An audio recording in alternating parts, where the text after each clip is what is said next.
What's a good quick super for Trump indictment? Uh,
Good evening. I'm Brendan Keefe, Chief Investigative Reporter for Atlanta News First, and this is Atlanta News First Plus continuing coverage of Indictment Watch. What we're doing right now is waiting for the Fulton County Grand Jury to finish hearing testimony today. One of two things will happen. They will either hand up indictments in the 2020 election interference probe, or they will break for the night and come back and continue to hear testimony and or deliberate tomorrow. At this point, we have heard from Judge McBurney, who's overseeing the grand jury. There are two grand juries right now seated with Fulton County, but this is the Monday-Tuesday grand jury. And right now they are hearing testimony from witnesses. Right there you see Fani Willis. She is the district attorney for Fulton County. And she is obviously presiding over this presentation to the grand jury. Remember, in the grand jury process, there is no opposing side. You don't hear from potential defense counsel. You don't hear counter arguments. What you hear is evidence presented by the grand jury, and also the grand jurors themselves are allowed to summon witnesses and to ask questions and to essentially be investigators themselves to try to get to the bottom of it, to see if there are indictments to be handed up to the judge. And at that point, whoever is indicted is officially charged.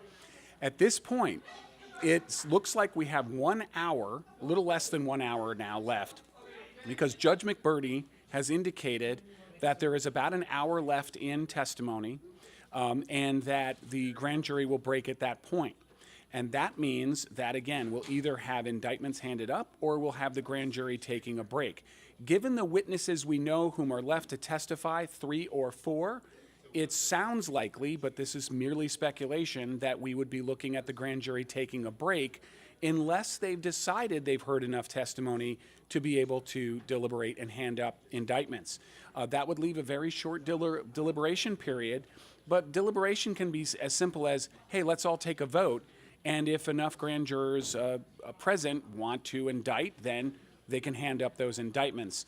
Given my experience covering grand juries before, that would be a very quick move at this point, and so it's probably leaning more toward they come back in the morning and they continue deliberating. But that is mere speculation. Anybody who tells you they know what's going on right now, who isn't in the grand jury room, doesn't know what's going on, and that includes us. We are outside the courthouse. We're also inside the courtroom on the 8th floor of Judge McBurney. We have reporters there waiting right now. And what we're following is the potential for the former president of the United States to be indicted again, this time on state charges in Fulton County. And what those would involve is RICO is one thing we keep hearing, because not only is Fani Willis, the district attorney, an expert on RICO, which is the Racketeer Influenced and Corrupt Organizations Act in Georgia, but also they've indicated that's what they're looking at. It was in some of the memos they sent for preservation of evidence going all the way back to early 2021. So this investigation has been going on for about 2.5 years. In fact, Fani Willis took office just days after the Trump-Raffensperger call. That is that sort of now smoking gun, as it's been called by those who believe the president, former president now should be indicted. And that call was from President Trump and his staff from the White House to Brad Raffensperger, who is the Secretary of State for Georgia, who was overseeing the election. And it was a call that was recorded by Raffensperger's staff. I was one of the first reporters to obtain a copy of that phone call, and on that call, President Trump directly says he wants to find 11,780 votes, and that is the number of votes that he would need, one more, to surpass Joe Biden, who is then leading in the election. And looks like all I want to do is this: I just want to find 11,780 votes. And that's Donald Trump there on the recording. 11,780 votes. That's a very specific number because by the Trump campaign's calculation at that point, that's how many votes he would need to win the state by one vote. At that point, of course, Joe Biden was leading and was winning Georgia, but there were other states involved. There were 6 sort of battleground states that the Trump campaign and the president at the time were trying to flip the other way from the way they were leaning at the time. And in those states, there was a coordinated campaign to have alternate electors. That's what they would call themselves, is alternate electors.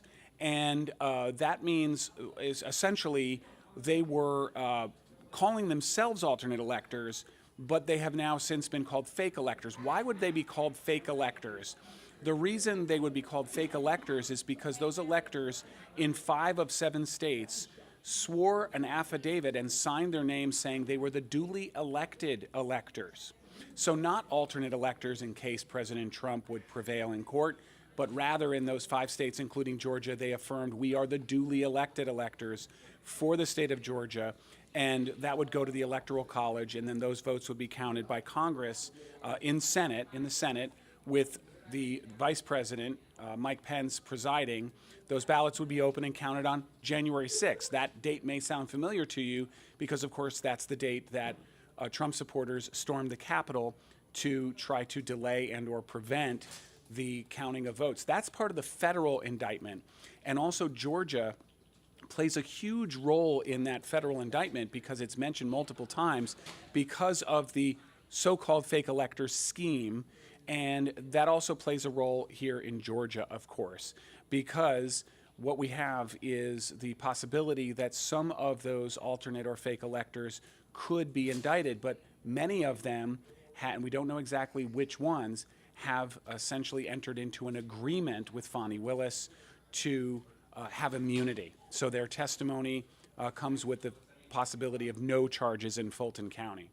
So joining me now is Sierra Cummings, investigative reporter with Atlanta News First Investigates. Sierra, good to have you here. Good to be here.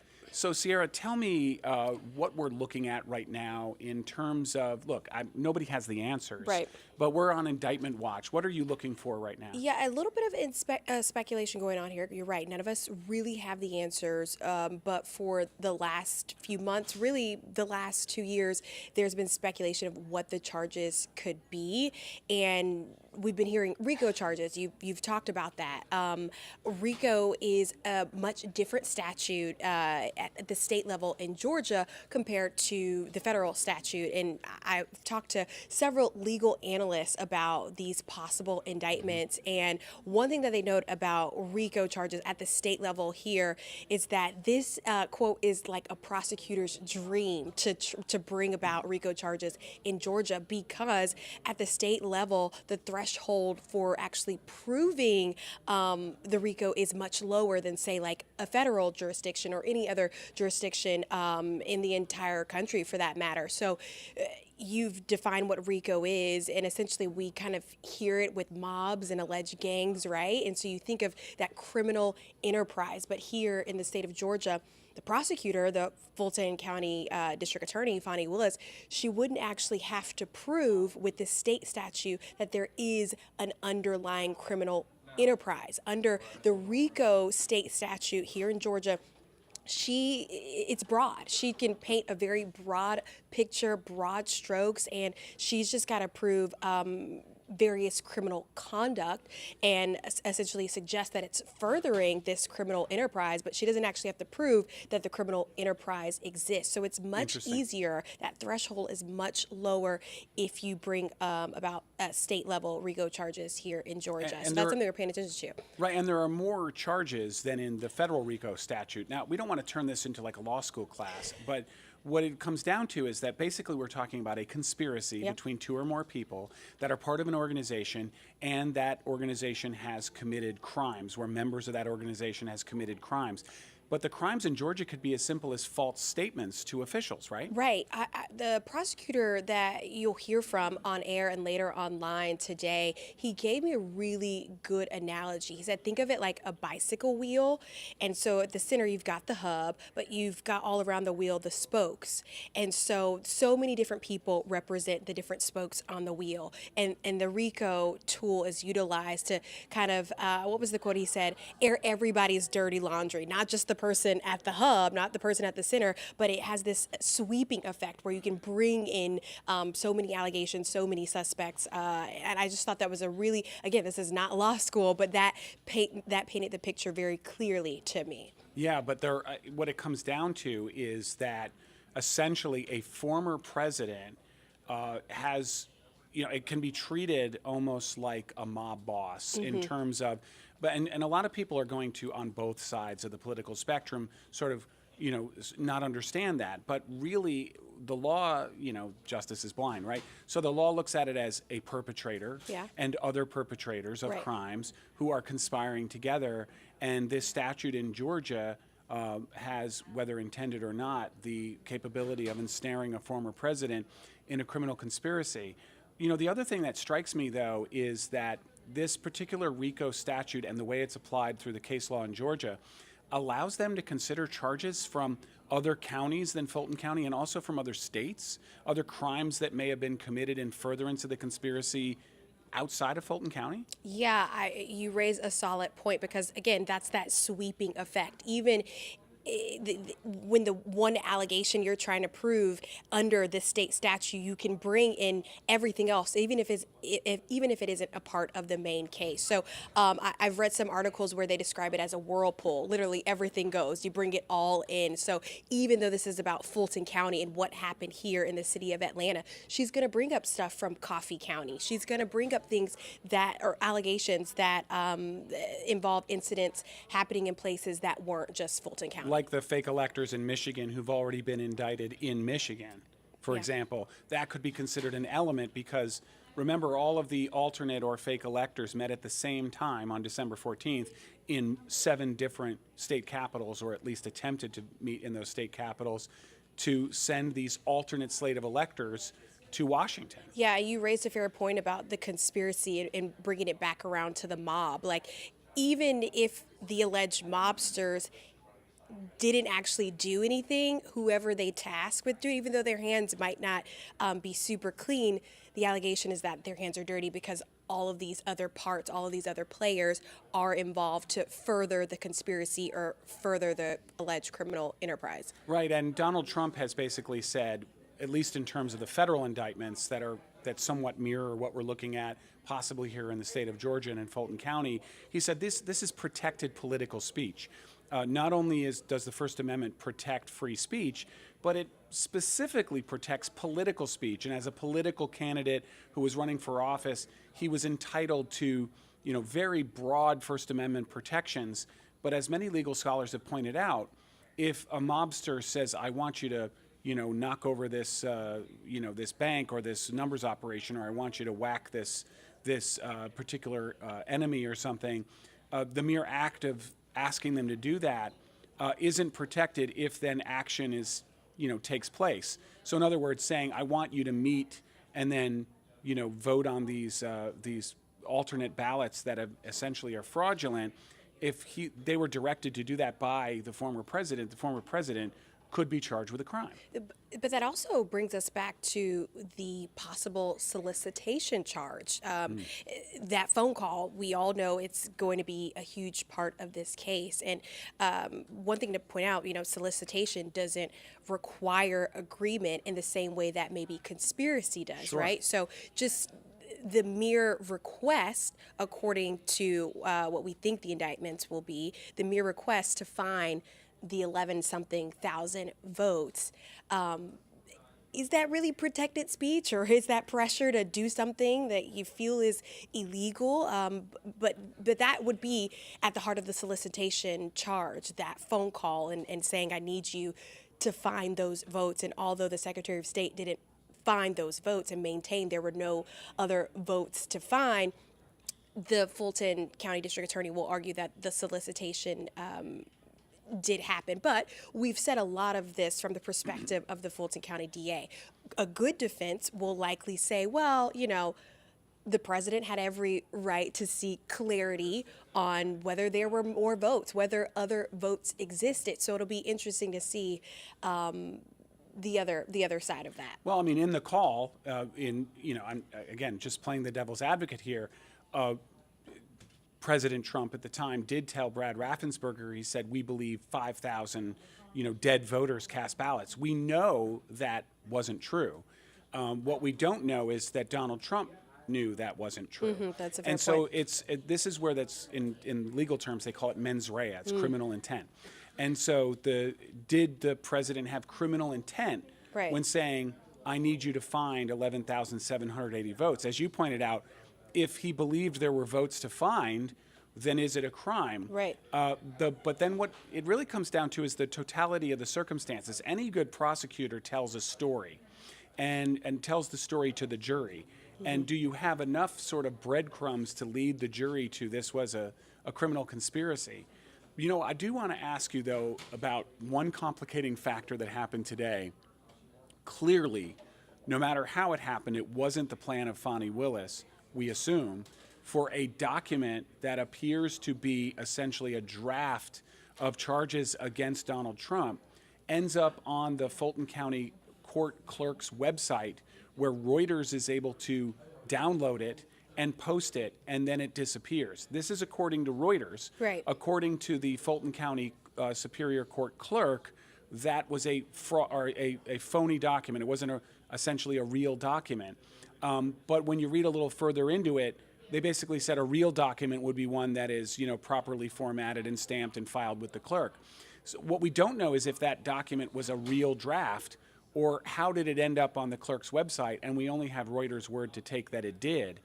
But what it does do, Sierra, is create an opportunity for Donald Trump to question legitimacy of the process, not just in the court of public opinion, but perhaps in a filing with the Fulton County court or another court to try to get any indictments dismissed. All fair points. I mean, they have already questioned the legitimacy of the process. We know from his attorney, Drew Findling, they sent out statements doing just that, saying that this isn't a fair process at all. But as you noted, the DA's office is maintaining it wasn't a legitimate document.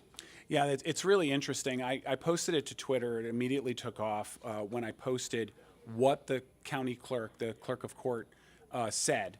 That they basically said it was a fictitious document. And that word fictitious, it's really interesting. The conspiracy theorists immediately latched onto that and said, aha, as if this is evidence of some, some sort of cabal or something going scheme, on. Yeah.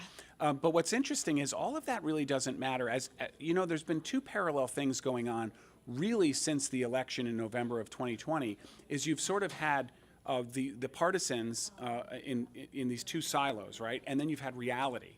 And reality is all that matters to the courts. This is why Donald Trump did not prevail, even in front of judges he appointed in his election challenges, because it turns out in court you have to bring actual evidence, and they didn't have the evidence. They lost on the merits in multiple cases, procedurally on others.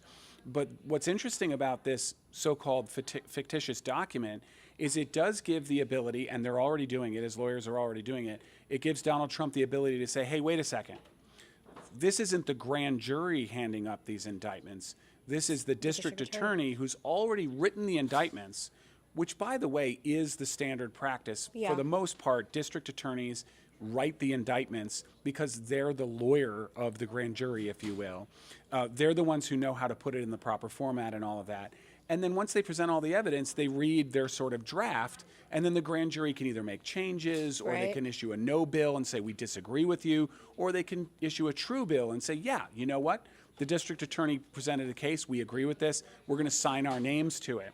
So that is what makes it an official indictment. Judges know that, but if they can say, hey, wait, this was predetermined, this was a kangaroo court, this was a star chamber, the grand jury was just there to rubber stamp Fani Willis's already written an account, they actually at least have the grounds. I'm not saying they have the grounds to prevail, but they certainly have the grounds for a motion. It gives them room to poke holes, really, but is it enough? And one could argue it's not. And really, I think a lot of us are wondering, if it was a fictitious document, how did it end up on the government's website? So, I mean, a lot of questions here, especially as we're in the 9th hour. We're all anxiously waiting, figuring out what comes next. I mean, we'll have to see how it plays out. Yeah, it's going to be really interesting to see, because part of it is when we said it's a fictitious document, some people jumped on it and said, aha, it's a fictitious document.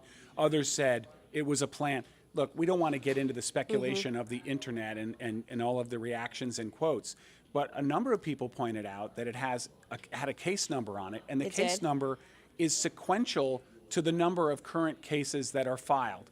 Now, that's easy for someone to duplicate, but there's a lot of the formatting and syntax is correct, and then the charges mirror what we've heard is coming down the pike. It was certainly tantalizing. How do we report this?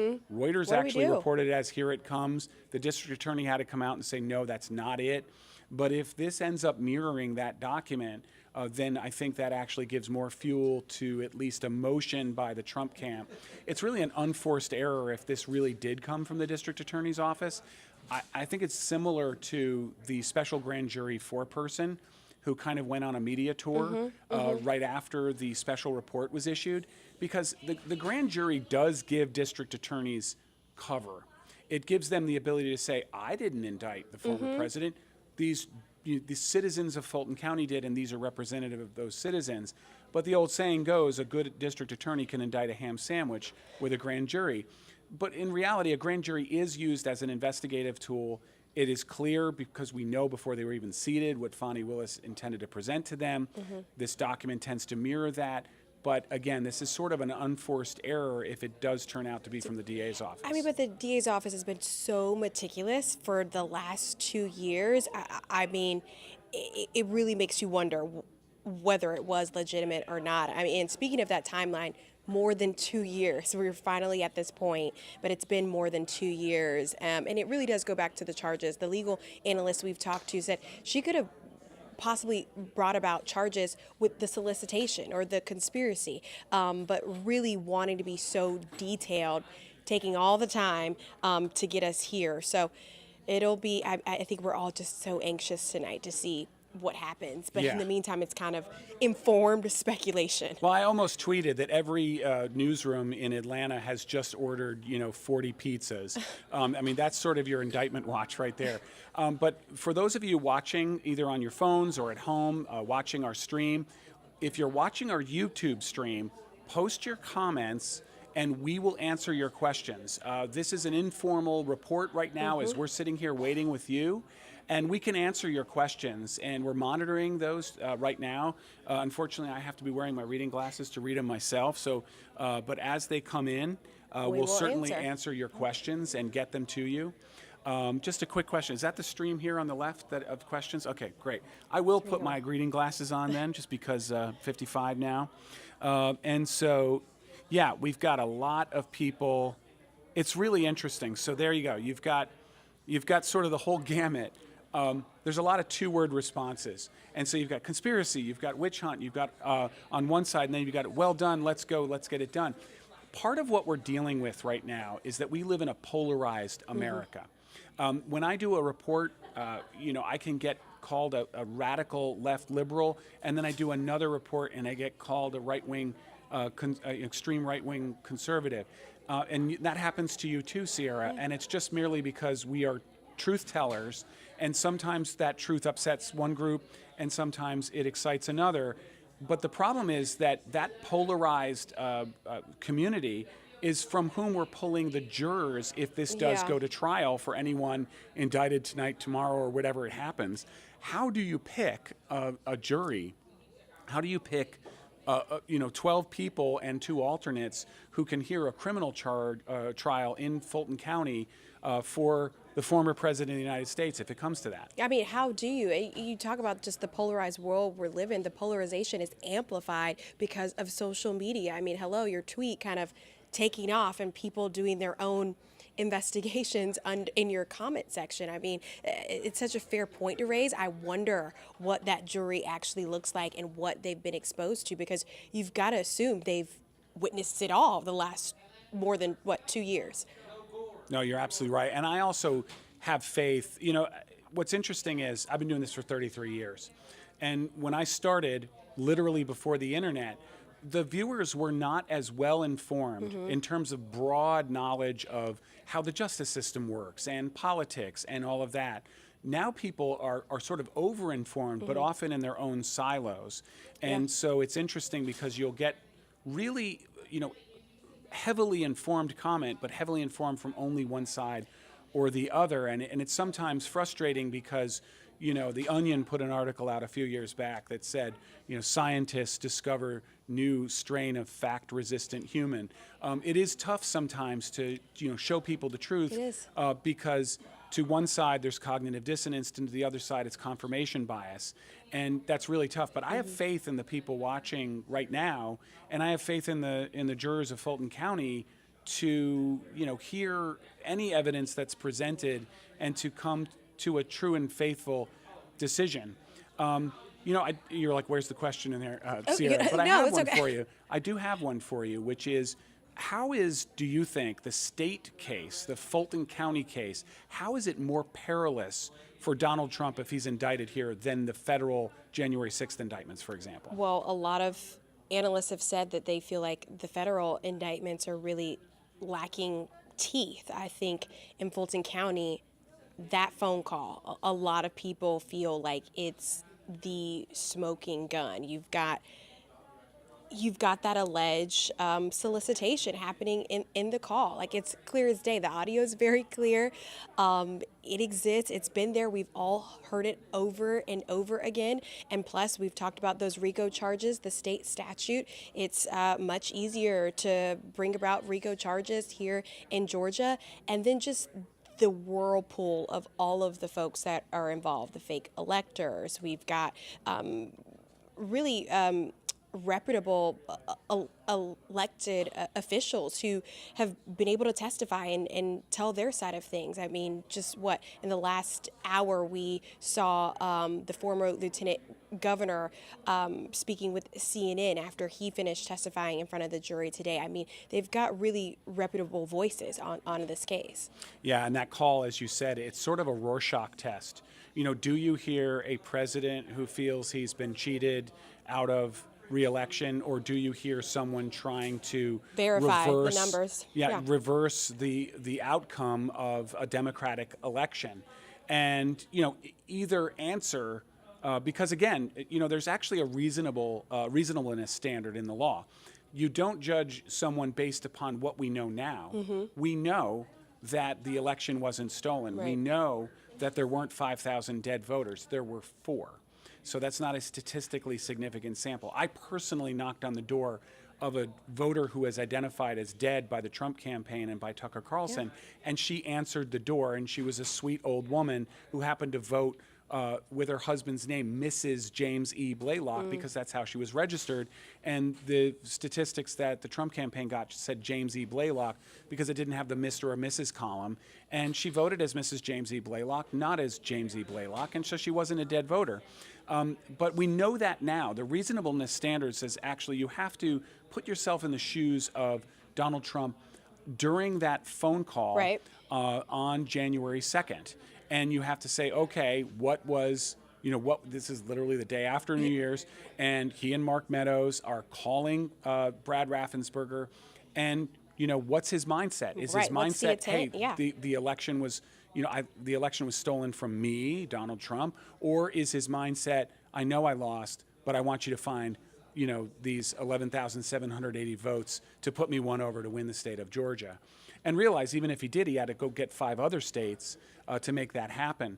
Where the scheme potentially comes in is, and again, this is what Fani Willis is arguing and some of the witnesses are arguing before the grand jury, is, okay, are each of these things elements in essentially a plot? Right. And so first going to Brad Raffensperger and then trying to go and say, wait, what we need to do is have these alternate electors meet and then send in their electoral votes so there's 2 competing slates of electors for those 7 states. That would then give Mike Pence, to whom they pressured, to ignore or at least to not accept those 7 states' electoral votes.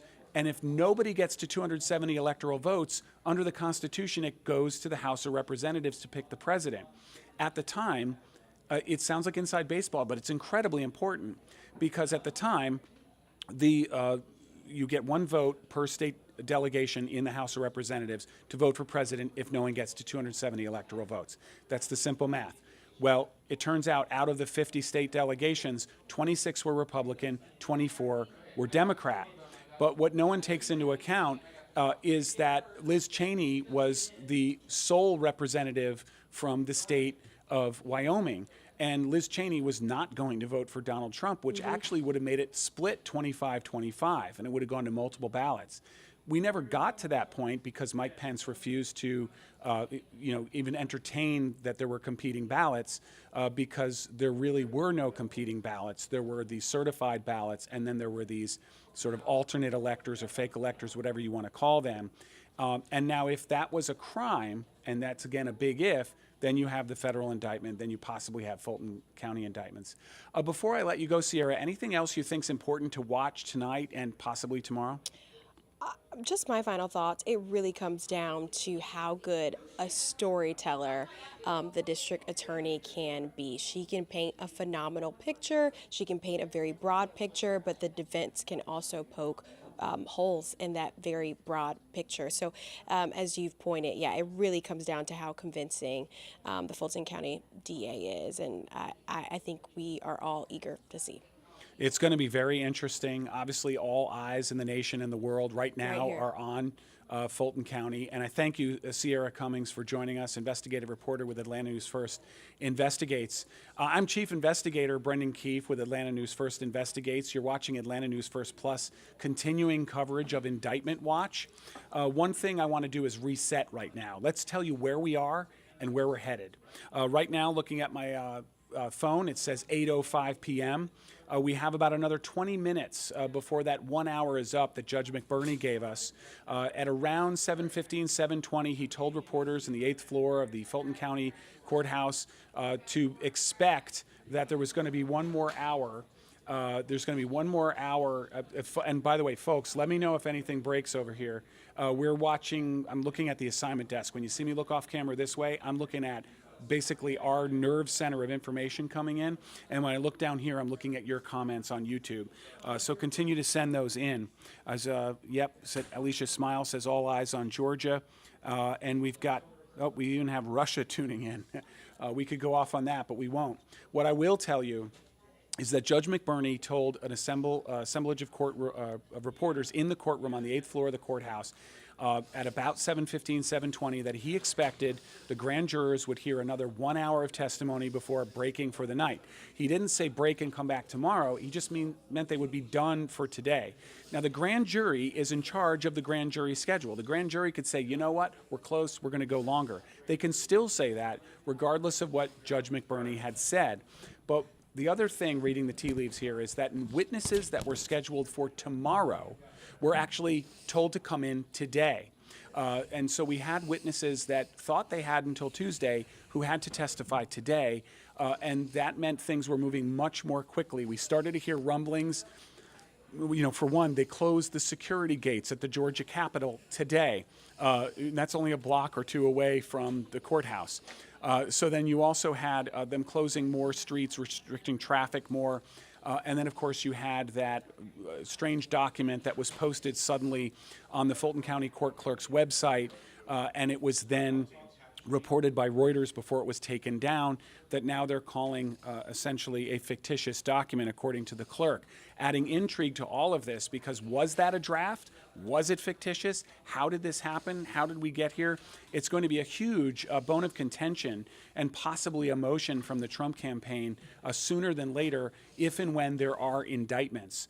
So just to give you just a quick recap right here, we're waiting for the grand jury to either hand up indictments in the next half hour or break for the night and come back and complete their work tomorrow. This is the Monday, Tuesday grand jury. Now, if they go into tomorrow and it's going to take longer, they can stick around. They're the grand jury. Even though we think the district attorney is in charge all the time, in reality, the grand jury is in charge of the grand jury. They can stay late tonight. They can stay late tomorrow. But at this point, everything is pointing toward them breaking now in the next 20 minutes or so, and when that happens, possibly coming back tomorrow, although it is still not out of the question that there could be indictments handed up by the grand jury tonight. Joining me now is Rachel Polanski, investigative reporter with Atlanta News First Investigates. And Rachel, what have you been following in this case? Yeah, so I've been working on a couple of angles to all of this. The first being digging into Fani Willis's background. And so she has a really interesting story, and we put this piece together for you, and I think we just got it in and we can play it for you. But really, she's a Democrat, and she is the first Black woman to hold this position in Fulton County. So let's take a look at her background and her life story. We're going to begin with a stunning phone call. The news broke on the first Sunday of 2021. Former President Trump called Georgia's Secretary of State Brad Raffensperger and suggested he, quote, find 11,780 votes, which was enough needed to beat Democrat Joe Biden. Why wouldn't you want to find the right answer, Brad, instead of keep saying that the numbers are right? The very next morning was Fani Willis's first day in the office as the new district attorney of Fulton County. My first priority as district attorney is to make sure that this community is safe. Willis is a Democrat and the first Black woman to hold the position. She graduated from Howard University in 1992 and Emory University School of Law in 1996. She went on to spend 17 years as an assistant district attorney in Fulton County before becoming a chief municipal court judge in the city of South Fulton. All eyes are on the state of Georgia and on the city of Atlanta. Fred Smith is a professor of law at Willis's alma mater, Emory University. Just hundreds and hundreds and hundreds of children. And he says it's clear that she never shies away from high-profile cases. Are you in fact pleading guilty because you are in fact guilty? I am in fact pleading guilty. In 2014, Willis worked as the lead prosecutor in the Atlanta Public Schools cheating scandal, which convicted a dozen educators for their roles in falsifying test scores. Whether it's a gang or whether it's a group of teachers who have violated the law across the board, she's someone who has deep respect for the law, and it may well be that background and that history helps inform and shape that respect that she consistently demonstrates. More recently, Willis announced the indictments of rappers Young Thug and Gunna on a series of racketeering charges under the state's RICO Act. The same act she used to convict the Atlanta teachers in 2014 and the same act she's now using to bring charges against former President Donald Trump. How would you describe the types of cases that she's taking on? Yeah, so she's not minimalist, meaning that she's not looking for just the easiest case or the lowest hanging fruit. She really is quite ambitious with her charging decisions.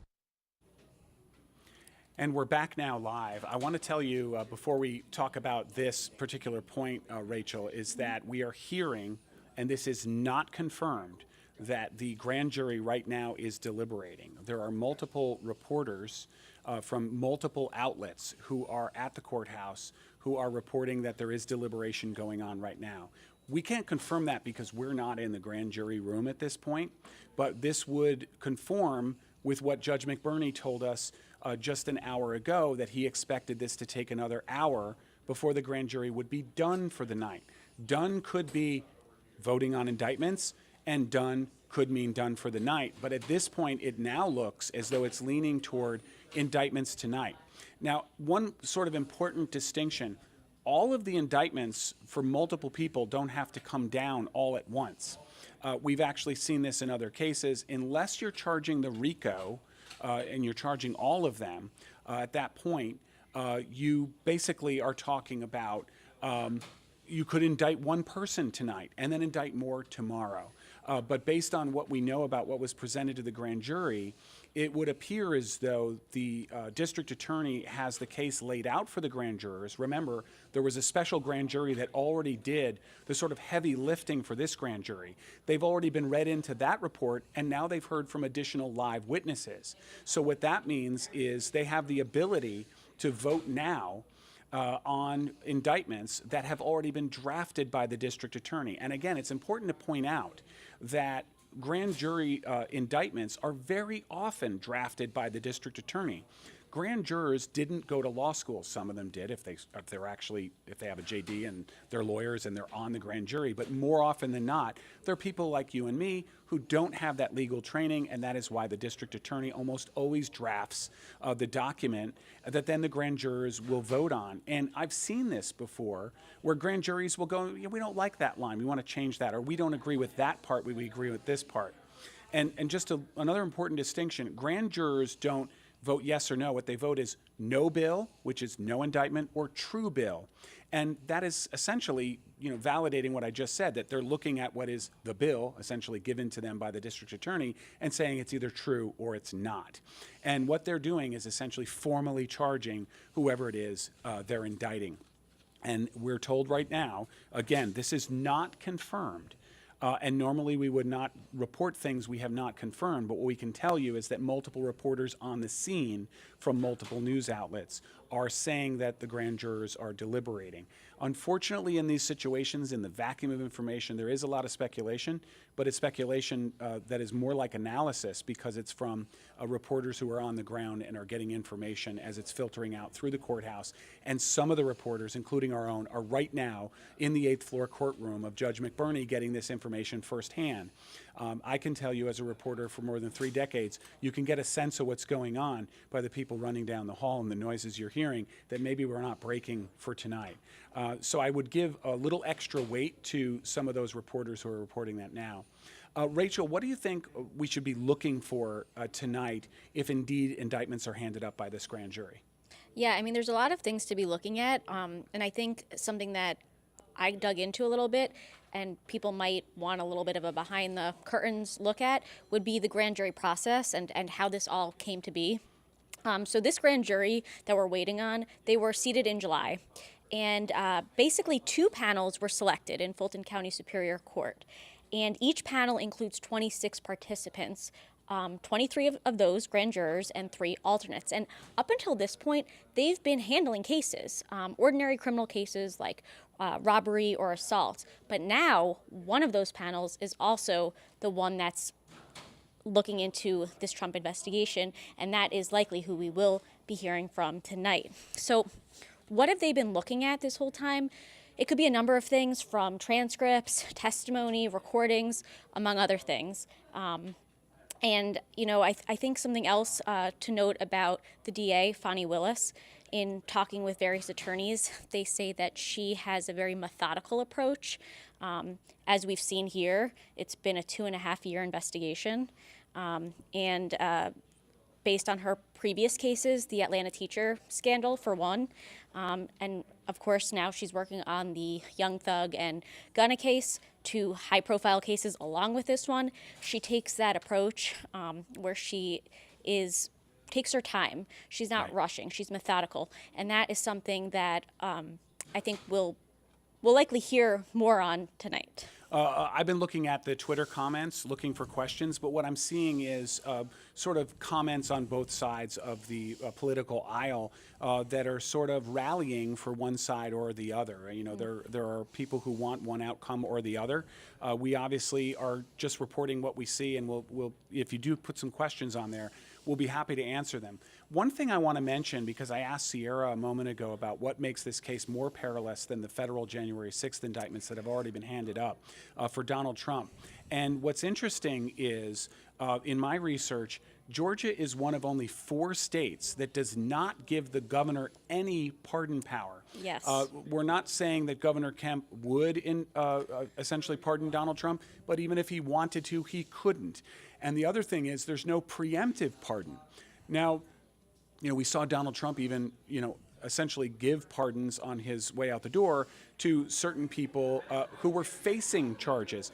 There is no such pardon power in Georgia. The Board of Pardons and Paroles is appointed by the governor to 7-year staggered terms. So every one of the current 5-member board was appointed by a Republican governor, but they are otherwise independent. They're staggered terms. They serve the full 7 years. They can't be removed by the governor. They're supposed to be insulated from political pressure. But what's more important is that they have their own internal rules that say they will not issue a pardon, or I strike that. They will not accept an application for a pardon until and unless someone has served their entire term and then plus 5 years. So 5 years after they've actually served their sentence. There's 2 distinct processes: paroles, which is get out of prison early, so to speak, and the other one is pardon. So you'd have to wait 5 years even after getting paroled before you can apply for a pardon in Georgia. And what this means is that essentially there is no pardon.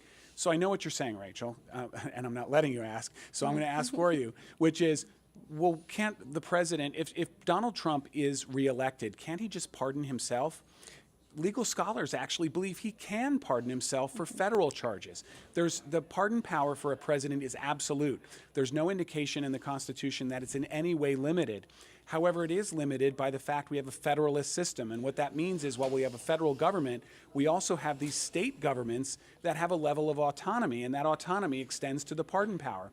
So that if Donald Trump or anyone else is convicted in Georgia, or for that matter, indicted tonight or tomorrow, the President of the United States, present or future, cannot pardon someone on state charges.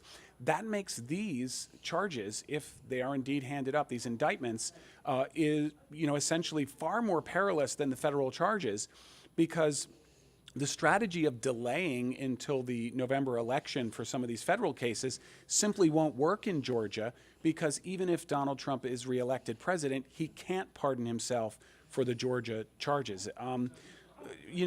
Is that your understanding, Rachel? And how do you think that affects the way this case will be prosecuted if indeed there are indictments tonight or tomorrow? Sure. I mean, I think you covered it, but basically, if you want to leave it in 2 sentences, presidents can pardon themselves for federal charges. So he can pardon himself potentially if he's elected on those federal cases. But when it comes to these state charges, it depends on the state you're in. I've reported in Florida, I've reported in New York, different rules in those states. But here in Georgia, Governor Kemp does not have that power to pardon him, even if he wanted to.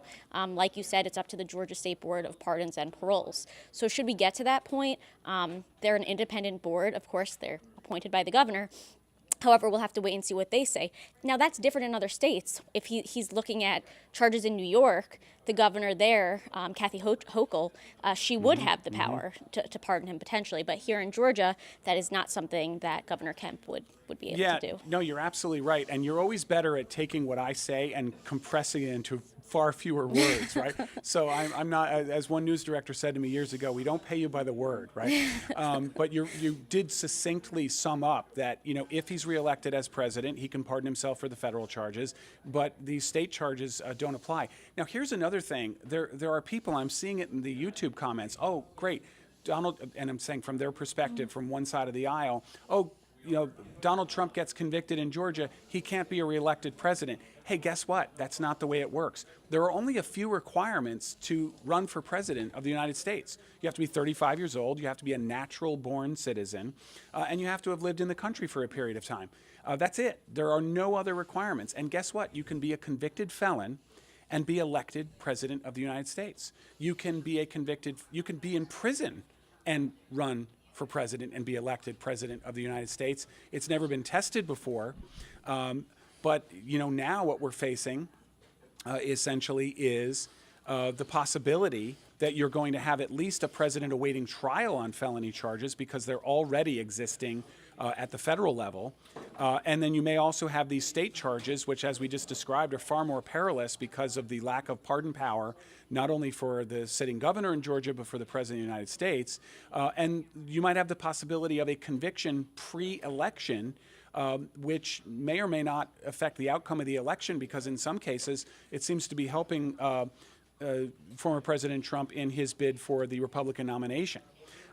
Right now I'm joined by Josh Schiffer, who is a criminal defense attorney. Josh, it's great to have you here on Atlanta News First Plus. I'm Chief Investigator Brendan Keefe with Atlanta News First Investigates. Here we are meeting on the air for the first time. Thanks for joining us. You're obviously a jurist. You have a JD. You have far more education than I do in these matters. What is it you're looking for in the possibility of indictments being handed up tonight? Really, this is Fani Willis, the elected district attorney of Fulton County's first opportunity to tell her story. This is not an up and down, straight, small case. It's not discreet, easy, and compact. This is a sprawling story. Dozens of people I expect to be involved. This is going to have multiple independent branches working together in what I imagine is going to be a very complex set of allegations, in concluding with the overall theft, for lack of a better word, or interference or defrauding of the Georgia's election through and by President Trump and the people working in and amongst him. This is going to be a story unlike anything anyone in the United States has ever seen before, and the indictment that we're expecting literally any minute now is going to be our first opportunity to see how she's going to tell that story. I never like to engage in hyperbole, but we are talking about the future of the Democratic Republic, aren't we? It is absolutely unique. I was discussing with a colleague earlier today about just how jury selection in something like this would happen, because for the very first time, every juror is going to have an interest in this trial because every juror is a voter.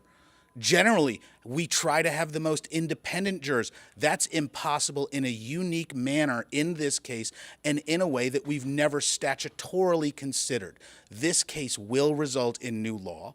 We're going to rely on the interpretations of our existing laws by our courts over what I expect to be many years, as probably the legal story of the decade is unfolding tonight.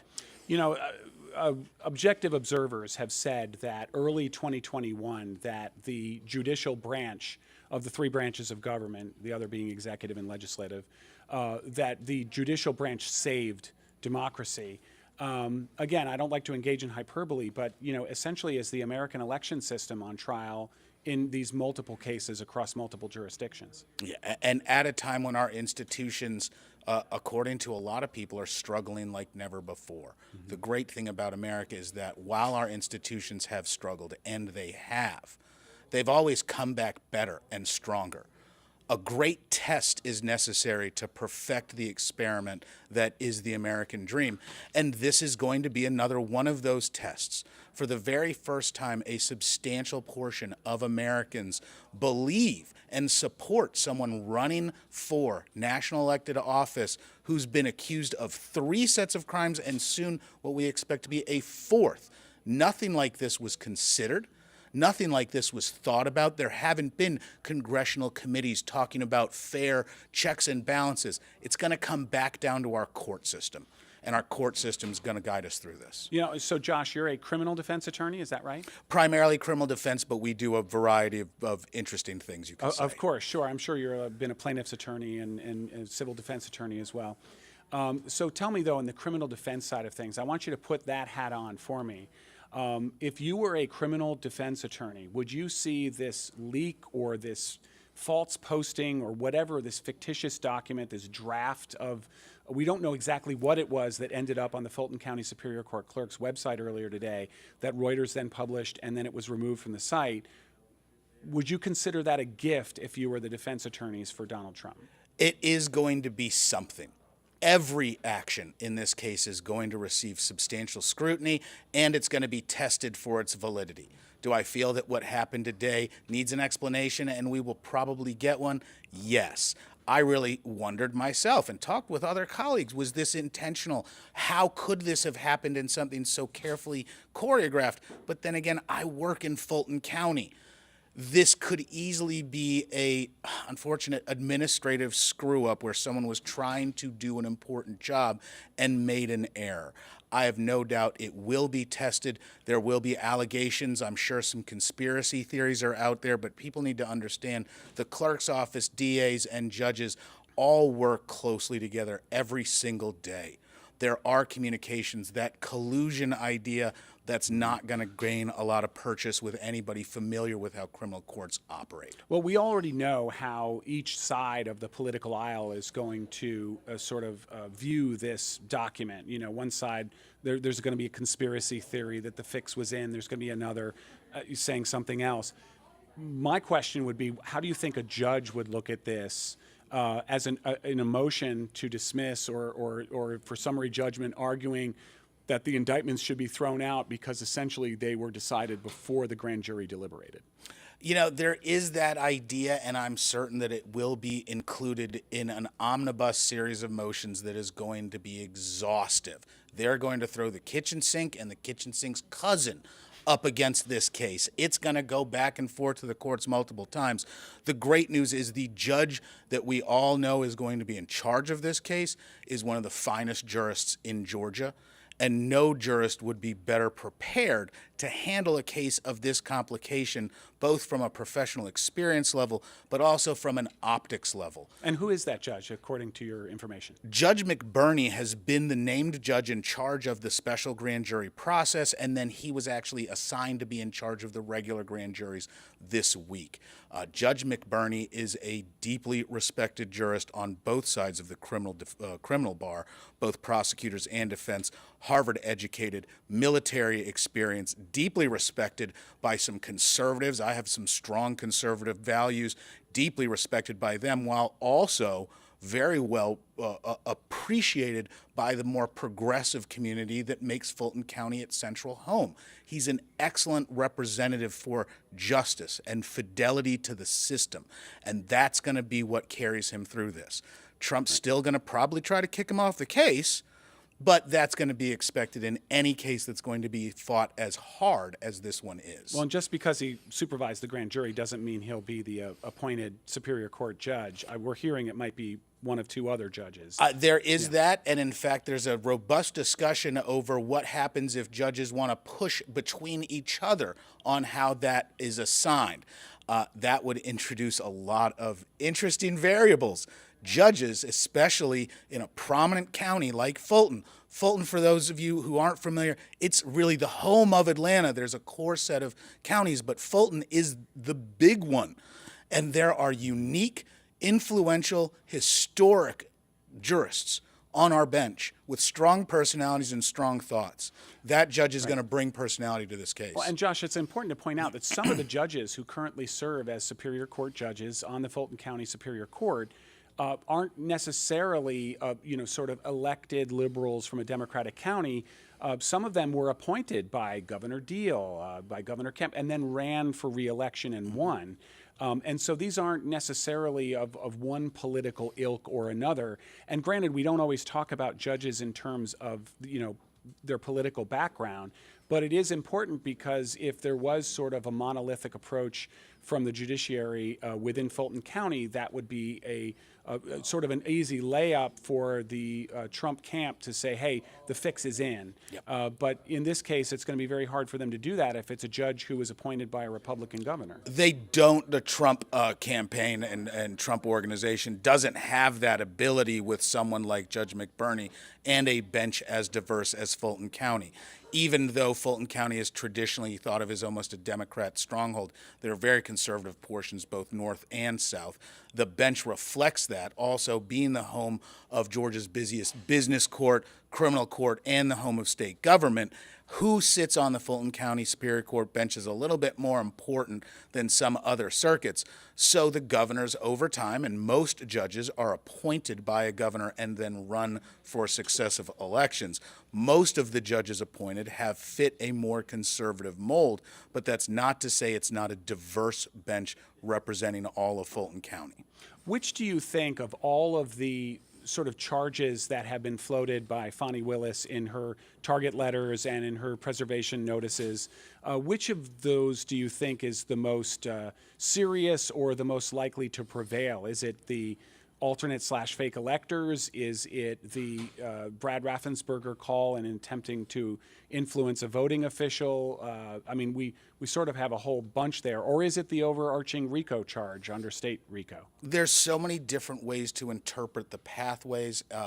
We don't know what evidence exactly she's going to have. I was discussing with one of your colleagues here at Atlanta News First that we don't have some of these documents and communications. So imagine if there are group texts with certain stakeholders involved that in plain language basically illustrate a crime. That's going to make those particular charges much easier to prove, kind of the low-hanging fruit theory, than some of the more academic charges that might be more difficult for a jury to really conceptualize. And during litigation, all parties realize that things change. Charges disappear. Fani Willis can always bring superseding indictments and can indict and change and amend charges. There's also going to be many people, individual defendants involved with this, so you could have unfortunately, dozens of moving parts, all moving at the same time with different motivations, different theories as to how they're going to protect themselves. There's a lot of dealing between them. Then you add a lawyer for each and every one of them, complicating everything immensely. This is a machine of, or a project of such complexity, no one's ever dealt with it before. And can you separate those out? I mean, is it possible for those defendants to say, hey, you know, look, our interests are different than Donald Trump, for example, if it's another one of these named defendants who are eventually indicted? Can they say, hey, we want to be tried separately? Or is it more likely because of the overarching RICO charge, if that's what we expect, that they have to be charged as a conspiracy together, or tried rather as a conspiracy? You're asking the hard and important question, because that's exactly what some of these defendants are going to want to do. Cleave themselves out, make individual alliances and deals. They not only can work with other co-defendants on different issues where they may have aligned interests or conflicting interests at different parts of the overarching alleged conspiracy, but they may want to totally get away from this altogether. And there are motions practices that people will be following to try to leave something very complex. In similar RICO cases, such as the big one going on in Fulton County right now, they're down from well over 20 defendants to now 8. And that reduction is part of the strategy that Fani Willis has to take into account, as well as each and every defense lawyer working on behalf of their clients. And what do you think about the Raffensperger call, January 2nd of 2021? I mean, we all heard it, but I don't have a JD. What's your analysis as a lawyer? Is this the smoking gun piece of evidence that beats live testimony? I'm going to come back and say it's not. Of all of the parts of the various conspiracies I know about and I suspect, that's not one of Fani Willis's stronger points. And I won't be surprised if during the disposition of the case, somehow that is dealt with on a political level, because there are stronger parts of the case to focus on. And what are those, do you think? Well, the hardest part about being a DA is deciding not what to prosecute, so let's look at what happened here. Is there harassment of these two women who worked at State Farm? I don't think anybody for 1 second can deny these two women were put in a position of outrageous abuse by the people involved in this conspiracy. That's a really easy, very guttural criminal charge. It's harassment. It's a form of stalking. That's pretty easy to throw up in front of a jury and get a conviction.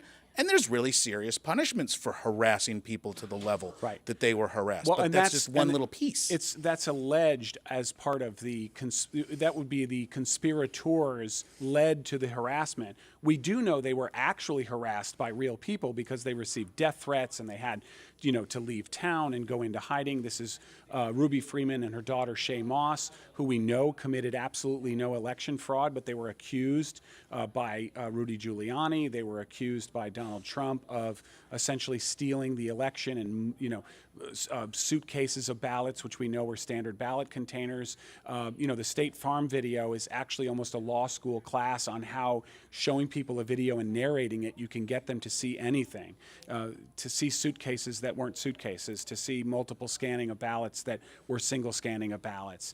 And so do you see perhaps some people we've never heard of being charged? Someone who threatened them here in Fulton County from outside the county? I know that we're going to see a lot of prominent names, but there's going to be a list of people that are getting looked up tonight. There are names that may be known in certain corners of politics and law and the small world that are those professions, but to the general public, they're not going to be someone you've ever heard of. And those individuals become the strongest tools under RICO. RICO is specifically set up to empower a DA to squeeze. And you always squeeze from the bottom up. And Madam DA can basically hold the lower level people hostage with extraordinary consequences if they don't cooperate, if they don't flip, and they don't support the state's theory. And that's all in an effort to go to the top. Think about all the movies you've ever watched with mobsters or drug cartels. It's the same theory of squeeze them at the bottom, go up to the top. There's no reason for the people at the bottom to do anything but cooperate, and that's by design. Interesting. I want to talk a little bit more about RICO in a second, and I want to talk about the fake or alternate electors. But first, I want to just sort of reset here for a moment, because while we're talking, the earth is moving here in Fulton County under our feet.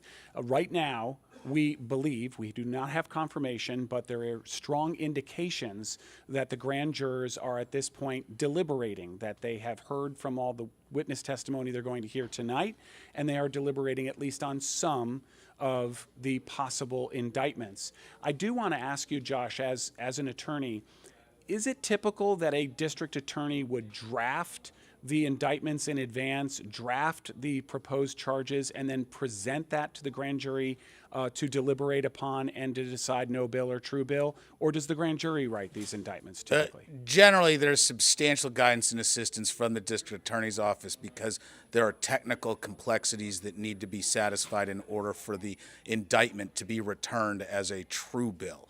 As you've talked about before, there are two results that happen from the presentation of an indictment to the grand jury. It is a one-sided process. There's no defense standing up there presenting alternatives. No, it is a threshold analysis. Is there enough to justify the expenditure of public funds and resources in empowering a local prosecutor to go after someone on these specific charges? And the standard of proof is probable cause? It is.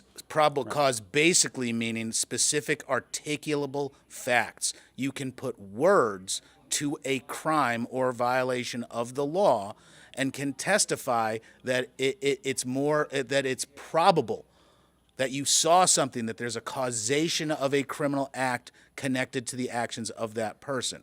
The physical writings were almost certainly prepared by Madam DA's staff, and they're presented because these indictments are going to be contested thoroughly through demurrers.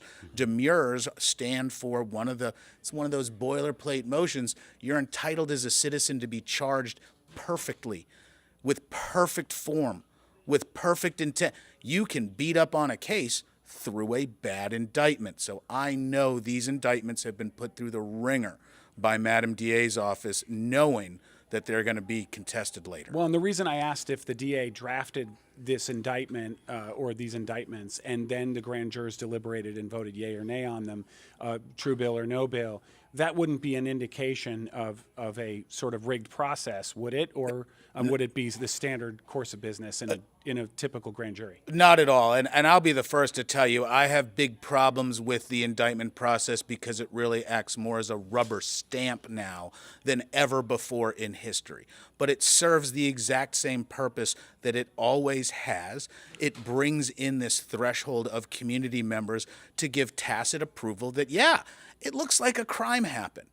And DAs around the nation are excoriated for abusing the process, not presenting cases as strongly as they should be presented, choosing not to present things or present them in a way manipulating the result of a grand jury. But the process itself is very fair from the result, which is admittedly an indictment. And an indictment's a big deal, but there's an ocean of water between an indictment and a conviction. Yeah, I want to assure everyone watching right now that you keep seeing me look away. I'm monitoring what's going on, and we have our assignment desk monitoring what's going on, and we have reporters at the Fulton County Courthouse right now, including inside the Fulton County Courthouse. And we are watching this very closely. If there is any change in the status, of course we're going to let you know immediately while we're sort of riffing on what might be possibly happening or what might be possibly coming down. So keep that in mind. The reason I brought up the standards of proof is because indictment it's a very strong word. We use it a lot, obviously, on the news. When we say someone's been indicted, it means that a grand jury has handed up these indictments and has said they're accusing them of a crime. It sounds stronger than just being accused of something. But we talked about standards of proof a second ago, and it's probable cause. I just want to give the people watching what the standards of proof are so they can know where it falls on that spectrum. The lowest standard of proof, and interrupt me if I get this wrong because I don't have a JD and you do, the lowest standard of proof is reasonable suspicion, articulable reasonable suspicion. This is sort of the standard for a stop and frisk of a police officer. Next is probable cause, articulable probable cause. Then preponderance of the evidence, and which is 50% plus one. More right? likely than Yeah, not. more likely than not. And then you have clear and convincing. But in the criminal world, we really only have beyond a reasonable doubt. So you have probable cause for the indictment, and then you have beyond a reasonable doubt for a conviction. And it's a long distance between probable cause for an indictment and beyond a reasonable doubt for a conviction. In fact, you make your living making that argument. Absolutely, because when you really get granular, beyond a reasonable doubt, and you will be instructed by a judge using words that have been fought over for decades. Beyond a reasonable doubt is not the elimination of all possible scientific doubt, but it is the elimination of any other reasonable possibility that could happen, including unlikely, including 1 in a million. It is as close to certain as we can get with just that little crack of light through, and the state is mandated to carry their burden of proof beyond a reasonable doubt. And arguing about reasonable doubt is how you get acquittals, because even though it can really look like something happened, it's not beyond a reasonable doubt. And as you said, on the other side of that spectrum is the probable cause standard. It is the lowest standard in the law. It is the standard that's generally thought of when an officer is pulling you over before lighting up their sirens and lights. They need probable cause that you were speeding, and that's a crime. It's a very low burden because very few of your rights can be affected by it, and they can only be affected temporarily. You get due process in between the formation of probable cause and any kind of permanent taking or damage through the criminal process. Josh, we now have confirmation from one of the potential targets of the grand jury. You're looking live on the screen right now at a tweet that can, or I should say an X or whatever they're calling it now. But this is from Rudy Giuliani, the former mayor of the city of New York, and of course a close Trump ally who lobbied the General Assembly here to overturn the election. The grand jury is voting now in Fulton County, Georgia, And of course, he tells you to follow his current stream. But what you have essentially is a potential target of the grand jury investigation, someone who may be indicted tonight, and that's a may with a an all bold. Rudy Giuliani saying that they are deliberating now. It sounds like he'd be in a position to know because there have been witnesses essentially in the waiting room who've been relaying information.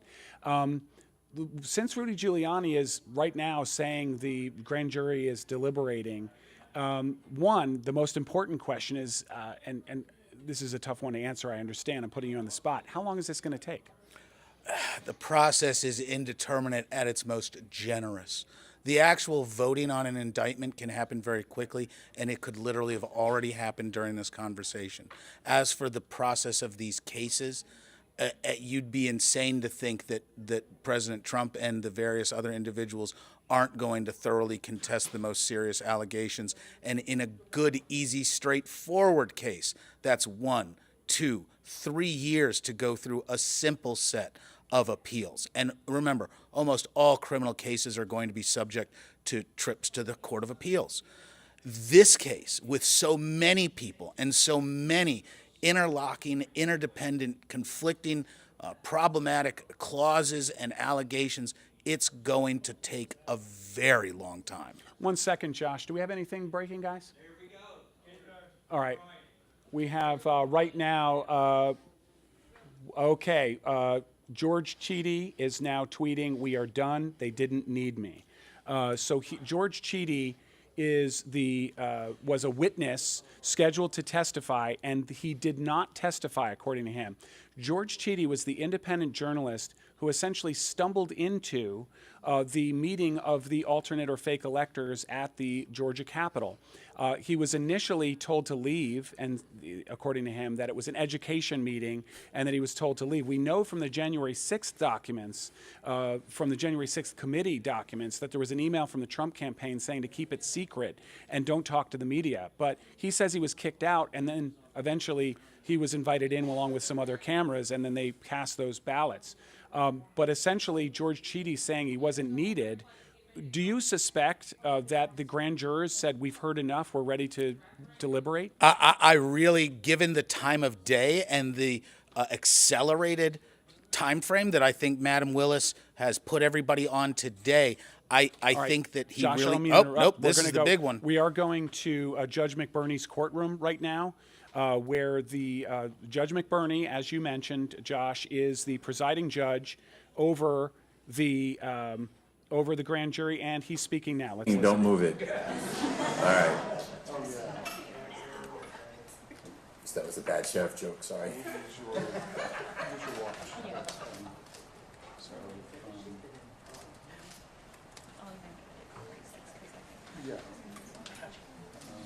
All right, sorry, folks. We're working on that audio right now. Judge McBurney is in his courtroom, which is on the 8th floor of the Fulton County Courthouse. Right now, he is informing reporters what has just occurred. We are listening in at the same time, so stay with us for 1 second. I am hearing a little bit of noise in my ear here. Okay, we are hearing the courtroom. So can you track them on Life 360 or something? Okay, so what you're hearing what you're hearing is, I'm going to manually run the audio here. You're hearing the judge telling, so you're not missing anything. We're going to pot up his audio as soon as we hear from the judge, Judge McBurney, who's presiding over the grand jury. When he has an announcement to make, he is holding forth. The reason we're looking at the rest of the courtroom right now is, I will tell you, under Rule 22 of the rules of the Superior Court, we are not supposed to be recording in a courtroom until the judge is on the bench. This is a little bit more of an unusual situation, so the judge is on the bench but is apparently awaiting some indication of exactly what will happen. Okay, we now know he is waiting on the grand jury to come in. The grand jury will come in, which is why we're pointing the camera away from the grand jurors when they file into the room. Now remember that there are 23 grand jurors and 3 alternates as far as we know, 26 in all. And we also, there has to be 16 present for a deliberation or a vote or to hear testimony. Typically, it's the same grand jurors are present for those who then deliberate and will possibly hand up indictments. This was an incredibly quick period of time from when they stopped listening to witnesses and started deliberating. But it appears as though we have a decision on no bill or true bill on indictments on unknown individuals at this point, but including no bill or true bill on the former President of the United States, Donald John Trump. You'll see that in the courtroom, Doug Reardon is there holding his cell phone, Atlanta News First reporter, a political reporter. I'm told the convoy is mobile. Okay, so you just heard that. I potted that audio up. The convoy is mobile. So the different checkpoints. Okay, so apparently it's not clear exactly what convoy the judge to which the judge would be referring, because as far as we knew, the grand jurors were meeting in the grand jury room, which is adjacent to the district attorney's office inside the Fulton County courthouse. The idea that there is a motorcade of some sort coming through a checkpoint may indicate that other principals have been summoned to the courthouse to attend. That's just speculation on my part, but given that the grand jurors we know were in the courtroom, or courthouse I should say, because we know they were listening to testimony from people we saw go into and leave the courthouse, and they've been tweeting to us. So the grand jurors presumably are on the other side of the judge's chambers, but we are awaiting other people who are just now coming through the checkpoint so that they'll be in the courtroom when the grand jurors come in. So to give you a little bit of a recap right now, if you're just tuning in to Atlanta News First Plus, I'm Chief Investigative Reporter Brendan Keefe with Atlanta News First Investigates. You are watching live, continuing coverage of the potential indictment of the former President of the United States, Donald John Trump, and also other possible co-conspirators and others who have been investigated by the Fulton County grand jury. The judge right now is waiting on the bench. That's Judge McBurney. He is off to screen left from your view. We have the audio down because the judge isn't saying anything right now. But we also have the camera panned away from the front of the courtroom because the grand jurors presumably will be filing in. And at this point, we do not want to reveal the identity of the grand jurors. Once the grand jurors are released from their grand jury duty, they are free to speak to the public and the media at their own choosing once their service is complete. But that is entirely up to them. So long as they are seated as grand jurors, we don't identify the grand jurors. And the process inside the grand jury room is secret. Judge McBurney is known to have quite a personality, and he is clearly aware of the silence that he's filling in the room occasionally from time to time. But I'm going to pot up the audio just for a moment so you can hear the absence of sound. You can hear a pin drop in this room because all eyes of the nation are on Fulton County, Georgia right now. That isn't background noise you're hearing. That is essentially silence in the courtroom of Judge McBurney awaiting these indictments. The process has been sped up to the point where we believed this was going to take 2 days of live testimony, that tomorrow there were people scheduled to testify who were asked to come in today to give their testimony. Those people were summoned to the courthouse a day early because the process was proceeding faster. Get one installed. Okay, he's just commenting to the reporters. I'm listening in, and I will pot up the audio the moment we believe we have an announcement forthcoming. But at this point, what we have is the anticipation of something. As some observers pointed out, you don't close down all the streets around the Fulton County Courthouse unless there's an announcement forthcoming. And so the even money is all on the side of some kind of indictments being handed up. The reason we say handed up and not handed down is judgments are handed down by judges and indictments are handed up to the judge by grand jurors.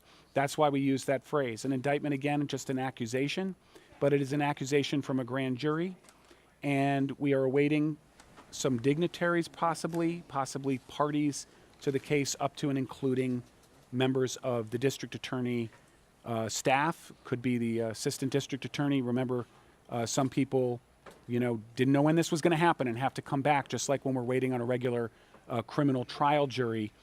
We do have to wait for everyone to be assembled. What you won't see in the courtroom is opposing counsel. There is no opposing rights in a grand jury. You don't have representatives of Donald Trump in the courtroom sitting at an opposite table. That's not the way this works. This isn't a trial.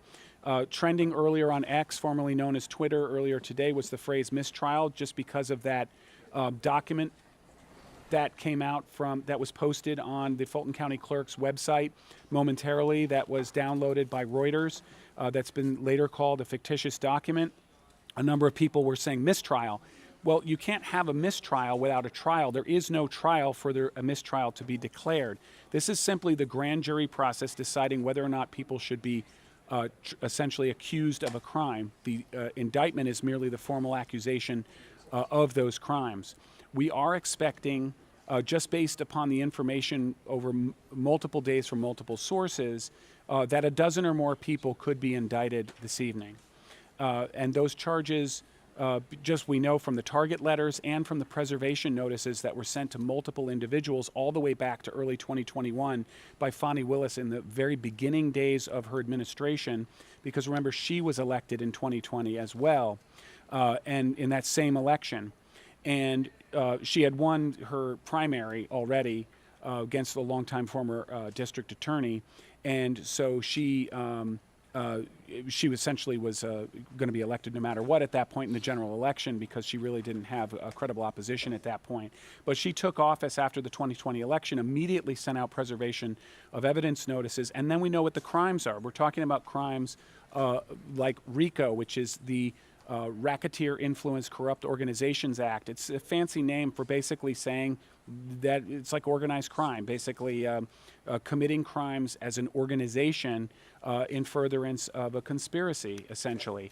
And what's really unique in Georgia is that those RICO charges in Fulton County can include acts that occurred in other counties and even in other states. So the alternate or fake electors that met in Michigan and Arizona and Pennsylvania can be included as evidence of the broader conspiracy that was also perpetrated here in Fulton County, if indeed that is what the indictment is.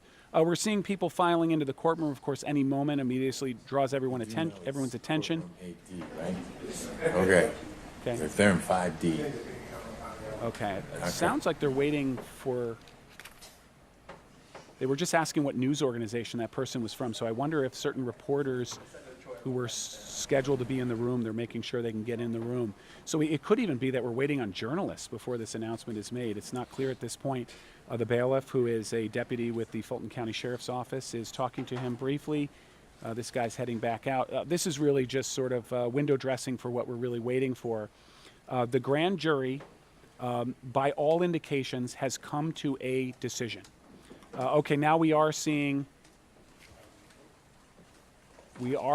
people filing into the courtroom, including a bailiff holding documents. This is a deputy. Is it evening or night? Hello, ma'am. Thank you. Let's listen in.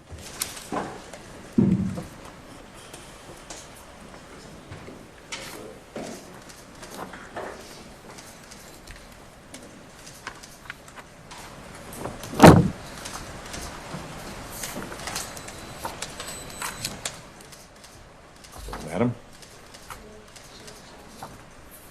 Hungry?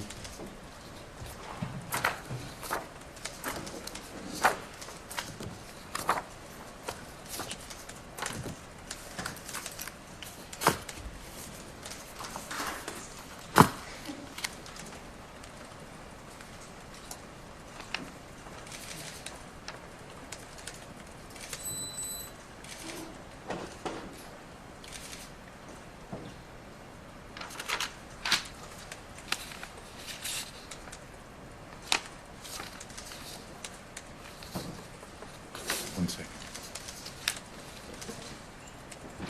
Okay, just making sure.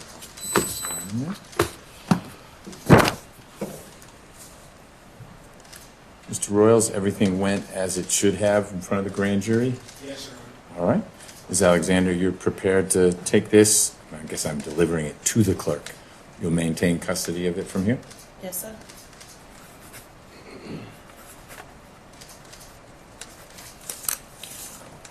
right. For you, do you take the certification or does it go with Madam Clerk?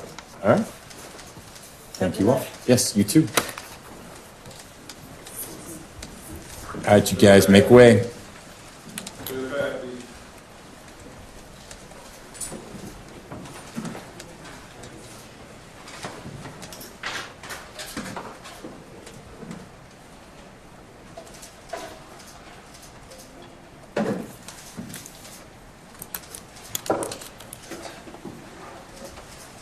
All right. Thank you, Sheriff. Good luck the rest of the evening. You bet. That's it. Was it all you hoped it would be? Can you tell us what it says? I did get a good look. So, you all need to leave? I mean that politely and nicely. You've had a long day, but these folks can't go until you all go. I know we had talked about leaving the equipment here. Don't leave the equipment here because you're not going to want to be here tomorrow. You're welcome to be here if you don't have a Rule 22 for what's going on tomorrow. Just good old trial stuff. Okay, so there's still a little bit of mystery as the papers you saw, that packet of papers that the judge evidently signed and then handed back to the clerk.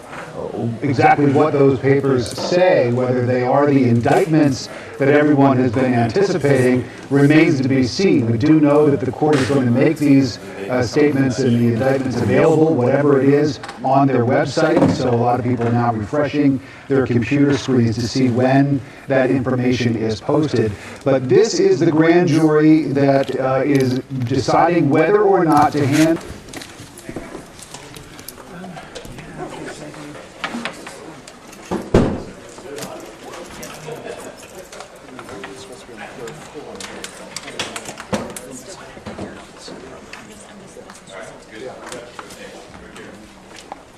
Indict anyone related to that alleged interference. And that's what an indictment is. It is not proof of guilt.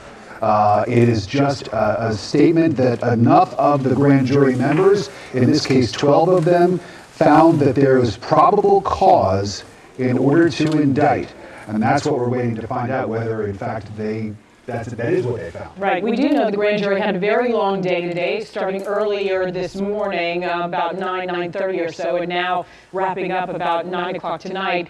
And there were a number of witnesses who testified, including former Lieutenant Governor Jeff Duncan as well. We heard from him earlier. We'll hear from him in just a bit, including a journalist as well, and also State Representative Bee Wynn and Democratic former State Senator Jen Jordan. Let's head over to Atlanta News First anchor and attorney Joy Lim-Nakrin. And Joy, we understand, we can see the courtroom has been cleared. All the journalists, camera people, everyone has been told to leave the courtroom. But what happens from this point on?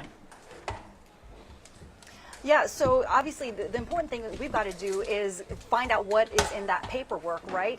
And the way that it works kind of big picture when, it comes to indictments is the prosecutor, in this case Fulton County DA Fani Willis, essentially makes her case to this grand jury, arguing why they should vote essentially yes or true bill on the various counts, on the various criminal charges. And they will basically look or have looked through each one individually, and then they come up with a vote, no bill or true bill. So, for instance, if there is a RICO charge, then, which of course is a possibility, then the grand jury votes on whether they believe there is probable cause to support a RICO charge. And, you hear a lot, just kind of in colloquial jargon, especially from legal analysts, you hear that saying you can indict a ham sandwich. What they mean by that is that the standard of proof, the burden of proof under the law to issue an indictment is much, much lower than to actually find someone guilty during the course of a prosecution. If someone's actually convicted during a trial and so forth, it has to be proven beyond a reasonable doubt that that person is guilty of any given count. But when it comes to an indictment, the burden of proof under the law is something a lot lower. Again, something we refer to as probable cause. That's similar to what is used by police to justify an arrest. And it basically means more likely than not. Also important to remember that this grand jury has only heard one side of the story. They have heard a case being presented by, a very proficient prosecutor, Fani Willis. They're just hearing her case, and then they're deciding, is there enough to go forward with this? Is there enough to issue a true bill, count by count, for the various charges? Some of the various charges that are on the table that have certainly been discussed are various conspiracy-related charges, false statements, and certainly RICO is the big one that we've been talking about here in the state of Georgia that could be very unique. We do know that Fani Willis has a history of using the RICO statute, and she did so with the Atlanta teachers case. She's currently doing so with the YSL case, but of course that could get complicated. We've seen with the YSL case that jury selection has lasted all year long, and we're already in the 8th month of the year, so that could be potentially a complication. But again, we got to get our hands on that paperwork, see exactly what the grand jury voted on each and every count. Joy, as we wait to get those details, this is certainly not the first case that involves former President Trump as it relates to the 2020 election. We know that the U.S. Justice Department is also investigating attempts by the former president and his allies to allegedly interfere and overturn his election loss to Joe Biden back in 2020. What is different about this case here in Georgia compared to the other election-related case that the federal government is involved with? That's a great point, Rick, and I'm so glad that you're reminding our viewers. So if, in fact, this grand jury and all indications are that they have come back with a true bill, at least on one count, if that's the case, then this would be the 4th indictment against the former president. And just kind of a refresher for everyone. Remember, there is the state case out of New York where the former president was indicted on basically fraud accusations related to alleged hush money payments to adult film star Stormy Daniels via his then attorney at the time, former attorney Michael Cohen.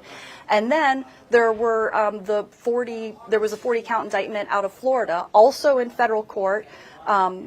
And that was for the alleged mishandling of classified documents at his Mar-a-Lago estate. And then most recently is the case that you mentioned, another federal case, and that was out of federal court in Washington, D.C., in our nation's capital. And it was related to the same thing that this grand jury is looking at right now, which is alleged interference in the 2020 election. And I actually kept it here because there's a whole section on Georgia here. Main difference is, the really federal cases in the federal indictment, there were only 4 counts. In state court, it is expected there will be numerous. Generally, state courts are a little bit more generous in terms of delivering indictments and counts, and the prosecution rates are not always as successful, but the tendency is more to let's hand it over to the jury, let them decide. All right, Joy, thank you. And we do have a number of crews, not only here at Atlanta News First, but around the Fulton County Courthouse as well. We want to head out to Atlanta News First, Chelsea Vimefor. She's on the ground right outside the courthouse for us, really gathering some reaction. Unfortunately, Chelsea, we don't have anything exactly to react to other than what we believe to be kind of the conclusion of this, at least for the grand jury. Right, but I can tell you, Tracy, there have been other people out here today, aside from just the politicians and those prominent folks we've been talking about, just regular Fulton County residents that have been standing by with all the media down here to see what's going to happen with Donald Trump here in Fulton County. We spoke with one man named Rusty, who only wanted to be identified as Rusty. He says he lives in Atlanta and has been waiting for this day to come. He was walking around outside the courthouse with a sign that had Hillary Clinton's face on it and the words, quote, "lock him up," printed across the front of it. Well, he said that he hopes Donald Trump is held accountable for his alleged election interference. He's looking forward to letting the American justice system run its course here in Fulton County. Take a listen.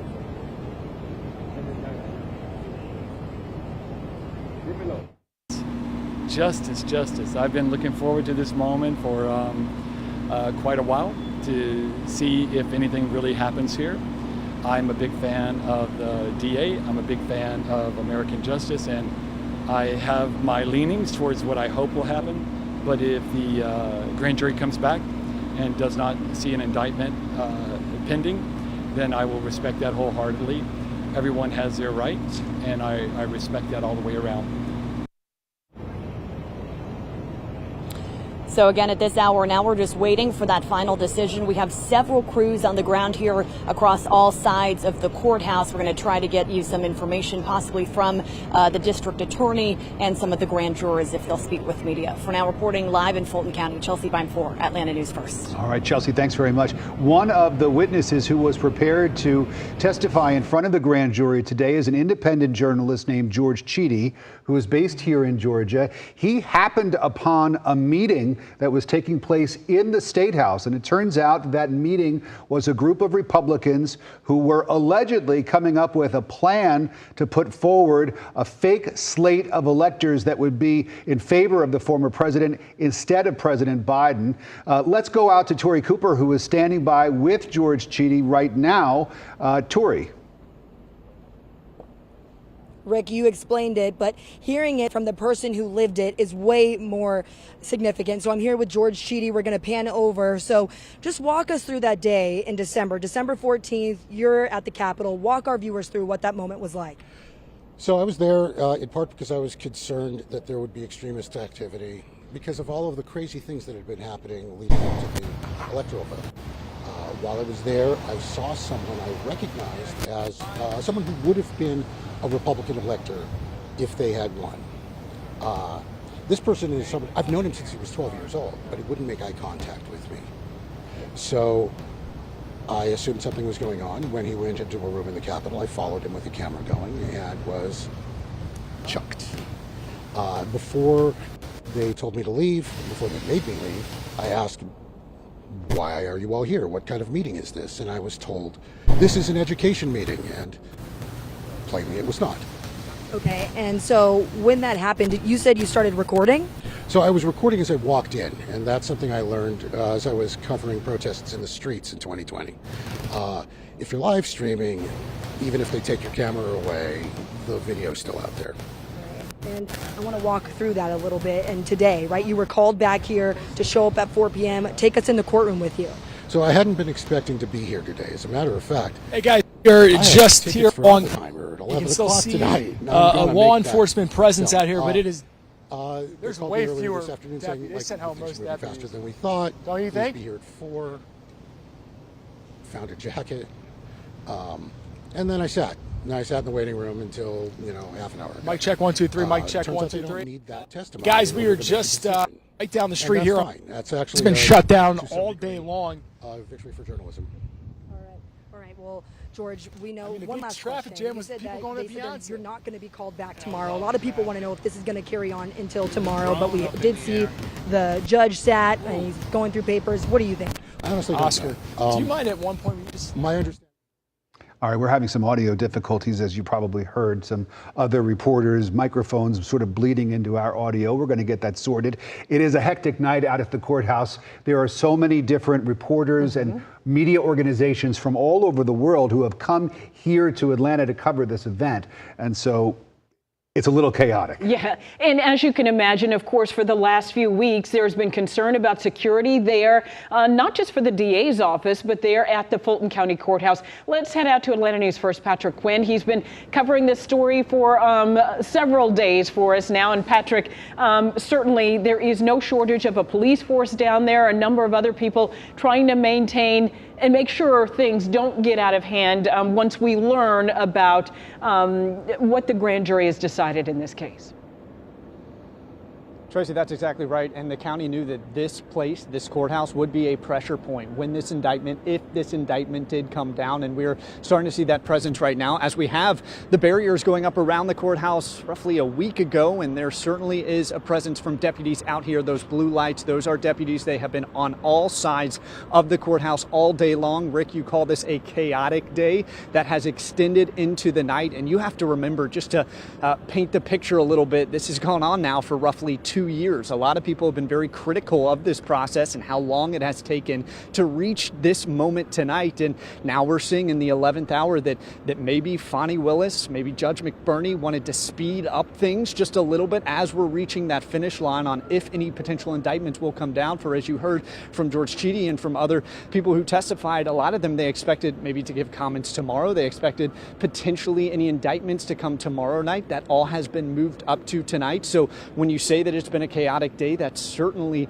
the case. And we even saw that earlier today with a leak of what we could have been the list of charges to the former president. And of course, moments after that, as in true dramatic fashion, we saw the DA's office, a spokesperson, coming out and saying that leaked document was, quote, fictitious. So it's been a turbulent, rocky kind of day that we've seen here, and it's all coming to a head right now. Certainly a lot of presence here today from the Fulton County Sheriff's Office. We saw Pat Labatt, the sheriff himself, just outside of the courthouse. He went into the courthouse today. And of course, Pat Labatt, he said just a couple weeks ago that if the former president were to be indicted, he would like to have a mugshot of the former president. We have not seen a mugshot of Donald Trump in any of the other cases throughout the country. So while a lot is anticipated right now, we're watching the doors, anticipating anyone to come out, and we're watching the web right now to see if anything will upload. We know that the story will continue tomorrow and into the next day of what happens next, what is the next chapter, but it is something that, of course,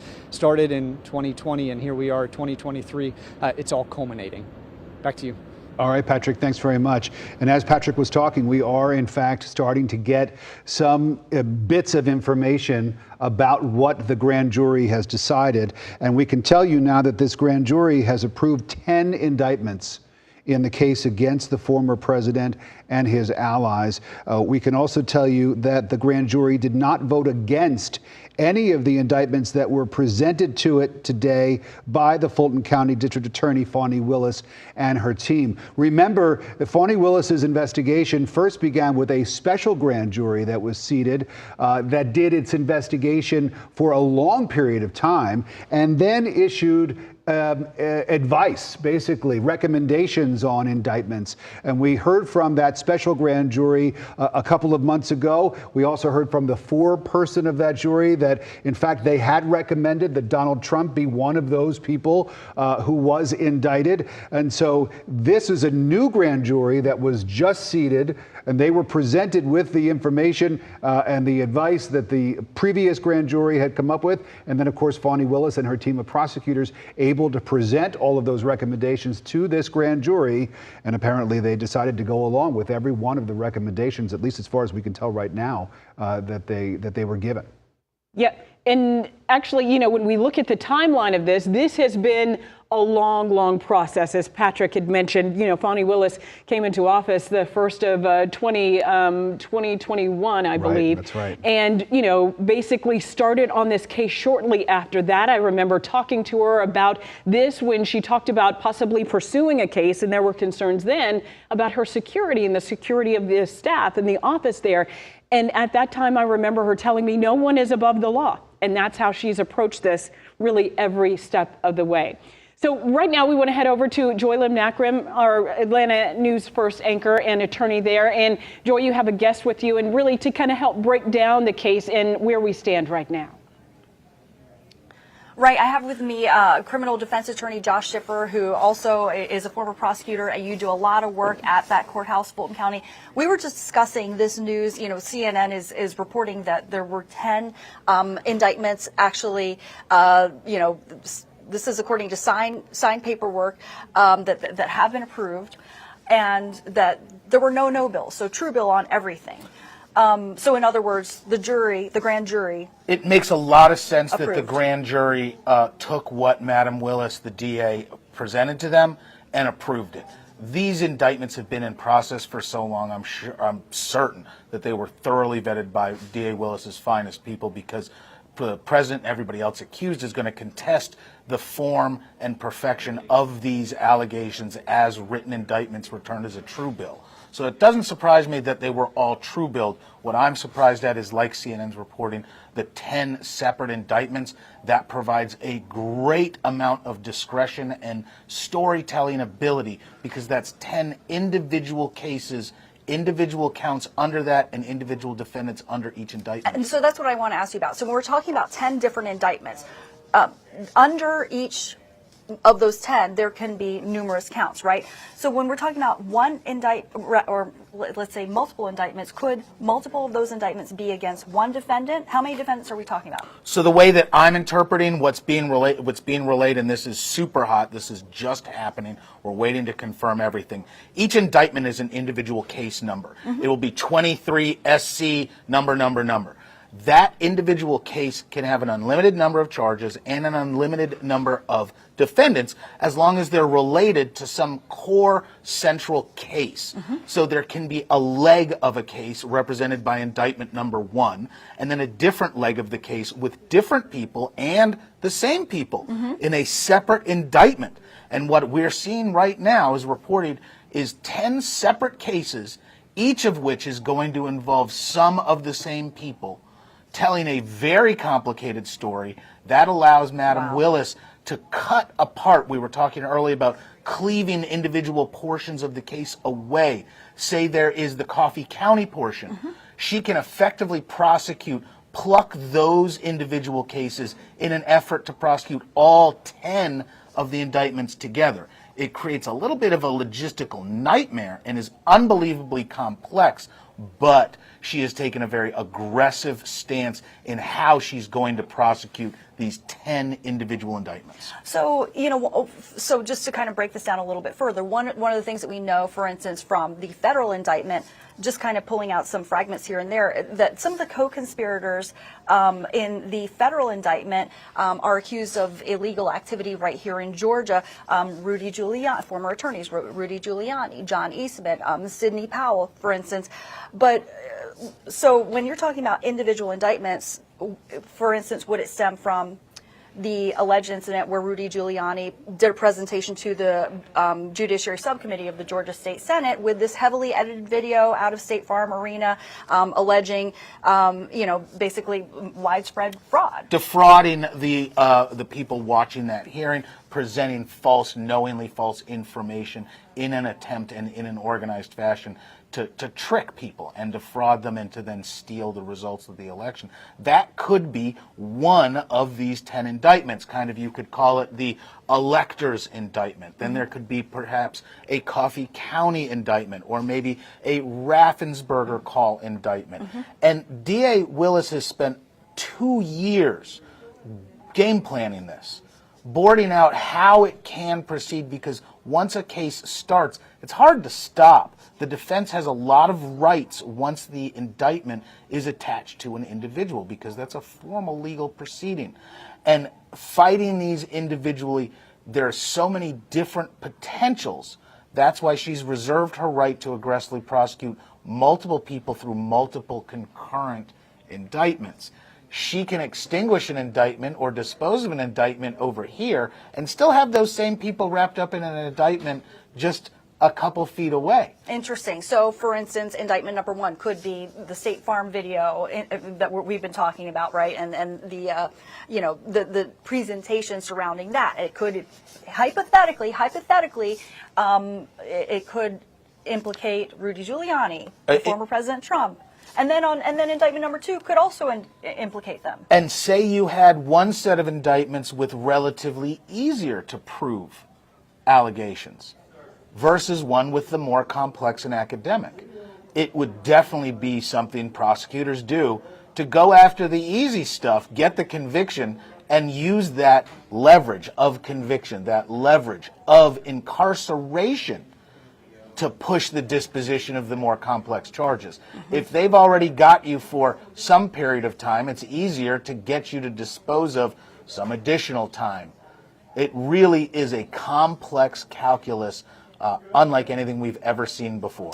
Okay, but just hearing now that 10 indictments have already been approved, something that we've been really kind of speculating about, trying to predict a little bit. Are we going to see RICO charges? I'm reasonably certain from everything I've known, and I've been living this case in a kind of a dedicated way the last little while, there's going to be RICO in there because of the power it grants her. She is an experienced RICO prosecutor, and the power of the tools This is what it was designed for. Some people are going to be upset that it's being used in a political prosecution, but these laws were made extra strong in Georgia specifically because we're a law and order state. Well, I mean, it was used obviously in the Atlanta teachers case, and some people were upset about that.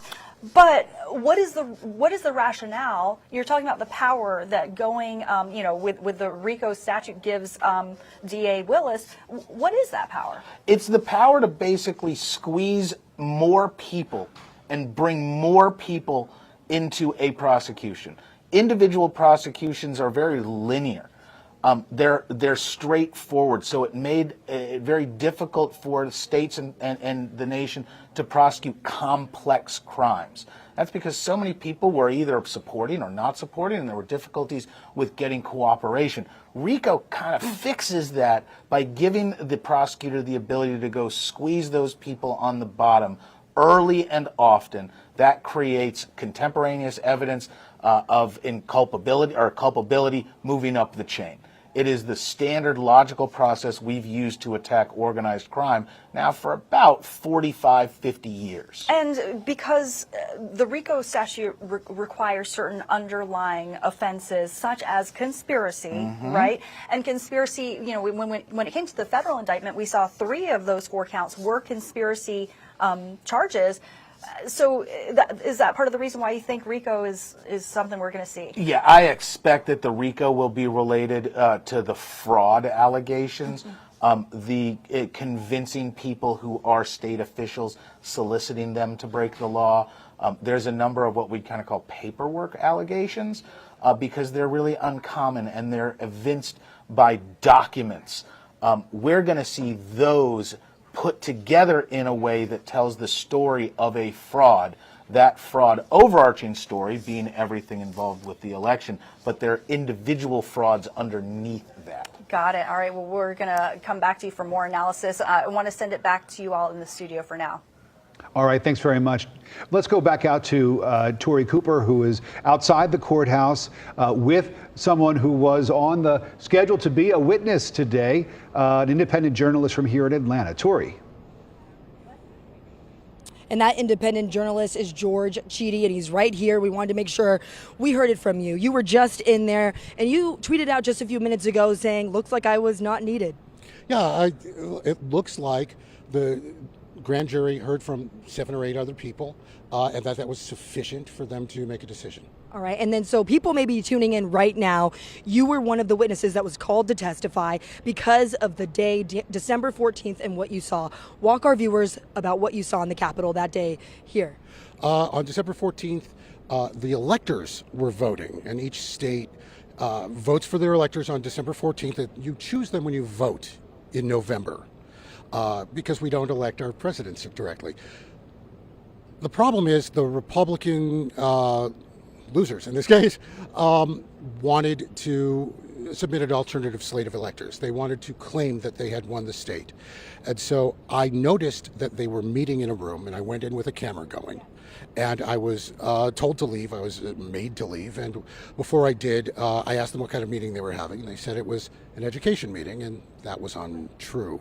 That also appears to have been legally interesting, or so I thought up until about an hour ago.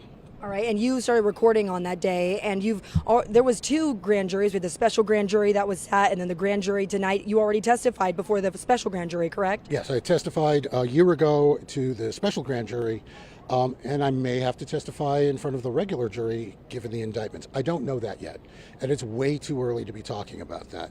Right. I am uncomfortable with the idea of journalists being called to testify in front of grand juries. This is fraught. People who are elected to public office and hold power should not be telling journalists what to say and when to say it, and that's what this is. So on some level, my not having to testify is a win for journalism. And it is still, you were something that was of significant that day, but the fact that that didn't happen, and then what was the proceedings like after? We know that, they were done, and we've now seen the judge have paperwork in his hands, and so was that news to you? It's news to me because I have been feeding the beast, all the journalists attacked me like jackals, because this is the most important news story in America right now, and perhaps it should be, but on some very basic level, it should not be unusual or unnatural for people in positions of power to be held to account. And so I want people to treat this like it is another Monday. And there are limitations of what you can say, but is there anything else you can say? Are you able to even say whether or not you think what may come up and what may happen, or what are you allowed to do in this moment right now? So I can say literally anything I want, censors notwithstanding. But I think it is prudent for me to refrain from saying, oh, this is a good thing or this is a bad thing. What this is justice. And it isn't my place to say who should or should not be indicted. It is the role of that grand jury. And all I ask is that they do their job well. And my last question really, this is the people, what do you have to say the fact that there was two, the special grand jury and the grand jury today? What does that say about this process and why the American people should really trust it? I think that Fani Willis has been extremely deliberative. I think she understands what's at stake, and what's at stake is democracy. Democracy is fragile. Democracy is a soap bubble, fragile. The moment people decide that it's easier or better to fight their fellow countrymen than it is to band together to fight the other guy, we lose it. We cease to be the democracy that we aspire to be. And I fear that. All right. Well, thank you so much, George, for letting me grab you twice. And I know that this has been a grueling process for you. Yeah, I've got Oppenheimer tickets at 11:15 in Buford, and I'm going to make that movie. You're make it before another reporter was going to be here. So, I mean, come on. This is on, but whatever. It's fine. It's fine. All right. Thank you, George. All right. Back to you guys. Tell George the movie's 3 hours long. If he's seeing an 11 o'clock showing, he's going to be there for a long time. It's going to be a long night. I think, thank you, Tori. I think we need to just say real quickly, and we probably can't say this often enough tonight, that an indictment is not a conviction. He has the former president, neither he nor any of his allies who may be named in these indictments has been convicted of anything. Mm-hmm. And former President Trump has maintained all along that this is nothing but a witch hunt, and that he is somehow being attacked for political purposes because he is once again running for president. But he maintains his innocence, and just as every other American, he is entitled to a presumption of innocence until he is proven guilty in a court of law. Yeah, so it is far from over, but we will continue the conversation about that meeting of alleged fake electors that George Cheedy said he stumbled into. For that, we want to bring in Chief Investigative Reporter Brendan Keith to really talk about these alleged fake electors, Brendan, because you've certainly done a lot of research. You've talked a lot about this, delved very deep into the grand jury and the findings and the findings that have possibly come out today. But what can you tell us about these alleged fake electors? Well, we know there are 10 indictments, right? We just heard that. So there's these 10 indictments, and those can have subordinate charges to them. So there are really 10 cases with possible multiple charges. But what we know from the target letters and also from the preservation of evidence notices that Fani Willis sent out as far back as the beginning of 2021 when she first took office, we know what charges they were looking at, and one of them is this so-called fake electors or alternate electors scheme. Now, the reason we call it a scheme is because that's what those who are accusing say it was. The Trump campaign and the Trump supporters say this was merely a meeting of Trump electors as alternates should he prevail in court. This was a meeting in December 14th of 2020. That's when all of the electors in all of the state capitals across the nation, they were all meeting to essentially vote in the Electoral College and then pass those votes on to Washington. This is usually a pro forma thing. Even though it's in the Constitution, we don't usually pay that much attention to it. But this time, everybody did because the presidency was hanging in the balance. There was an effort, obviously, to affect which of those sets of ballots were counted in Washington. You remember all the pressure on Mike Pence to, not count one state, but count another? That's what this was all about, and Georgia was at the center of it. Georgia was one of 7 states that had these so-called fake or alternate electors meeting in the state capitol, or tried to. In some places like Michigan, they weren't allowed in. The Michigan Trump electors have already been indicted there on state charges including forgery and essentially committing a fraud, saying they were the duly elected electors for Michigan when they weren't because, of course, Joe Biden won Michigan, just like in Georgia. So that is why that was a focus of the grand jury here as well. And it could be, we don't know yet, but could be one of those sets of 10 indictments that we know have been handed up by the grand jury. We know there were 0 no bills because reporters have seen the cover page in the clerk's office. One important note, because you're wondering, wait, why are we talking about indictments? We don't know what they are yet. Right now, we do know that the clerk's office is processing those indictments. And this is standard. It takes 1 to 3 hours. I know that's infuriating, but it can take 1 to 3 hours, even when expedited, to get those things in, scan them, stamp them. The clerk has to certify that, it's kind of an old process, goes back centuries, and they still do it on paper. And then they will scan that paper into the system. And then once they do, copies will be distributed to the reporters there and then also uploaded to a special link that we are refreshing and monitoring right now. So don't fear that you're missing that information. But we do suspect that one of those indictments could be these fake electors in Georgia. Now, why would it be a crime? It's important to point out that of those 7 states, 2 did not certify. Those Trump electors didn't say, oh, I'm the duly elected elector for the state of Pennsylvania, for example. That was one of the 2 states. They inserted language into their certification saying, these are provisional ballots. This is in case Donald Trump prevails in court. That didn't happen in Georgia and 4 other states. So in 5 states, including Georgia, the Trump electors signed their name to a document that says, we are the duly elected electors for the state of Georgia. They signed those documents, they sent them to the archives, the U.S. archives in Washington, D.C., and they also sent them to the Senate to be counted as ballots, as the official ballots from the state of Georgia. Now, the idea was, according to all of the information that's been gathered, the totality of the circumstances, which may also play into the potential RICO charges if those are part of the indictments, is that there was a plan to have those fake electors essentially muddy the waters. That when Mike Pence got up there to open the ballots from each of the states, there would be 7 states, including Georgia, that had 2 sets of competing ballots, 2 competing slates. And he could either choose the Donald Trump one, which was not certified by Governor Kemp, or he could just say, you know what, I can't determine which of these is authentic, so therefore, I'm not going to count that state at all. The vice president, who's the president of the Senate, did not have that power, and that's what Mike Pence asserted, and that's why he didn't do this. But had he done it, and this is the important point wrapping up here, is that had he essentially discounted those 6 or 7 states with competing sets of ballots, what would have happened is it would have been thrown to the House of Representatives. Because if nobody gets 270 electoral votes, the House of Representatives picks the president.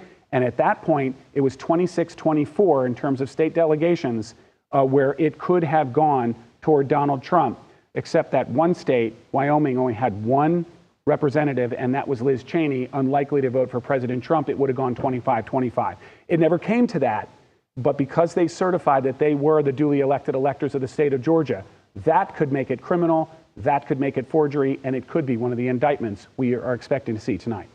And Brendan, you mentioned the quote unquote fake electors in Michigan who have already been indicted on state charges there. We'll have to wait and see if any of the Georgians who were a part of that face any charges when we read more about these indictments. But they include some pretty prominent people who are currently serving in government here in the state, including our lieutenant governor. Well, and I'm glad you brought that up, because some of these defendants, or I guess you could say people who were investigated, who are these alternate or fake electors, actually entered into immunity agreements with the district attorney. So they agreed to cooperate with the district attorney and were provided immunity from those state charges as a result of that cooperation. We think David Schaefer wasn't one of them. He was the chair of the GOP in the state of Georgia, and he, was essentially one of the leaders of that meeting. And that's the meeting that George Chidey was talking about, where he walked in and they said, "Oh, this is an education meeting. You can't be here. You've got to get out." Hey, look, we go into committee meetings all of the time, and I've never been kicked out of a committee meeting at the state capitol, so that was unusual. And then they were invited back in. A number of those so-called alternate or fake electors will not face charges, at least in Georgia, because they do not, they have immunity, so they can't be charged. by Fani Willis, but others could be charged. And you're right. One of the people we're talking about is our current lieutenant governor. And, I guess we'll see soon. But again, these clerks are working hard. They're also working overtime tonight. But 1 to 3 hours when we know indictments have been handed up and we just don't know what they are yet. Burt Jones is the name of the lieutenant governor who is alleged to have taken part in that fake elector scheme. We'll see if his name is attached to any of the indictments as we begin to learn more about them. Thanks, Brendan. And right now, let's head out to Atlanta News First. Patrick Quinn, he's on the ground there outside the Fulton County Courthouse, been covering the story for the last several days. And how are things right now? And I know we are waiting to hear, Patrick, from DA Fani Willis. She is expected to speak tonight, knowing that the nation is really watching. Certainly here in Metro Atlanta, we are watching. So we could hear from her later on, yes? And we certainly are anticipating that, and a lot of people have been waiting to hear from DA Fani Willis now for roughly 2 years. But let's give you a look right now at what things look like just outside the Fulton County Courthouse. And again, we are seeing a deputy presence from the Fulton County Sheriff's Office here. They have ramped up their presence as the anticipation has grown into seeing this indictment handed up. And remember, business hours, they stopped here at 5 o'clock this evening, and Judge Robert McBurney said we are going into the night, keeping the grand jury there, keeping a lot of the media here as well. We did anticipate potentially some protesters outside or a strong presence for or against what potential indictments could be handed up. We really have not seen much pushback or any sort of rhetoric outside of the courthouse today. Of course, that could all change tomorrow, and it could certainly change if the former president does come to town. Now, I do want to mention that as all of this is happening, and at this moment we do know, or it has been reported, that there are 10 indictments, but I haven't seen a list of those charges. I can't really go into detail about them, but what I did want to talk about is, as this entire process has been going on, there's almost been a secondary process that's happened in response to this investigation, and it's the politics around indictments. And we certainly have seen a lot of back and forth between Republicans, and we saw that certainly today from former Lieutenant Governor Jeff Duncan. He was here, he testified, and he got a lot of pushback from the former president. And Jeff Duncan today afterwards told reporters this is a pivotal moment for Republicans moving forward. He was very critical, as he has been, of the former president. And of course, today, the president, he went on social media as well, and he was very critical of Jeff Duncan. And Fani Willis, the DA, she's gotten a lot of pushback to this investigation that's gone on for roughly 2 years. I was talking with a Fulton County official just about 2 weeks ago about the circumstances at the Fulton County Jail, and he was critical of Fani Willis and that she is expending so much energy into these investigations, and that he would like to see, and this is Rob Pitts, I'm talking about, Fulton County Board of Commissioners chairman, he would like to see a little bit more attention into the jail situation and moving some of those cases through a little bit quicker. So this is something that no doubt DA Fani Willis is aware of and has chosen to put her eggs in this basket, and she feels invested, that this is something that is important to her. And of course, it's all coming to a head tonight. Now, we are looking to see if the former President Trump, if he has reacted so far to all of the drama that's happened here in the last hour or so. So far, we haven't seen any comments from him on social media. He did say on Truth Social, on his forum roughly a week ago, that if he has one more indictment, his fourth indictment, he says he would secure the election. So no doubt he's watching what's happening here in Atlanta. And in terms of if charges are handed up, what they are, again, we should know that in the next few minutes. I mean, this process is happening right before our eyes. And yes, to your first question, Tracy, if and when DA Fani Willis speaks to the media, we will bring it right to you. Back to you. All right, Patrick, thanks very much. She, of course, has been the target of attacks from the former president. He has used his social media platforms to go after her, to level some really unfounded and outrageous allegations against Fani Willis. And of course, we know that sometimes when the former president comes out and targets someone specifically, as was the case with the mother and daughter election workers at State Farm Arena, there are people who support the former president who then take that as permission to go after and target those very people. So Fani Willis knows that she's dealing with some very, very rough waters here, and we'll see what she has to say. I'll be very interested to hear when she comes out and speaks. Oh, absolutely. And I found an old email, actually, Rick, from the last time that I interviewed Fani Willis, when she really started talking about diving into this, and she asked the FBI for special protection for her office, knowing potentially what could happen. And we've kind of seen, of course, some of the commercials that have targeted DA Willis in this. And throughout this, she has said, you know, we have a job to do at the district attorney's office. And though she was concerned about her personnel, very concerned about them being targeted too, she said, you know what, we're not going to let that alter our course in that what we are going to pursue. She said, you know what, don't try to defend me. I will be okay, but we are going to pursue this case and to the full extent of the law. And unfortunately, that's kind of, you know, where this has come to, is that these targeted attacks on her in some ways that we've kind of seen, but she has been prepared for them throughout this. All right, we do want to head out to one of our other reporters, Chelsea Vineforth. She's on the ground for us as well, there alongside Patrick Quinn, really getting a chance to. I know a lot of people had anticipated that there could possibly be protests. You know, here we are close to almost the middle of the night. Many people have gone home for the day. So you haven't seen anyone out there protesting or rallying in support of you know, these indictments at all. Chelsea, what have you seen out on the streets? Yeah, at this hour, fairly quiet aside from media. We did see some folks out here earlier, opponents of Donald Trump. They were holding some signs saying, you know, basically they had been waiting for this day to come. They were curious to see what was going to happen. But in the event of anything else further happening, there is still plenty of security out here around the Fulton County Courthouse. We're at the corner of Mitchell and Pryor Street, kind of about a block down from where the rest of the media is staged. And you can see at this hour, lots of police cars still here, Fulton County Sheriff's deputies.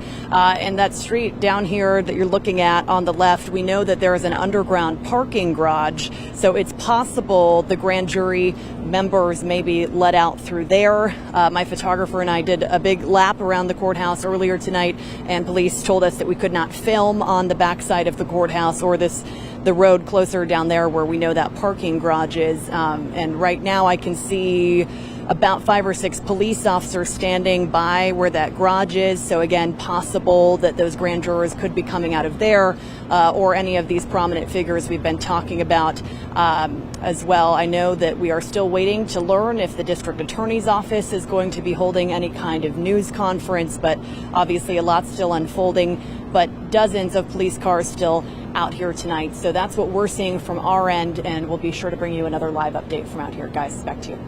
All right, Chelsea, thank you. Well, as we've reported, a special grand jury issued charging recommendations back in February, and the Fulton County District Attorney, Fani Willis, took those recommendations and decided to present her case before a regular grand jury.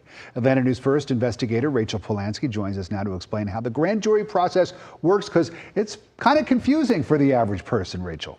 Yeah, it is. The grand jury was seated in July to consider whether criminal charges were appropriate for former President Donald Trump and his Republican allies. Now, they examined Trump's efforts to overturn his 2020 election loss. So 2 panels were selected in Fulton County Superior Court. Each panel included 26 participants, 23 grand jurors, and 3 alternates. Up until this point, both panels had been handling ordinary criminal cases like robberies and assault. Now, one of those panels also decided whether or not to approve indictments against former President Donald Trump. A true bill would be a, yes, this person committed this crime, or we find that this person may have committed this crime, so we're going to move forward in the whole process, the judicial process of, you know, prosecuting this person. Whereas a no bill will say, you know, we don't find that there's enough evidence that, you know, we can move forward on these charges. So at this time, we're going to say no bill, don't proceed any further with these charges. All right, so what has this grand jury been looking at? Well, transcripts, testimony, recordings, among other things. A big question that has repeatedly come up: can President Trump pardon himself should he win the 2024 election? Well, presidents can pardon themselves for federal charges. So if he wins this election, he could pardon himself on the federal cases. However, he cannot pardon himself for state charges. And in Georgia, our governor cannot pardon the president for these charges either. Instead, that authority is granted only by the Georgia State Board of Pardons and Paroles. Rick, Tracy. Thank you, Rachel. All right, our Atlanta News First anchor and attorney Joy Lim-Nakrin, she's in the studio with a guest for us to really kind of delve deeper into this tonight. Joy? Good evening, Tracy and Rick. So I'm here with attorney Josh Schiffer, who is a criminal defense attorney, former prosecutor, handles a lot of cases out of Fulton County. And, you know, we've just been having a lot of discussion here about what is involved in these 10 indictments that have been approved, that we've learned, you know, have all been approved. There have been no bills. It's all true bills. In other words, the grand jury is on board with all 10 of those indictments that were presented to them by DA Fani Willis. You were explaining a little bit about the 10 indictments being rooted in 10 different fact patterns. There are 10 different circumstances. Yeah, each indictment is a standalone case. They can be related to each other, but they're not mutually exclusive, and they don't have a requirement of another case. They can each stand individually as a series of allegations relegated to writing that a grand jury was presented by Fani Willis and that they returned a true bill. 10 separate true bills is what it looks like. Each one of those true bill indictments can have multiple counts, and it can have multiple defendants. Now, this all is theoretically within the overarching investigation, the product of the special grand jury, but by separating it into multiple indictments, multiple charges within each indictment, it provides the state the most flexibility to prosecute the crimes as efficiently as possible. This allows her to choose which indictments to focus on. It allows her to dispose of indictments in different orders. It allows more advantages for the state in the efficient application of prosecutorial justice as devised by the state of Georgia. And, you know, one thing that, you know, I heard my colleague Rachel Polanski explaining were some of the differences between the federal court system and the state court system, particularly here in Georgia. In federal court, for the alleged interference in the 2020 election, we saw a four-count indictment against the former president. 3 of those were conspiracy charges. But, you know, clearly we're talking about more counts, more charges here. Yeah, and that's because it's a separate set of allegations. It has different criminal factors involved, many more people involved, and in some ways it's a little bit more of a broad net being thrown. The federal cases, in comparison to what Fani Willis is doing, it's almost a more academic, broad, high-end set of allegations, whereas this is the down and dirty. This is the street-level fight. The charges that I'm expecting after they get uploaded to come about are going to include the Coffee County activities and what members of Trump's organization or whether members of Trump organization were involved into what level in that process of allegedly interfering with the voting machines. Same with the meeting that you were talking about with George Cheedy. He interrupted this meeting, was kicked out. That creates some criminal liability, according to many interpretations, involving open meetings and what they were discussing, and then the cover-up of what happened once they were discovered. If there are documents, and there are documents that we believe Fani Willis has that we have not been able to go and look at or examine, those documents are going to directly lead to what she needed in order to bring these cases. She expects to be able to carry each and every allegation beyond a reasonable doubt at trial. One thing I do want to point out, because we are talking a lot about the federal case, and there's a whole section on Georgia in the federal indictment. I do want to point out, though, the success rate, the successful prosecution rate of federal cases versus state cases is a lot higher. So generally, it was, let's go for, correct me if I'm wrong, with the federal case we're looking at quality over quantity. They were going for 4 counts that they were pretty darn sure they could successfully prosecute.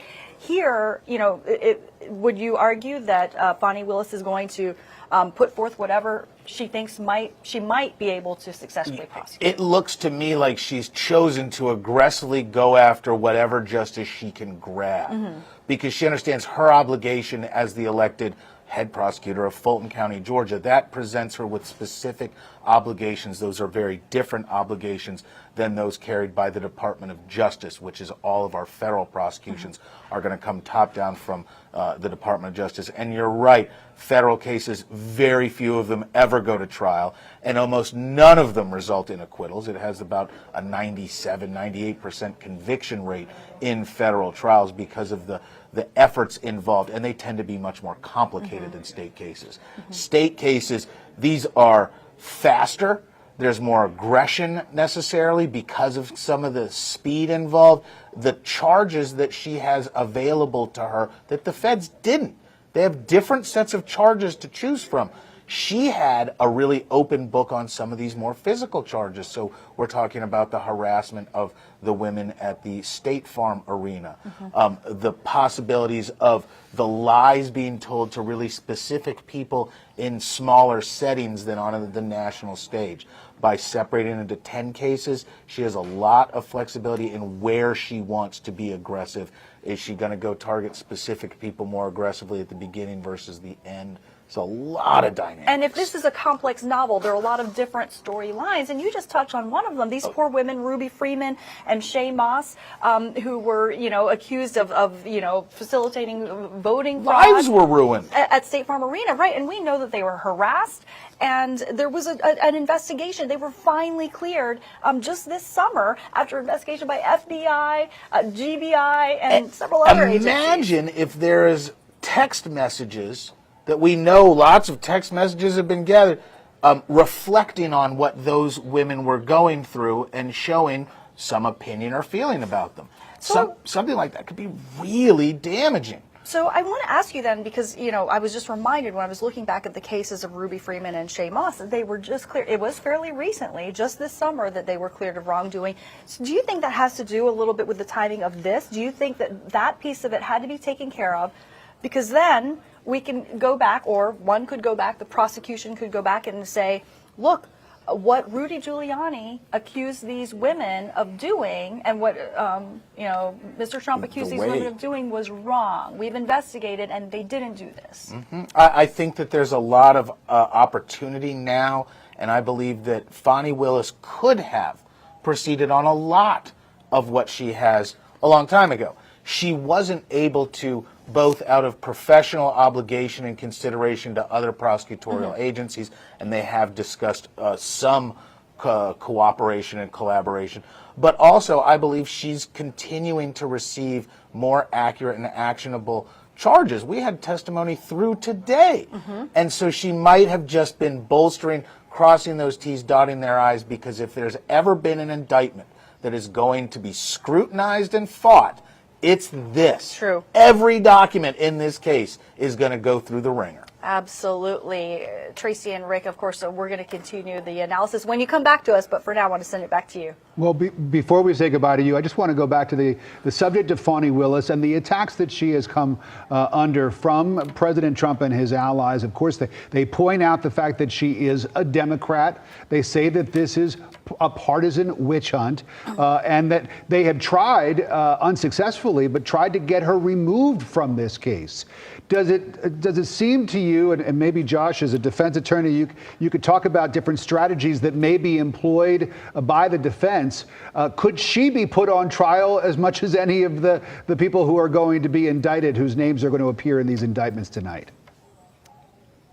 That's an excellent question. And Josh is unable to hear you, so I'm going to reiterate some of this. So Rick is essentially pointing out how, former President Trump has really launched some attacks publicly against Fani Willis. But he's asking, could Fani Willis, accused of being a politically motivated witch hunt, could she go on trial? As someone that has been accused of doing something wrong? Yeah, political. Everybody in America, no one's above the law, allegedly. So, yeah, I don't see any crime that she has been accused of, so that would prevent her from being put on trial. Maybe a politically motivated prosecution? Would there be political people acting against her? I don't put it past anybody in this. This is one of the most aggressive political communities that we have nationally. In Georgia, a lot of people don't understand, Fani Willis is under scrutiny by our very own governor. There's this lawsuit that she and a couple other DAs have become party to because there's an effort by state legislators to monitor and take over underperforming or less performing prosecutor offices. And Fani Willis definitely has some conflicts with the state's opinion there. Okay. So this is not all friendly. Not all of the prosecutorial universe lines up perfectly. There are big conflicts, and I'm certain Ms. Willis has received pressure from other individuals and stakeholders on how she shouldn't be going after leaders. She will face severe scrutiny on how she's using her budget. This is a big city. There are lots of places that she could be dedicating bandwidth. There are people sitting without indictments in the jail. There are criticisms. One of the hardest things for any politician, especially a prosecutor, is to decide what to do with their mandate. And Fani Willis has chosen to accept this case as being a major part of her duties, whereas other prosecutors might not have. All right. Well, thanks so much for the insight there, Rick. You know, a lot remains to be seen. All right, Joy and Josh, thanks very much.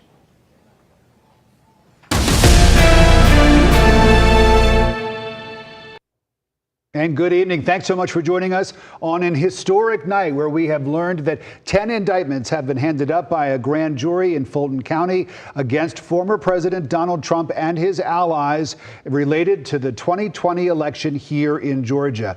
We don't know exactly what the indictments say. We don't know exactly who is named in the indictments. We're waiting for that, and we should learn it within the next hour or two. Yeah, that paperwork is being processed right now. They're trying to do that as quickly as possible. After that, we do expect to hear from Fulton County District Attorney Fani Willis about this historic day. This has really been a case that she has been working on for almost 2 years now, over 2 years now, and anticipation, really the nation watching, of course, Metro Atlanta and the state of Georgia watching as well. We do have a team of reporters all across Metro Atlanta right now, and also here in the studio with expertise on really this case and really breaking down this historic day and what has happened involving former President Donald Trump. There is a lot of legal jargon that we have to work through, and most of us don't have law degrees. So we're going to try to make this as simple as possible and bring you insight and analysis from people who do have the law degrees in order to explain all of this. Let's go out, though, to one of our reporters in front of Fulton County Courthouse, Tori Cooper, who has been standing by, talking with some of the witnesses and really just sort of gathering information there. It's been a very, very busy day outside the courthouse, Tori. That's right, Rick. And we always want to put this in layman's terms for our viewers who do not have law degrees. And we are always on the ground learning that as we go. And luckily, I've been on the ground for a number of hours. And we have some of the top political reporters. And that's why it's so vital to tune in to Atlanta News First. So just to break it down just briefly, I think this is a really important note. There are 23 jurors, and 12 of them have to sign off for this to be the majority. And we already saw that up to 10 that we do know were handed up. Now, what's been taking place out here outside of the courtroom? We've been watching, right? We've seen two people, most notably, that were called to testify today, and it really paints the picture of the timeline for DA Fani Willis. She's been trying to move this up quickly. These two witnesses were scheduled to testify tomorrow, but they were called in early. Those two are the independent journalist George Cheedy, who we heard from, as well as former Lieutenant Governor Jeff Duncan, who we also managed to get interviews with as they were leaving the courthouse. Now, I do want to read just a brief quote that we were able to get from the former Lieutenant Governor, and he said that this is a pivot point that we're going to wake up to, or we are not. We have to go get this party off to the right direction, and we're going to have to heal and hear some of the tough stuff. He said that while he was walking. You could tell he wasn't quite sure if he was going to answer any of the reporter questions, but that was the few things he wanted to make sure that was shared publicly with all to hear. Now, he was one of the most prominent faces that previously spoke in support of the former president and denied any allegations of election interference, and that tune has since changed. He is no longer a supporter of of the former president. And then now let's get to George Cheedy really quickly. That's who I literally ran as fast as I could as soon as I saw him walking out of the courtroom. And I immediately asked him and said, hey, you know, you just tweeted out a few minutes ago and you said, looks like I wasn't even needed in this process. Walk us through that. And he was called because of what he saw on December 14th, 2020 at the Georgia State Capitol. He went there to witness the electoral vote sealed. And he said that he went there because he felt there was going to be shenanigans because of the electoral voters that they were going to have that day. And he said he walked into the room because he saw a Republican electorate, I should say, that he noticed. So then he followed him in, and then he was shoved out of the room, and he asked why. And, you know, that since has become the fake electors, the accused fake electors that we have known about. And that meeting is something that he previously testified with in the previous special grand jury, but he was not called to testify today. And then I went into the courtroom myself because I wanted to see what was next in this process, because we've been out here trying to give you every update. I went into courtroom 8D upstairs where Judge McBurney sat just a few minutes ago, and he had paperwork in his hands, and we've seen this process unfold, and we were able to share it with you guys. And now we know 10 indictments have been handed up, and now it's just all about taking a look at those documents, seeing what they say, and then from there we'll be able to get some reactions from our stakeholders in the community. I've already been reaching out to many of them, Mayor Andre Dickens, Marjorie Taylor Greene, on both sides of the aisle. So it will be really interesting to hear from our commentators, our analysts, on what happens next in this part of the investigation. But again, we're just waiting to hear from DA Fani Willis inside, and we have cameras in there, so you will hear it first right here on Atlanta News First. Back to you. All right, Tori, thank you. And we do have another crew on the ground. Patrick Quinn, we want to head out to him. He's been covering, of course, this case for a while. And there is very tight security around the Fulton County Courthouse, and a number of officers still out there even at this hour, Patrick. Tracy, a lot of security, and we've seen the security on hand, especially with the barriers now for days. And yeah, I took my jacket off, rolled the sleeves up. It's just going to be one of those kind of nights where we're still waiting for DA Fani Willis to come down and brief us on what happened inside the Fulton County Courthouse. And here's a look at it right now. As you're seeing those blue lights, those are sheriff deputies. They are manning every corner, and it has been a day of drama here, and there's no really other way to put it. Business was set to close here at 5 o'clock, and Judge Robert McBurney, he said, we are staying late. He said, reporters, go ahead and get some dinner here for it looked like, based on the developments of the day, that they wanted to wrap this up tonight, moving some of those who were set to testify tomorrow. They moved them up to today, and now we're all seeing this come to a head tonight. But really, this has been 2 years in the making, and as we've broken down over the last hour or so, this is something that DA Fani Willis has been extremely committed to, and of course she has gotten plenty of pushback along the way. That includes from the former president. Of course, the president, we're still former president, we're waiting on comments from Donald Trump in light of potential indictments that could be handed down. We should always stress that an indictment, it's just a formal accusation. He is not guilty. He has not been proven guilty of any of these indictments. So worth stressing that tonight as we're waiting potential indictments to him and any allies surrounding alleged election interference from the 2020 election here in Georgia. We are watching the doors closely. We will bring you the latest from DA Fani Willis as she explains what's been a 2-year investigation, what started with a special grand jury and now with a grand jury tonight handing up those indictments. Again, we know the number is 10. We haven't gotten a list or really have a strong idea of what is involved in each of those 10 and who is involved or again, has those allegations, formal allegations charged against them. But again, we'll watch things from outside the Fulton County Courthouse and bring you any latest developments from here. All right, Patrick, thanks very much.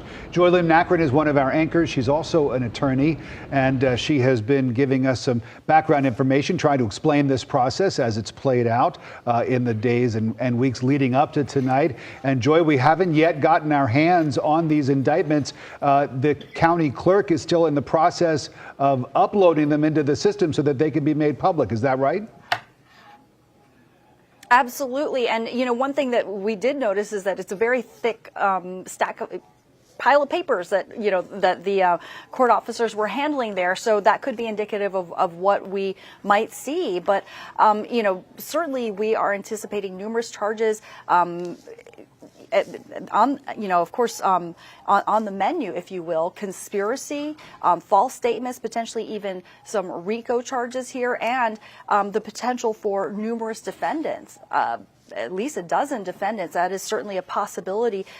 Some of the potential defendants that analysts have speculated could be named here would be former Chief of Staff Mark Meadows, some of the former attorneys of the former president, Rudy Giuliani, John Eastman, Sidney Powell, and of also 7 electors, because remember that many of the alleged fake electors reached immunity agreements with Fulton County District Attorney Fani Willis. But essentially how this process works is that the district attorney presented her evidence to this grand jury, and basically just argued her case. They heard from numerous witnesses, as we've been reporting to you, and she is basically tasked with trying to convince them that she has the evidence or has presented the evidence to support the various counts and indictments that she wants to bring forth. And then the grand jury votes true bill or no bill on each one. True bill meaning, yes, you've proven your case that we can go forth charging this particular count, or no bill meaning that you haven't made your case, that there isn't enough evidence. The burden of proof when it comes to an indictment is a lot lower than at a trial than it would be for actually achieving a conviction. In the case of an indictment, it is simply probable cause, which is what we see with an arrest. Generally, that's where we get the saying you could indict a ham sandwich. A grand jury could indict a ham sandwich, meaning that the bar is not very high. But one thing that we should point out is that state courts, particularly here in Georgia, are generally a bit more generous compared to what we saw in federal court. Federal court prosecution success rates are very, very high. Generally, when an indictment comes down, like we saw in the federal court in D.C., which recently indicted the former president for alleged interference in the 2020 election, we saw 4 counts on that indictment. 3 of those counts were conspiracy charges. But generally, the success rate for federal cases is 90+% in terms of a successful prosecution. For state courts, it's lower. In other words, there's kind of a tendency more to go ahead and bring forth charges and let the jury decide the facts, hear the entire case and decide the facts for themselves. And if not guilty findings are the case, then so be it. But it's something that generally is left up to the jury to decide. So all that said, we do anticipate to see numerous charges and counts with the grand jury voting true bill, and with numerous defendants as well. And this is surely going to be a battle to play out here over the next several months into next year for sure. Joy, stick around for us. We will be back with you in a little bit to gather your continued insight as an attorney. I'm Alan Devlin, joined up here by Tracy Hutchins. Thank you so much for sticking with us here into the 10 o'clock hour. I guess the focus now on this monumental night really goes into, for the next part here, these fake electors who 8 have been granted immunity, but they are all possibly involved with what's going to be coming out here in a little bit once we learn what's involved in this indictment. Yeah, and some 16 alleged fake electors who met in December at the state capitol, allegedly trying to declare former President Trump the winner of Georgia's Electoral College, really kind of challenging what the votes had basically said at that time. Yeah. We want to bring in our chief investigative reporter, Brendan Keefe, to talk about these fake electors and really what this means, because some people might be like, fake electors? How is that possible? Could that have happened? Yeah, and so here's the critical issue, that they actually signed affirmations. They signed a document saying, we are the duly elected electors for the state of Georgia. They didn't say we're the provisional electors should Donald Trump prevail in court. We're the official elected electors. Now, what's an elector? That's that electoral college you always hear about. You need 270 electoral votes to win the presidency, and Georgia's electoral votes were hanging in the balance. Donald Trump loses Georgia. Joe Biden wins. Joe Biden's electors were meeting in the General Assembly, actually in the chambers, and cast their ballots on December 14th, 2020. But in room 218 in the state capitol, there was a meeting of the Republican electors, the Donald Trump slate of electors, and they also signed affidavits saying we're the duly elected electors. They sent those to Washington, and that was the critical issue in terms of whether this is a fraud or not. Now, I'm also here to talk about the pardons. You know, a lot of people right now are buzzing on Twitter, oh, Donald Trump is going to be pardoned. What's going to happen is he's going to get reelected, and then he's going to pardon himself. Could a president pardon himself? Actually, the pardon power is unlimited. It is unlimited power of the president to pardon whomever he or she chooses when they're president. If Donald Trump is reelected, he could pardon himself.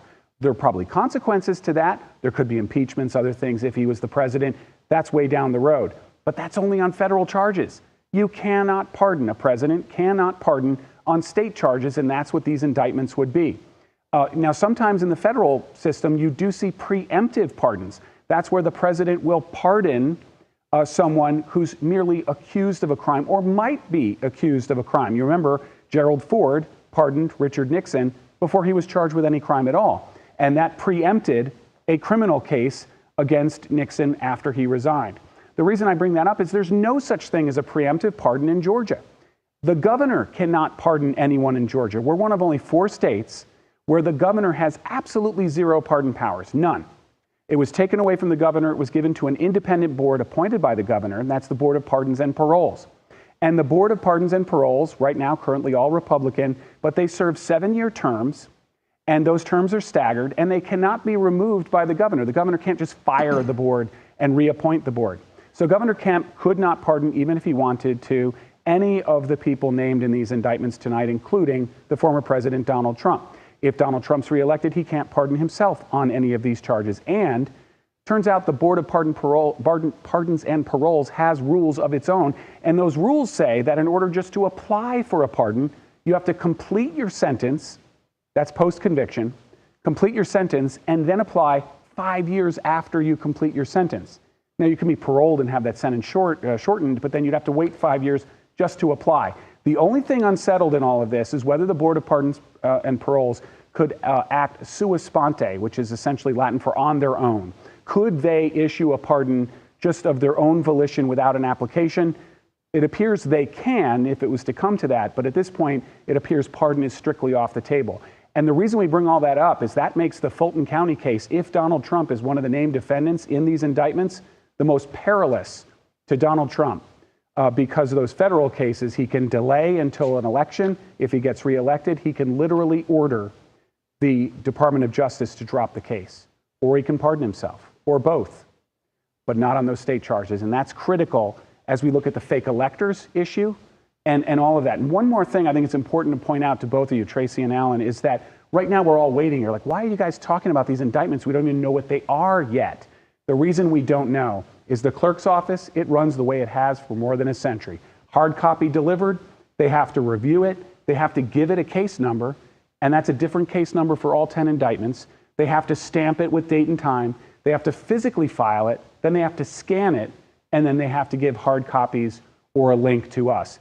And that can take 1 to 3 hours. So we're still looking at another hour or 2 possibly, or any moment, so stay close. And some could say that's a very rudimentary process that we're doing here. You know, we're in 2023 now. Surely they can expedite this. Well, yeah, I mean, that's the thing. Look, the clerks are fantastic, you know, and universally investigative reporters absolutely depend on court clerks. So I'm a big fan because what they do is so people like I and the public can go down and actually pull these documents. In this particular case, they're staying late. This is like any other case. They see everyday murders and kidnappings and shootings. And now they're looking at possibly the indictment of a former president, which is really extraordinary. So that whole process does take time, and we're just going to have to wait. And I know that's tough to hear, but there is no deadline for the clerks to file. It's not like there's a clock ticking. The only clock ticking is that the eyes of the nation are on Fulton County right now. And of course, in the absence of this information, there is a vacuum. While you guys have been talking, I've been looking at what used to be Twitter, now called X, and some other sites where all sorts of speculation is out there. But I think it's important to point out when you look at those 10 indictments, as our political experts have indicated tonight, that doesn't mean 10 individuals. It doesn't even mean 10 charges. What it means, guys, is we're talking about 10 separate indictments, which may have multiple charges and multiple defendants. And that's critical because we could be talking about dozens and dozens of charges. We just don't know yet. All right, investigative reporter Brendan Keefe. Thank you, Brendan. We're going to check back in with you in just a bit. Yeah, we sure will. You've been resourceful all evening. This is an upstairs look right now there at the courthouse as we continue to wait on these indictments to be made public so we can know who is involved in those 10 charges. Now, a big question that's been coming up here over the last 2.5 years since the Fulton County DA has been investigating Donald Trump is the amount of firepower, resources, staff that it takes to actually undergo something like this because, as you may or may not know, Fulton County itself is in a pretty unprecedented court backlog. We've got investigative reporter Sierra Cummings in studio with us here this evening to break down that backlog in the timeline on this and why it all matters, Sierra. Yeah, you heard our colleague Patrick Quinn talk about the scrutiny the Fulton County DA has faced because of the amount of resources. So no doubt the time, the resources the DA took to investigate Trump will run into the millions of dollars. That's attorneys, investigators, paralegals, and security not being used to move other cases along for years, delaying justice for victims and those who want to prove their innocence. So take a look at this graphic for perspective. Last year, there were 13,787 cases waiting to be indicted in just Fulton County. That's thousands of people arrested, booked into jail, but never officially charged with a crime. Allegations hanging over their head for years at not the fault of their own, but because the county does not have enough resources to move their cases forward. Some of those people are languishing in jail, and new numbers show in today, as of last month, more than 1,200 people were behind bars who were unindicted, people accused of crime but waiting for the DA's office to decide whether to seek an indictment or not, and an additional 1,400 people who've been indicted but waiting for their court date behind bars. Some of those cases involve violent crimes like murder, where defendants have waited as long as 5 years just to be indicted, while today's indictments took 2.5 years to happen. Yeah, that's a lot of paperwork, a lot of resources. Sierra, thank you. And of course, we have the YSL trial going on. Yeah. They're still really selecting a jury in that process. And that is kind of the longest jury selection process to ever happen in the state of Georgia. We do have a crew on the ground outside the Fulton County Courthouse where there is tight security this evening as the night goes on. Patrick Quinn, what have you seen out there? What have you heard? Well, I do just want to talk a couple quick points on what Sierra was talking about, because this issue involving the jail, involving the entire justice system in Fulton County, it is under a ton of scrutiny right now. And this is as the county is potentially, they're moving in the direction of buying a new jail that would cost roughly just under $2 billion. And a lot of that's going to fall on the shoulders of Fulton County residents. And you heard some of the numbers that Sierra just mentioned. I mean, more than 30% of those sitting in jail right now are unindicted, meaning they do not have any formal charges. They are just sitting there waiting to see a judge. And a lot of county officials that I have talked with, they are very outspoken about the struggles there, the problem there. And a lot of them have put the pressure on DA Fani Willis in saying that she's putting so much attention into the YSL case, into the potential indictments to former President Trump, that a lot of these people are sitting in jail unnecessarily, and that's caused a lot of problems.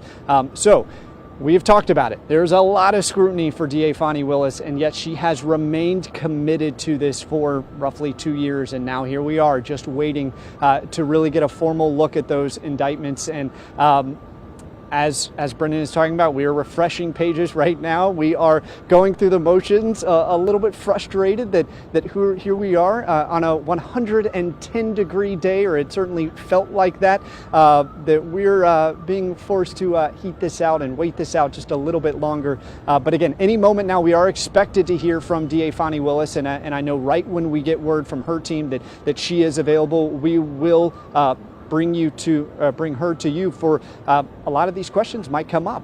Why did you stick with this for so long? You have gotten a lot of public pushback. You've gotten pushback from the former president, racist allegations that she has quickly denied. So a lot of pressure has been on her for a long time, and it will be very interesting to hear how she's feeling at this moment, the confidence that she believes that she has in going through this process, a special grand jury and now a grand jury. And but yes, let me give you a look right now at the the Fulton County Courthouse, where we have been all day long. And again, this is a building that was supposed to close at 5 o'clock today, and everyone was supposed to go home. And but no, they decided to burn the midnight oil. And this was a process that in years past with similar charges or similar investigations have lasted 2 days, and this one was done in 1 day.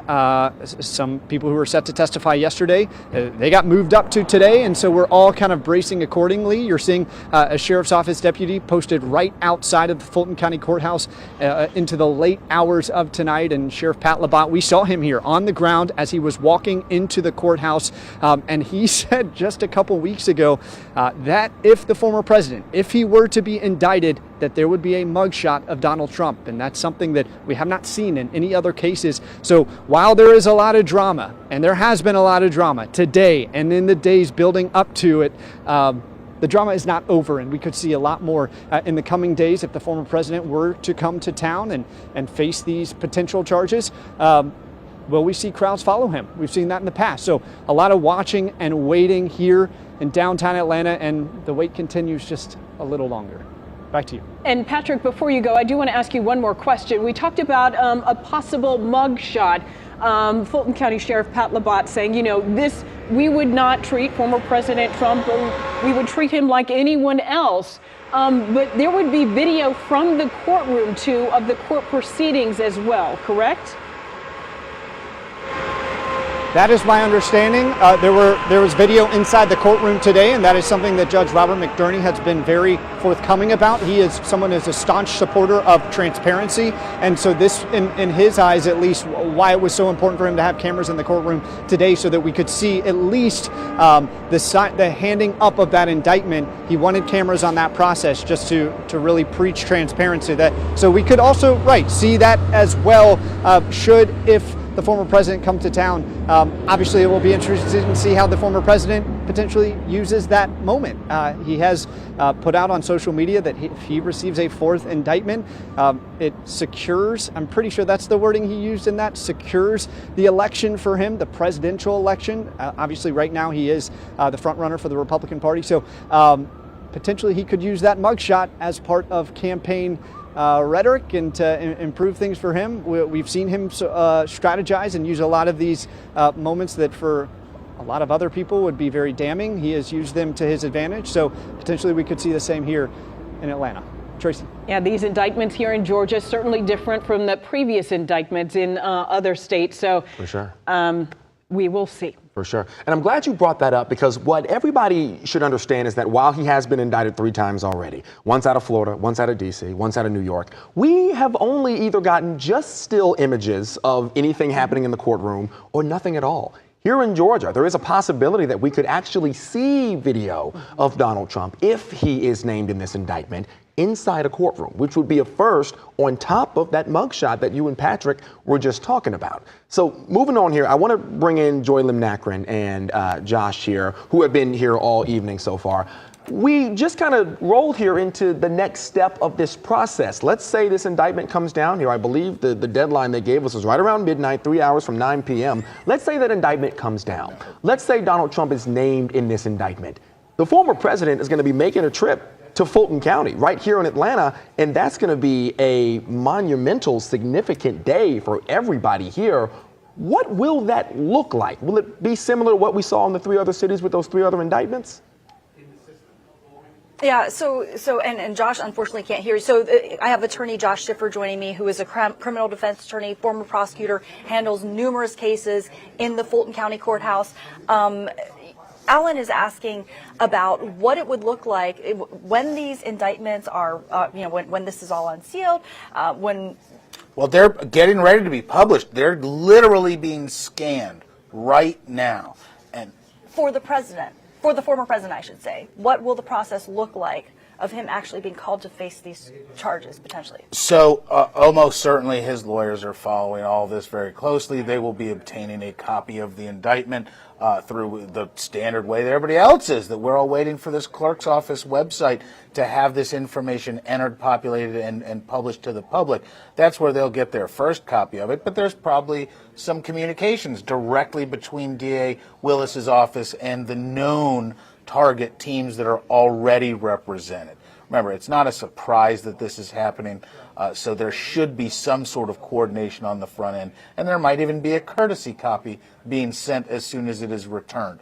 But really, we don't know the details of that other than Donald Trump at this point will be called to an arraignment. He will be arraigned on these charges.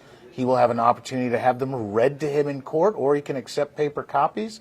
And then after arraignment, the standard trial process, as all other state cases in Georgia, will proceed. It's pretty straightforward. And in terms of a timeline for arraignment, what would that be? It's really going to depend on the judges and the judges' calendar. With this being such a high-profile issue, I imagine there's going to be a lot of coordination. There might be impossibilities involved due to the schedules of different individuals. We're going to assume everybody named is going to turn themselves in and be easy to process.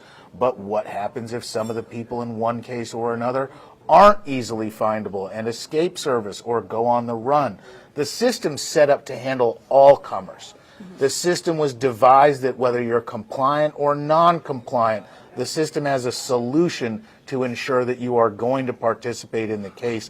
I imagine it's going to be consensual, at least to a degree. So one of the things that we've been talking about, we've been just kind of analyzing, speculating about potential charges. We'll talk a little bit more about that ahead, but we will be certainly watching for conspiracy charges, false statements, and RICO charges, but we're just waiting to get our hands on that paperwork, Alan. And again, 3 hours from right around 9 o'clock, we are awaiting them to post it online. We're in the newsroom right now, refreshing, searching, communicating at the courthouse. We're doing it all to get our hands on these documents. Right. And to just give you another update, the grand jury in Fulton County just earlier tonight, 9 p.m., returned 10 indictments. It is still unclear what those charges are in those indictments and who may be named as well. And of course, all of this related to alleged efforts by former President Donald Trump to overturn the election results here in Georgia. We do want to head out to our political reporter, Doug Reardon, who's been covering this story from day one. And Doug, we know you were in the courtroom earlier, now outside of it. But right now, again, we are waiting for the information from those indictments, waiting to see all that, hear all that, and also to hear from Fulton County DA Fani Willis. Right, and we expect to in just a couple of minutes. We are waiting on the timing and the whereabouts of the press conference. We're here right now inside the Fulton County Government Center, which is where we expect that to be held at some point very soon in the near future, and that is where we'll find out the who. We know the how many. We've been told, and CBS, our network, is reporting that there have been 10 indictments handed up to a judge, to the prosecutor, I should say, by this grand jury. I was actually in the room across the street at the courthouse when that took place. It was really quite tense. About 8:43, Judge Robert McBurney, a Superior Court judge, walked into this courtroom. There were probably 2 or 3 dozen reporters in there just waiting for this to happen. And he sat down, said, "Hang tight, we're waiting for the jury foreperson." About 10 minutes later, they walked in, handed him some paperwork. He looked it over very briefly, put his signature on it, and that was the end of it. We all left the room and left the courthouse, and that's how it happens. That is what she was handing him was the indictment paperwork. And again, we still don't know who. That is what we expect to find out here at the Government Center when District Attorney Fani Willis calls us into a room and tells us exactly who is going to be facing what charges. And so that's really the only mystery left. You can go ahead. Sorry, we're in the middle of the hallway, so we're going to let people pass as they go, but it really did happen quite quick, and I can tell you that the moments were really quite tense. We will get this paperwork at some point. After we were kind of removed from the courthouse, we were able to go up to the clerk's office and wait there. We still have somebody waiting there for this paperwork to find out who is facing which charges. And so once we get it, guys, we'll be sure to let you know. And once we get this press conference and any details to come from it, we will, of course, be in the room for that, and we'll keep you updated. So, guys, back to you. We sure will be. And I know, Doug, you were inside that courtroom right by the front door when everybody walked in past you. We watched it live. They took the documents up to Judge McBurney. He signed them, and just like you said, it was over just like that. He even joked about it. You know, he said, "Was it everything you were expecting?" And I think a reporter then asked him, you know, "Could you tell us anything about what you saw, who was involved?" And his response was, "You know, I didn't get a good look," obviously being sarcastic and joking. Walk me through those moments. Yeah, walk me through those moments after that paperwork is handed back to the clerk and they leave that courtroom. There you are, witnessing something that is monumentally historic for our county and our country. How's everybody in the room feeling at that point? Right. Well, you know, as I say, that it was certainly the tensest moment of my life, certainly of my career. There was also a lot of jest in this. McBurney walked in, the judge did and said, joked about people leaving early and said, boy, what a bad day to do that. And then, as you mentioned, after the paperwork was signed, he said, was it all you hoped it would be? And so, of course, while this is a very serious matter, it is late in the night. And, you know, we have been waiting for this, not just for a couple hours here tonight, but for many, many months. This is a 2.5-year long investigation, and we found out really just about 6 months ago when the timetable for this was going to be. And so it's all been boiling down to this. And so I think that really played into the intensity of the moment. So what happens now, as to your other question, is that paperwork is kind of going through the process. I know we just heard Joy's guest, Josh Schiffer, local attorney here, say that it is getting scanned, it is getting stamped and reread by the judge and the clerk to make sure that there are no things like typos or misprints or anything like that before it is officially stamped and signed as an official charging document. And so that's what's happening right now, just some dotting of the I's and crossing of the T's until we can get that official document in the hands of the public and the reporters that are waiting there for it tonight. It's just going to be a matter of time. We were told it could be as long as 3 hours before they have an official copy to actually send out via their website. And so this could be still quite a bit of waiting here to come before we know who is actually facing what charges from either the DA here at this press conference or from the official paperwork that we're waiting on still, Alan. And Doug, I just wanted to ask you too, kind of the feeling there, because there is a lot of intensity, as you mentioned earlier, and really the eyes of the nation are watching us and even the world, because this is the fourth indictment since April for the former president. Tell me what that's been like, because there's got to be a lot of clamoring, a lot of jockeying for position among correspondents, national correspondents, all waiting to get, that piece of information, waiting to get that interview. I know a lot of people were huddled around former Lieutenant Governor Jeff Duncan trying to talk to him after he testified in front of the grand jury. What has it been like kind of being under this intense scrutiny and all of it centered right there at the Fulton County Courthouse? Yeah, well, it makes the day move fast, I'll tell you that much. My dad used to have a phrase when you would get into tight situations, sharp elbows, and that's, I think, what everyone is kind of having here today. There is certainly a lot of waiting, but those moments are really tense, guys. You are preparing for this for months, and some of the reporters who have been here longer than I have for years. And so, to have it all boil down to this moment right there in Judge McBurney's courtroom, and now in a couple minutes, hopefully getting to hear from District Attorney Fani Willis. You just think about all of the work that has gone into this investigation, all of the work that has gone into, frankly, covering the investigation from our end, all boiling down to tonight, to this moment, and to these charges that we are still waiting to learn a great deal about. So, I would say that intensity certainly is the word that comes to mind when trying to sum up the atmosphere for you out there. Everyone's talking, everyone's speculating, but when it comes down to it, you have to understand that this is history. No matter who you are voting for, who you voted for in 2020, this is historic.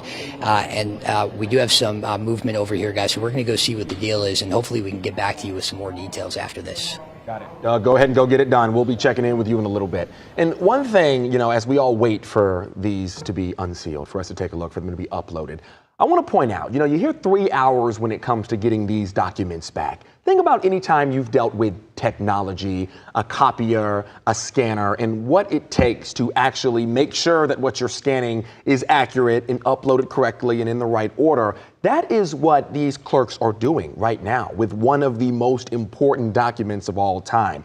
A while ago, it wouldn't be online. Today, it's online, right there on that website. So the transcription from a physical document, which we saw handed up to Judge McBurney and then back to the clerks, to a, technological, digital version, it takes a whole lot of time. And that is what we are waiting on right now, honestly. Yeah, and to think that this has all boiled down after what really more than 2 years, boiled down to this moment. So in a sense, 3 hours, we've really been anticipating this day, trying to prepare for this day. Certainly the sheriff's office has, they have downtown, making sure the Fulton County Courthouse is secure.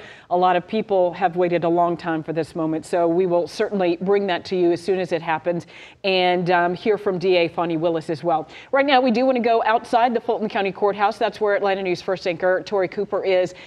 Tori, you had a chance to speak to one of the gentlemen requested to testify. He didn't get a chance to testify. Atlanta journalist and activist George Cheedy. So he didn't get a chance to go before that grand jury. But what has the mood been like out there where you are?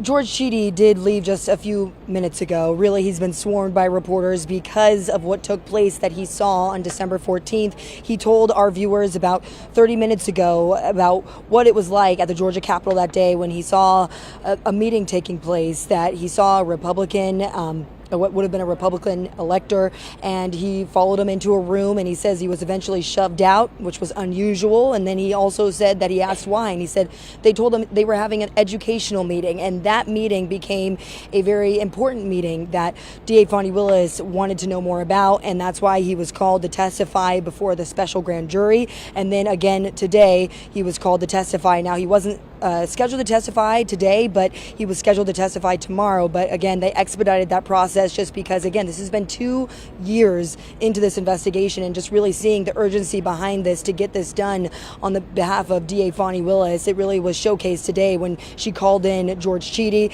and we have some sound with George Cheedy that I did want you to hear when we interviewed him about that day. Noticed that they were meeting in a room, and I went in with a camera going, and I was told to leave. I was made to leave, and before I did, I asked them what kind of meeting they were having, and they said it was an education meeting, and that was untrue. That also appears to have been legally interesting, or so I thought up until about an hour ago. So he did not have to provide that testimony today because he already did. So he was able to leave, and he was also told that he would not be called back. Now, it's also important to note that this grand jury only meets 2 times, Monday and Tuesday. And we know now, after seeing what happened just a few minutes ago with the 10 indictments handed up, we know that they are not going to be meeting tomorrow. So we are really in the 11th hour of all of this.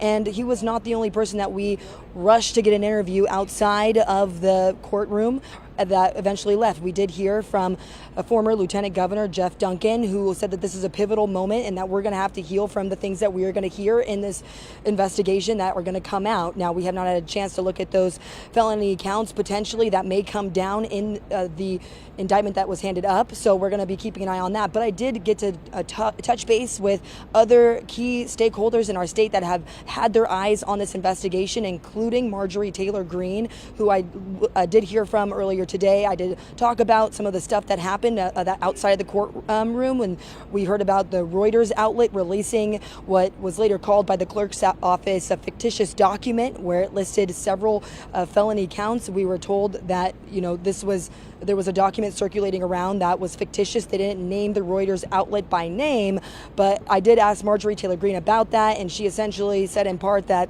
this is all just another escapade to come after the former president. So we are going to continue to let you hear from the stakeholders and the key prominent faces in the community and on both sides of the aisle as we continue to look at the documents coming in. All right, Tori, thank you. And this is all happening. All that response is happening, and we don't even know who's in the indictment yet. Right. It's insane so far just how much this is churning, but it is no surprise whatsoever. I want to bring in Atlanta News First anchor and attorney Joy Lim-Naquin back into this discussion here really quick. So, Joy, for you here, my question with you is, how abnormal is it? Because we just heard Tori talking about it here. How abnormal is it to see this mad dash from a district attorney to call in people who were set to testify a day later to testify the day before to get it all done? It was obvious they had a goal in mind when they set their sights on Monday here. And now here we are with this indictment signed, and we're just waiting it to be unsealed. What is that like? Is that normal? Well, it seems to be very, very unusual, and most legal observers predicted, and journalists, legal journalists, the general journalistic community predicted that if we saw indictments come out, it would happen tomorrow, because we knew, as Tori mentioned, this is that there are 2 grand juries on an alternating schedule. One group meets Monday, Tuesday, the other one meets Wednesday, Thursday.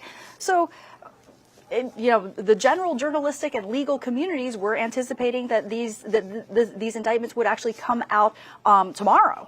But to see this all expedited, very, very unusual. And we know that key witnesses, including the former Lieutenant Governor Jeff Duncan, was called earlier than anticipated. It was expected that he would actually testify tomorrow, but here it happened today. And as time kind of went on, and this went longer and longer and longer, internally, I think there was very much the sense that, look, something's going to happen tonight, because, it's unlikely that these grand jurors are going to be held for, a 10 or 11-hour day and then be asked to come back at 9 o'clock tomorrow morning and do it all over again, unless there is a very good reason for it.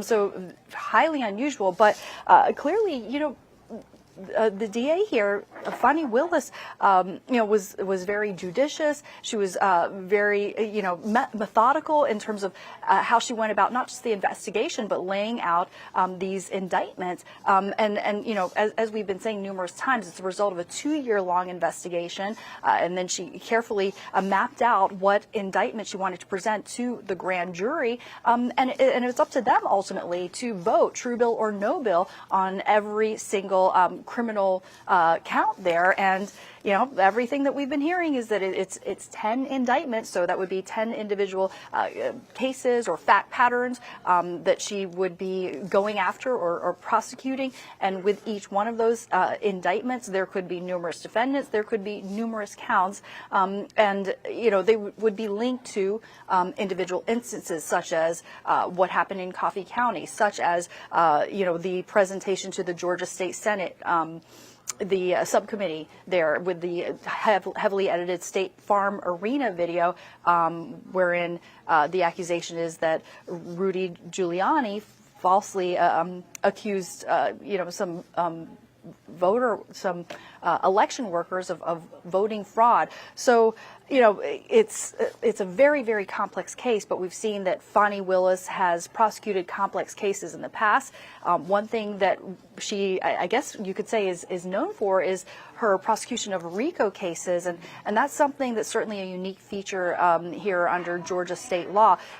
We've talked a lot about the comparison between, or the parallels between this state case and the federal case, because just a few weeks ago, we saw that the former president was indicted in federal court in Washington, D.C., 4 counts, 3 of them being conspiracy, and the underlying incidents, plural, were connected to alleged interference in the 2020 election. Well, that's exactly what this is about here in Georgia, but just focus on what happened here in Georgia. And yet we're seeing already indications that there are numerous counts here. So it's a very expansive case, it's extensive, and potentially RICO charges. We know that Fani Willis, again, history of pursuing RICO cases. We saw it with the Atlanta teachers. We are seeing it with YSL, and that can make things very, very complicated. I mean, with YSL, we've been in jury selection since the start of the year. We're already in the 8th month of the year.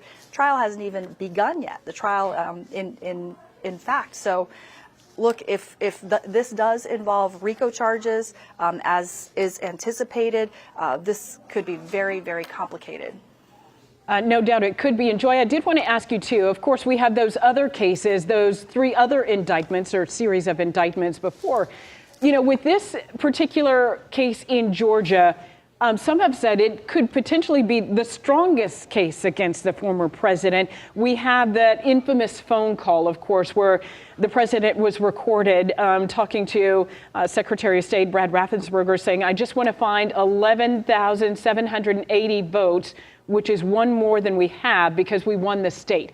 So we have that audio right there. And some would say, that's the smoking gun, some could say. How does that play into potentially, not just for Georgia, but Could that kind of bleed into some of those other cases as well against the former president?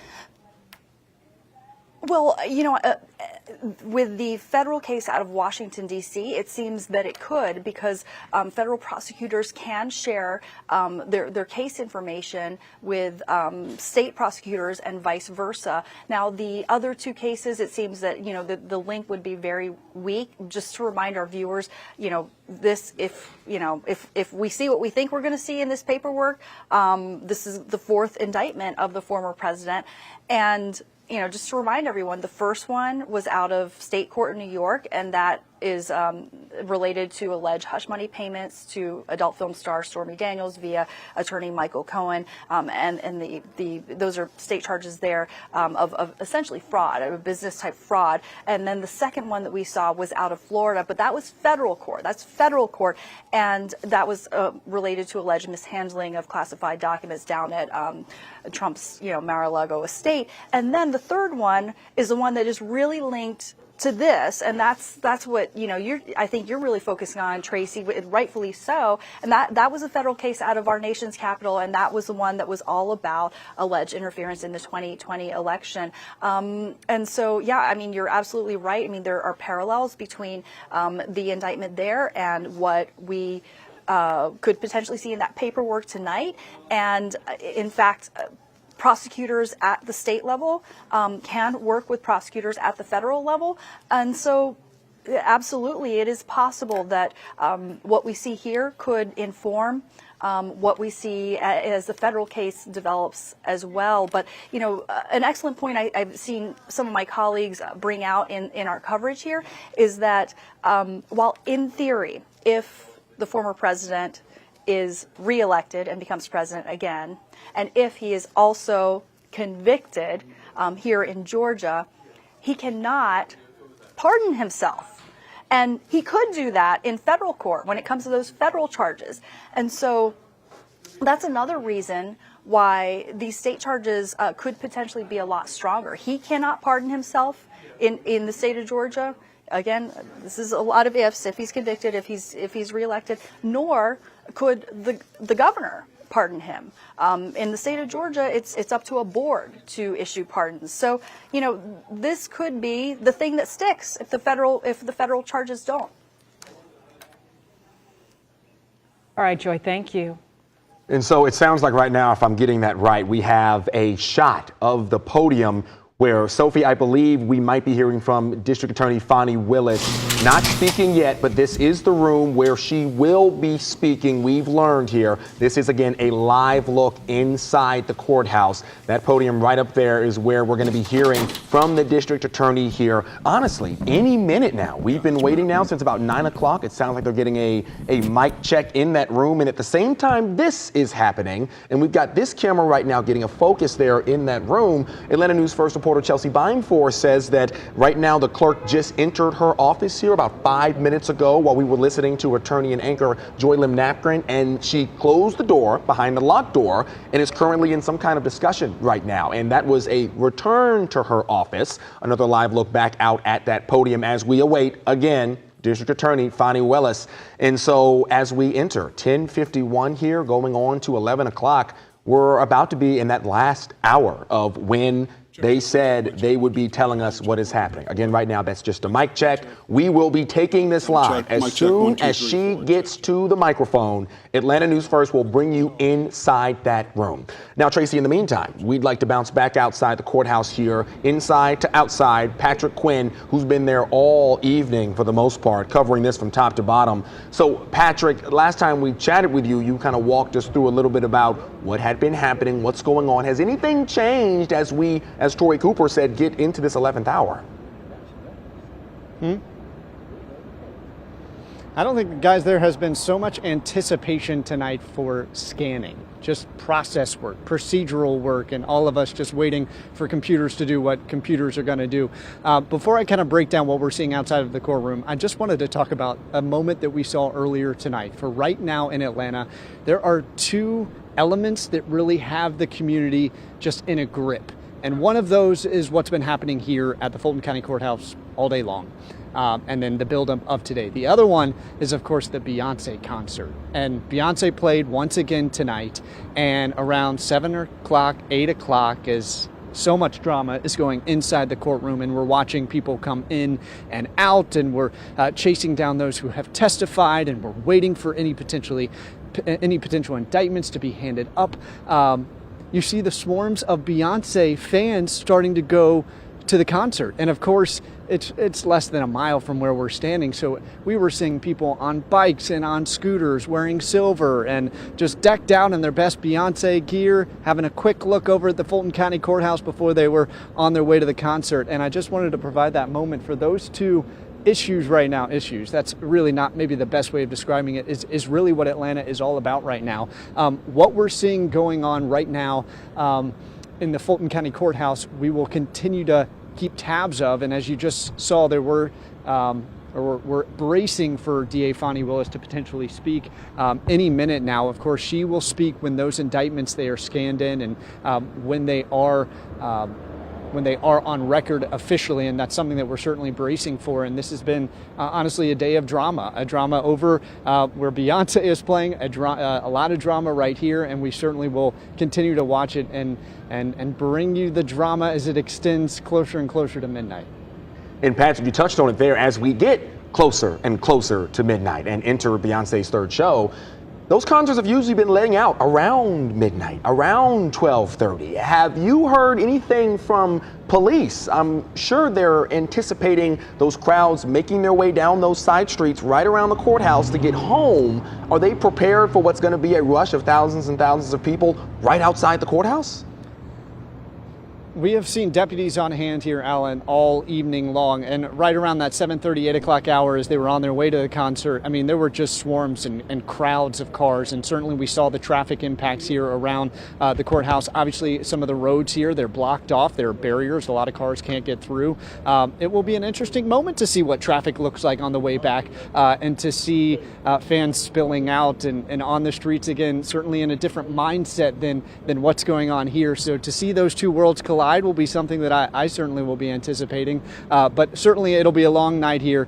The jacket has come off roughly an hour and a half ago. The sleeves are rolled up. We are waiting to hear from DA Fani Willis as she potentially outlines the charges and who she has charged. Again, these are formal allegations. No one is guilty based on these charges. That is something that we have to continue to stress, but it's something that we'll be watching very closely here right outside the Fulton County Courthouse, as long as it takes. Yeah, Patrick, innocent until proven guilty, and we continue to cover this story. And as we get another look outside the Fulton County Courthouse, we're going to go back to Patrick in just a moment. But we want to talk about security because really we have been put on a high alert essentially around the Fulton County Courthouse for the last couple of months, knowing that there was a potential of indictments in this case coming. And DA Fani Willis basically said, you know what, end of August, beginning of September, this is a possibility to happen. And we do know that Patrick Quinn had spoken to Fulton County Sheriff Pat Labatt,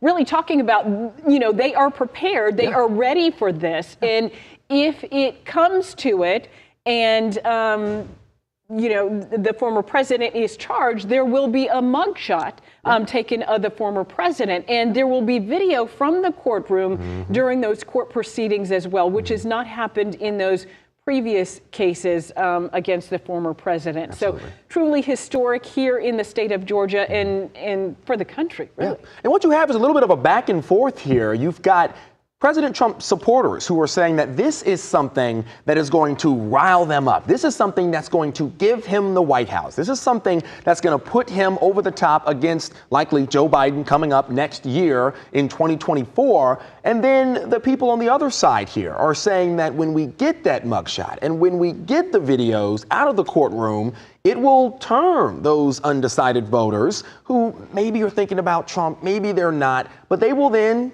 go somewhere else, whether it be a Democrat or a third party. So it is a back and forth. And we all know these presidential elections very often are decided by the undecided voters. The question is, has Donald Trump done anything in the last 3 years to grab more of those undecided voters or turn any Democratic voters than he did in 2020 or than he was doing in 2016. Another live look here from inside the courtroom. We got a mic check 10 minutes ago. I hope you guys were with us then. If you're with us now, we just got a mic check there in the courthouse where District Attorney Fani Willis is expected to speak here, honestly, any minute. And I brought up that mic check specifically because that likely means they are truly getting ready for her to begin talking, for her to begin breaking down who is in this 10-count indictment that we've got, because that's all we're waiting for. We know what's basically inside of it. We don't know who is involved,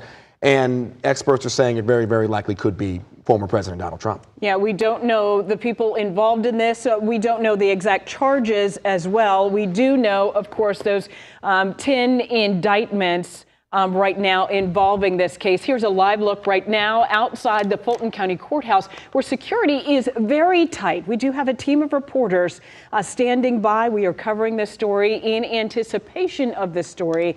We have been preparing for it, of course, outside the Fulton County Courthouse. A lot of people have been told to stand by. As we were told this would happen soon. We weren't expecting it to happen today. There have been a number of witnesses called before that grand jury. We know of at least 4 of them, including former Lieutenant Governor Jeff Duncan. He actually spoke outside the courthouse earlier today. He formerly had been a supporter of former President Trump, but now he is not. Also speaking to the grand jury, State Representative B. Wynn, and also Atlanta journalist and activist George Chidi was supposed to speak. He has spoken to us about him kind of running into a meeting there at the state capitol where 16 alleged fake electors met back in December to allegedly attempt to declare Trump the winner of Georgia's Electoral College. He did not get a chance to testify, but I believe some others were able to testify in front of the grand jury. But again, a number of people, I think at least a dozen witnesses testified before the grand jury. And just about 9 o'clock, that's when we learned those 10 indictments had been handed up. And right now, we are just in the process of just waiting to hear from District Attorney Fani Willis and to learn the who and the what in those 10 indictments.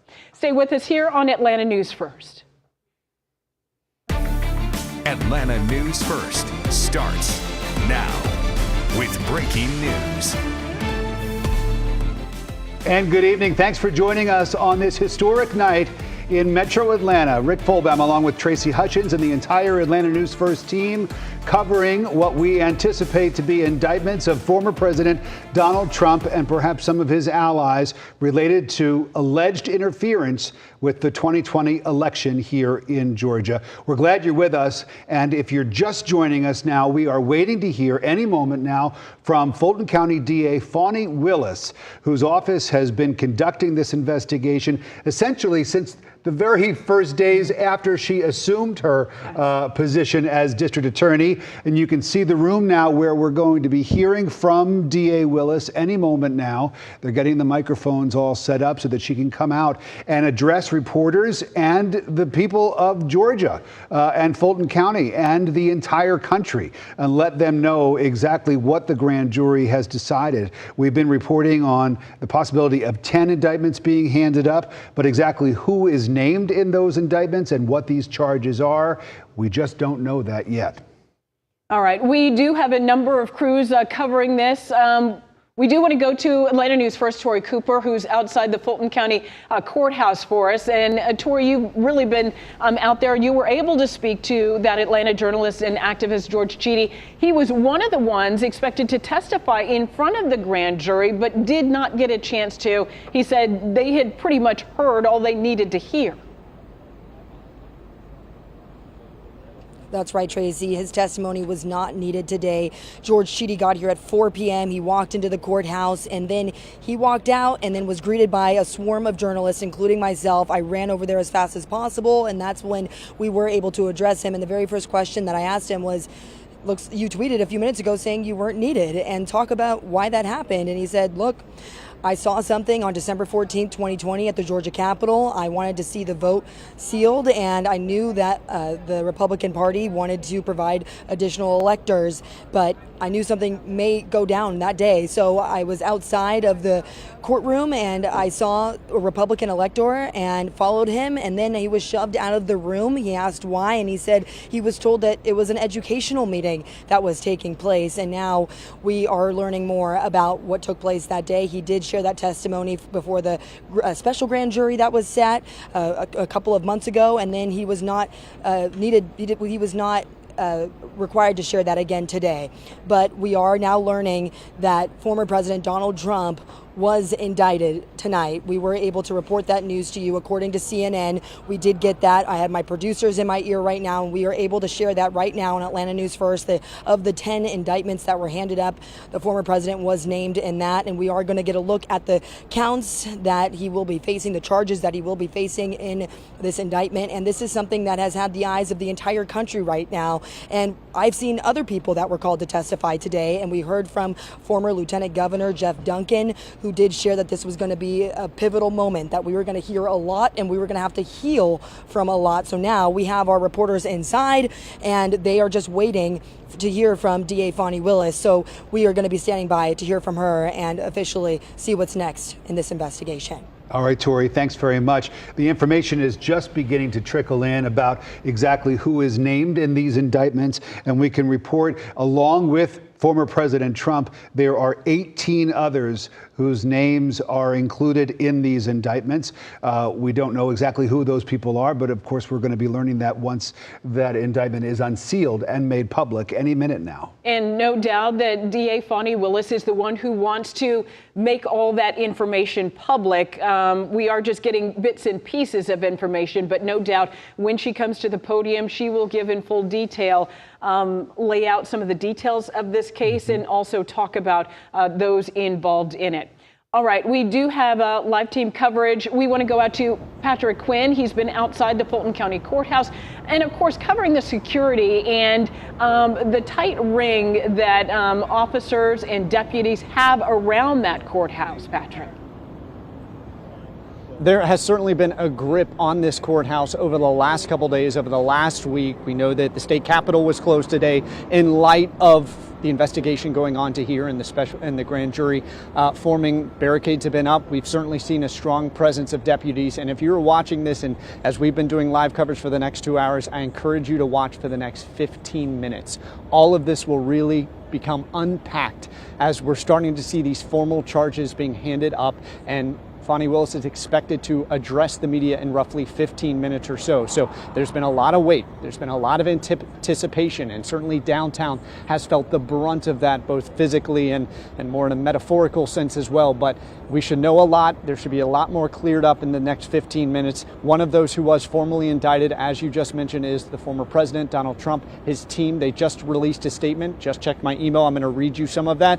This is part of his statement that reads today. Fani Willis joins Merrick Garland, Jack Smith, and Alvin Bragg in the Durango Democrat Prosecutor Club, their only goal being to arrest Donald Trump and prevent him from being on the ballot against Joe Biden. President Trump will continue to power through this unprecedented abuse of power as the American public continues to rally around him harder, stronger, and more enthusiastically than ever before. That is from one of his spokespeople. So already we're seeing, just as within the last couple minutes, the former president, Donald Trump, being formally indicted here in Georgia. His team is already speaking out, no doubt.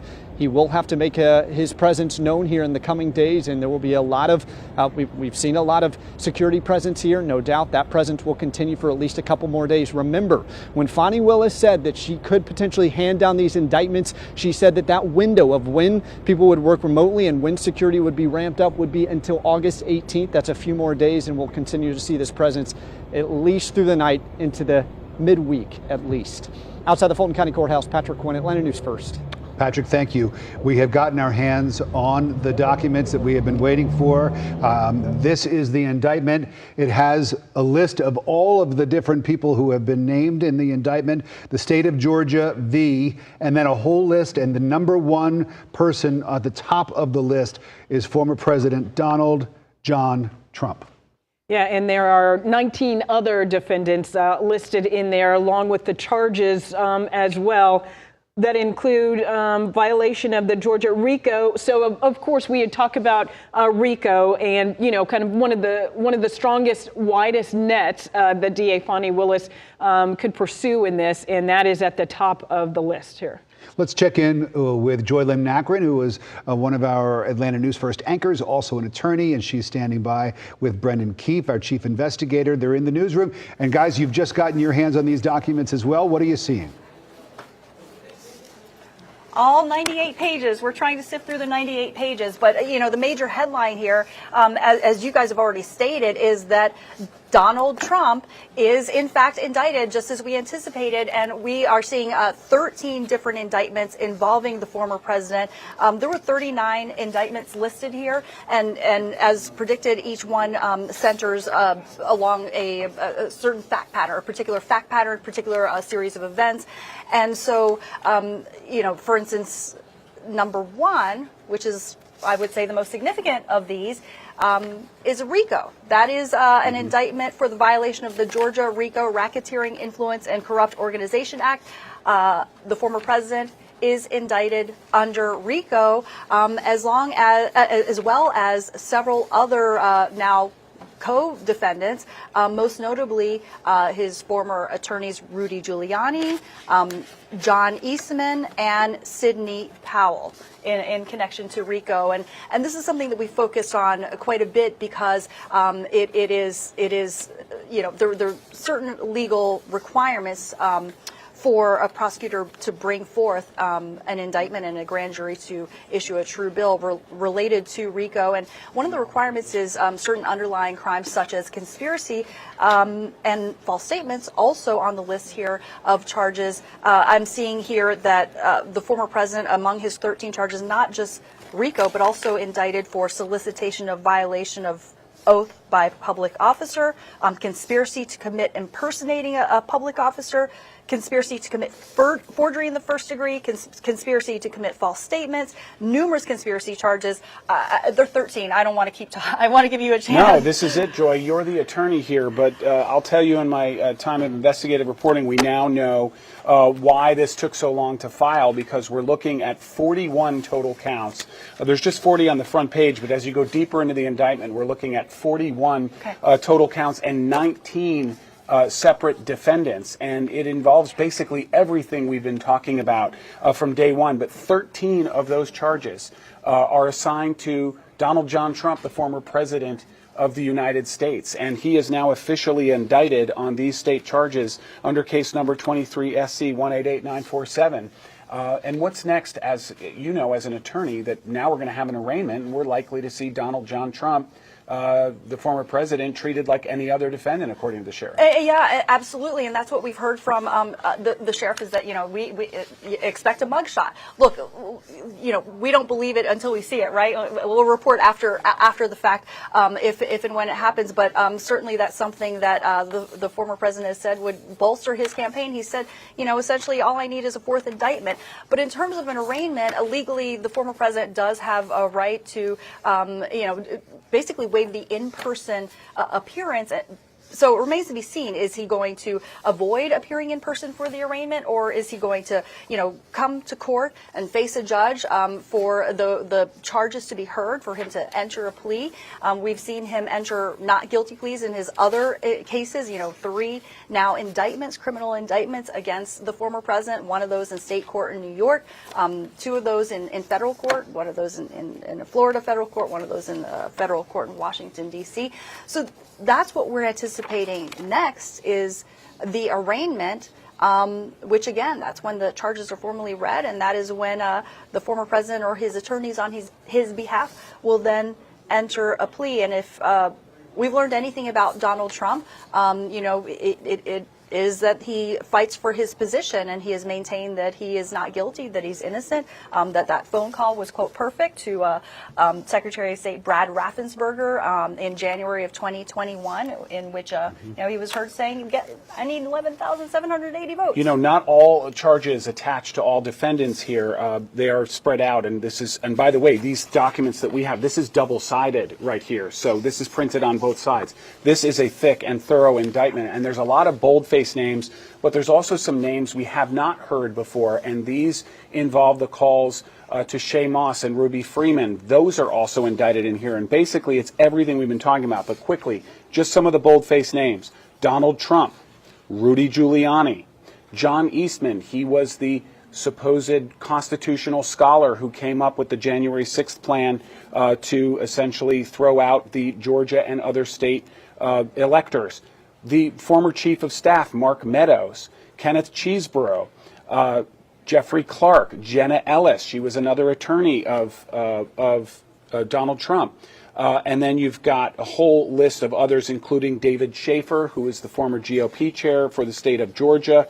And then these other names like Sidney Powell, who was also an attorney who had a sort of wild speculation that Venezuela and the ghost of Hugo Chavez were somehow involved with rigging Dominion voting machines, which we know is completely false.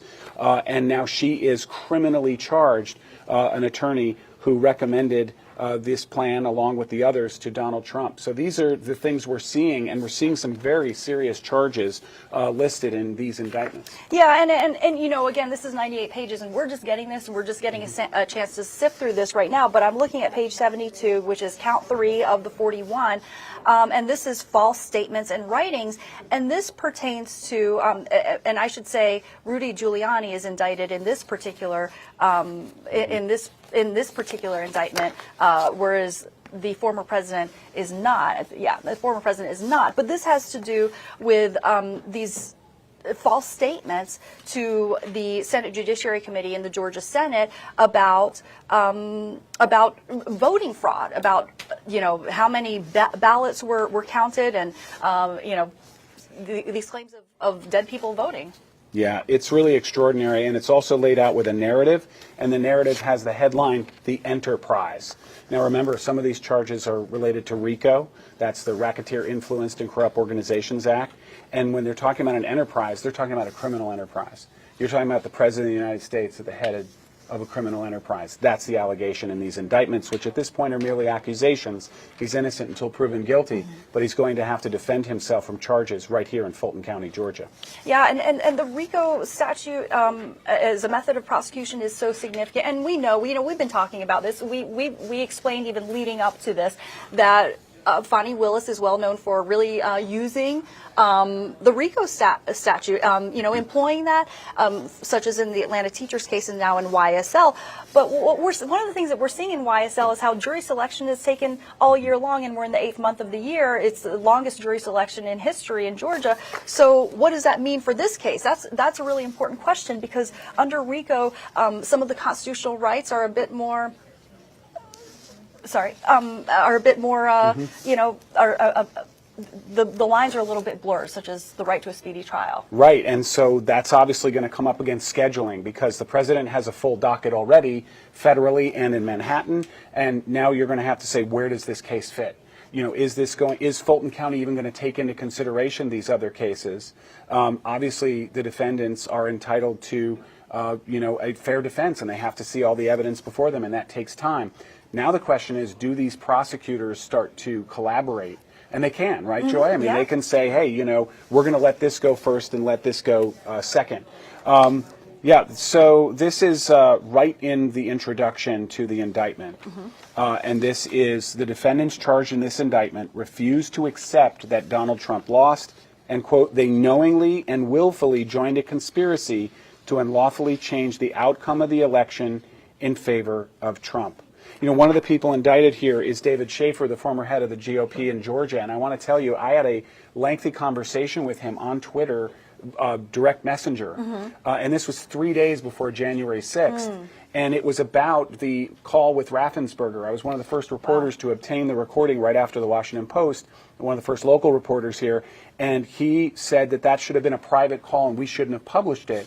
And I said, do you really think that the presidency should be determined by a private backroom deal between two public officials and we shouldn't be able to listen to it? And he was arguing he wasn't saying that, but at the same time he was saying that should have been a private call.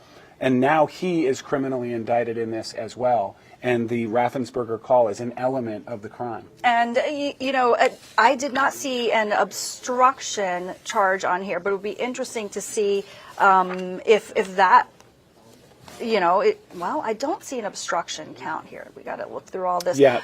But you know, look, I mean, it goes to this point of, you know, kind of the lack of transparency. And, you know, if you know, as Justice Brandeis said, sunlight is the best disinfectant. I mean, that was supposed to be a private call. Now we all know about it. It's on AtlantaNewsFirst.com, by the way, if you want to listen to it, and it's worth listening to.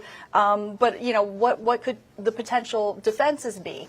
You know, I've heard some defense attorneys argue, well, you know, the president was saying, I need those votes. I'm not asking you to get me those votes. I need those votes. I'm verbal processing, but we'll have to see what that looks like. Well, the problem is when you start to put it with the totality of the circumstances. I need you to find 11,780 votes, followed by, hey, you could face legal problems, you and your lawyer, on the same call. And you're saying to someone who can actually make that happen. And one name you see in this indictment that you don't see in the January 6th federal indictment is the Chief of Staff, Mark Meadows, former Chief of Staff for the White House. And what's interesting about that is Mark Meadows was on that call saying many of the same things that Donald Trump was. And many observers, myself included, were pointing out, hey, where's Mark Meadows in this federal indictment? There's a lot of speculation, a lot of it, I think, justified, that Mark Meadows may have some sort of cooperation deal or even a sealed guilty plea in the January 6th indictment by Jack Smith, the federal indictment, only because they talk about this grand conspiracy and Mark Meadows is nowhere to be found in the federal indictment. Well, here now the former Chief of Staff of the White House of the Trump presidency is now indicted in the state of Georgia for crimes related to that call and other efforts to overturn the 2020 election. And that's a very interesting point. What was there a sealed plea deal that was reached there in the federal case? Because, you know, and let's not forget there's several other unindicted co-conspirators. And you know, the federal case is quite narrow in that it's only 4 counts that were, you know, targeted against the former president. And here we got 13. Yeah. And Mark Meadows' own son is an attorney in Atlanta and actually communicated with his father. This was in the documents that were part of what the federal indictment looked at, and that was Mark Meadows' own son as an attorney in Atlanta saying, I'm not seeing any fraud in Georgia, not enough to be determinative to overturn the election, but yet he still pressed forward with the Georgia case. One more thing, and it's right here, creation and distribution of false electoral college documents. And this goes on to explain that members of the enterprise, again, and they're talking about a criminal enterprise led by the president, created false electoral college documents, recruited individuals to convene and cast false electoral college votes. We've been talking about this all night. In fact, we've been talking about it for literally years. This is the false elector scheme as it's described here. The Michigan, all 16 Michigan fake electors for Donald Trump have been indicted there. And now here we have several as well here. Others were involved in an immunity deal, and they are not charged in this document. And, you know, we've been talking about that phone call to Brad Raffensperger, and it seems to be the basis for at least count number 5, solicitation of a violation of oath by a public officer. And this indictment is against the former president. I mean, we gotta go through all this, but gosh, I mean, this thing. It's very thick. It's voluminous and it's detailed. And so, you know, we talked about this earlier. By the way, this is important to point out. This looks nothing like the document that was shared earlier today. I mean, this is going to be a footnote probably, other than it's going to be a subject of a motion probably from the president's defense attorneys. That document that ended up with Reuters earlier that appeared to be a list of charges, it's not clear what that was. The case number is not the same at this point, and this does not bear any resemblance other than perhaps to the cover page. The counts. Well, one thing I will say is that the counts listed there did Match mirror up. for only the former president. Right. But so obviously there was a lot omitted. Yeah, there weren't as many counts and as many defendants, but it may have been a placeholder. Look, you don't get this many pages. This isn't something the grand jury authored in the last couple of hours. This is something the district attorney put together, and then the grand jury voted upon it. Yes. And they returned a true bill on all of these counts. That's right. All right, Brendan and Joy, thanks Back to very you guys much. in We'll let you studio. get back and do some more reading. But Brendan's point, I think, is very important in that this is a document that was put together by the prosecution. Right.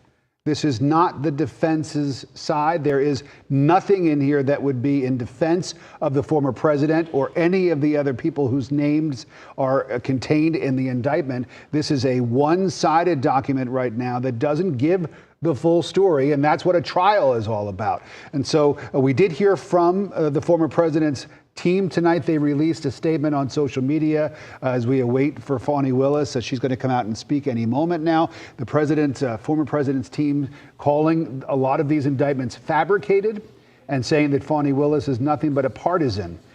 They're looking to paint her. She is a Democrat, and that's no secret. But she would say that politics is not playing a role here in her decision to bring these charges. The former president's team is saying not so fast. This is all about politics, and it's all about the fact that former President Trump is once again running for the White House. Yeah, to recap for you, still those 10 indictments, 41 counts right now listed on the documents that we have before us, 19 defendants, including the former President Donald Trump.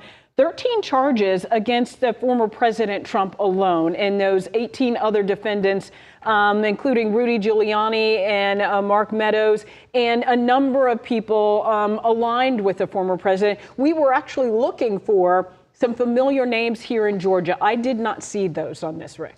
There are a couple of familiar names, and of course we've heard the name David Schaefer, the former chair of the Georgia State Republican Party. There is another Republican official who's listed in the indictment, Missy Hampton. She is related to Coffee County and a data breach that took place there. There are allegations that the Trump campaign was able to go in and get access to the voting machines in Coffee County. That is a data breach that they should not have been able to make, and it's Misty Hampton here, who is from Coffee County, who is among those indicted tonight. So again, we're waiting any minute now to hear from Fani Willis, the Fulton County District Attorney. She's going to come out again, give her side of the story. There's a lot more to this, of course, and we're going to continue covering it all for you right here. We are, and we do want to talk about one of the primary charges in this indictment, the RICO charge. For that, we want to go to investigative reporter Sierra Cummings, because when we talk about this RICO charge, this is something DA Fani Willis is no stranger to bringing RICO charges. Of course, in the APS cheating scandal, we know she used that during that trial. Prosecutors have used it in the YSL case. It's still ongoing right now, but the Georgia statute classifies RICOs in broader terms, meaning the threshold to prove it is not as high compared to federal RICO cases. So here's how it all works. RICO means racketeer influence and corrupt organization act. Typically, gangs or mobs come to mind around cases like this. And a RICO case argues that any of the alleged crimes done were done to further the gang or criminal enterprise. But legal analysts say Georgia is one of the best jurisdictions to bring a state-level RICO charge because prosecutors do not have to prove the actual criminal enterprise exists. They just have to show there was criminal conduct and suggest it's a part of a bigger scheme. And experts argue it creates this kind of sweeping effect. Former U.S. Attorney of Middle District, Georgia, Michael Moore, explains. It sounds like we don't have that shot, but what he said was really powerful, that it gives the prosecutor a chance to air everyone's dirty laundry and, create this whirlpool effect where we're bringing in multiple defendants, multiple allegations.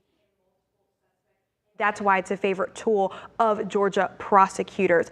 RICO is also a double-edged sword, though. Moore says when lawyers use it as a tool to paint a really broad picture, there's more room for the defense to poke holes. It's worth noting Fulton prosecutors, as we mentioned, have somewhat successfully used RICO before in the Atlanta public school shooting scandal and currently the YSL case. But as Joy mentioned, our colleague, that is one of the longest cases right now in history with just the jury selection. So it will affect the timing of this as we watch what happens in the coming months.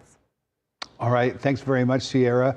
There is so much to digest here. And of course, a lot of this is a legal jargon that is not going to be familiar to a lot of people who don't have law degrees. And so it's going to take some analysis and some talking with experts to really get to the bottom of what a lot of these charges mean as we take a look once again at the podium where any moment now we're told DA Fani Willis is about to get up and address reporters and talk about this indictment that her office was able to secure today from this grand jury. Again, this is an investigation that began over 2 years ago. In the first days after Fani Willis assumed the role of Fulton County District Attorney, she is known to have been very alarmed by the phone call between the former president, who was still president at the time, and Secretary of State Brad Raffensperger. Of course, this is a phone call where it's become, it's infamous now that the former president was asking Brad Raffensperger to find him the number of votes needed in order to overturn Joe Biden's election victory here in Georgia. And it was after she heard that call that she began to launch her investigation. And she first put together a special grand jury, a special purpose grand jury that was seated to do a lot of the background investigative work. That grand jury issued recommendations some months ago where they recommended the indictments, a lot of which we have now known were handed up today. But that was an advisory special grand jury. And then a new grand jury was actually just seated recently. And that is the grand jury, we're told, that made the final decisions to bring these charges against these 19 individuals, including former President Trump. It's been a very long day for those grand jurors and also for the district attorney's office. It's a story we've been following and anticipating actually for months now, but it all came down to today and really unfolded a lot faster than we anticipated that it would. Former Lieutenant Governor Jeff Duncan, we knew that he had been called in front of the grand jury to testify along with an Atlanta journalist and activist as well. We expected that they would be testifying on Tuesday and not today, but that process was expedited earlier today and coming to a very rapid conclusion as well. We did not expect for a Superior Court Judge Robert McBurney to, for the indictment to be handed up earlier tonight, and it was. And so, in a matter of hours, we were able to learn 41 counts, 19 defendants.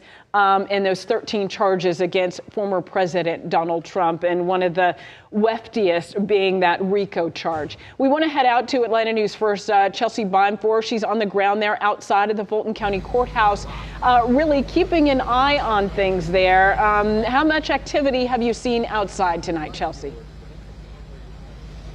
Well, Tracy, a lot of people have moved inside as we're waiting for the district attorney to begin her press conference. We're still on the outside, but I did spend the last 2 hours or so inside the Fulton County Courthouse up in the clerk's office. This is a copy of that indictment. She provided the first 2 or 3 pages of it, which lists the 19 people indicted and the 41 charges. We know the actual document is 98 pages long, so I know a bunch of people back at the studio and the TV station are combing through that right now.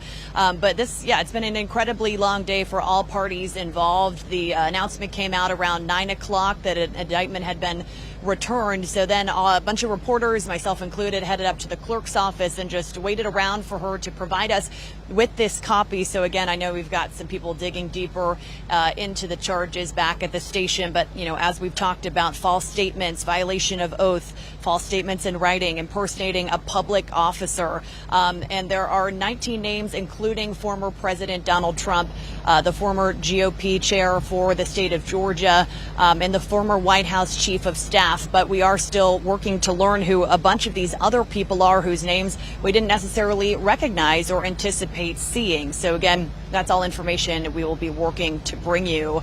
And for now, we're just on standby waiting for that press conference from District Attorney Fani Willis. All right, thanks very much, Chelsea. You might have seen that person waving a 1 in front of the camera lens, and that was to let us know that we've been given the 1-minute warning.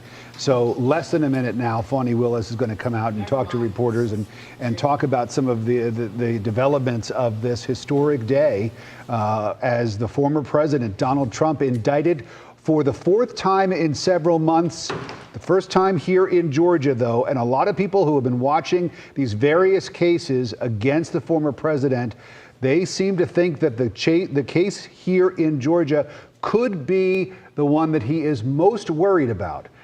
Because as we talk about the ability of a president to issue a pardon, perhaps even the ability of a future President Trump to pardon himself, he would not be able to do that when it comes to any convictions on state charges. And of course, that's what we're talking about here in Georgia. And so there's been a lot of speculation that the president has been watching this. You can read his social media postings and see for yourself how upset he is by all of this. Some of the allegations that he has been leveling against Fani Willis and her team, again tonight coming out and calling her a partisan.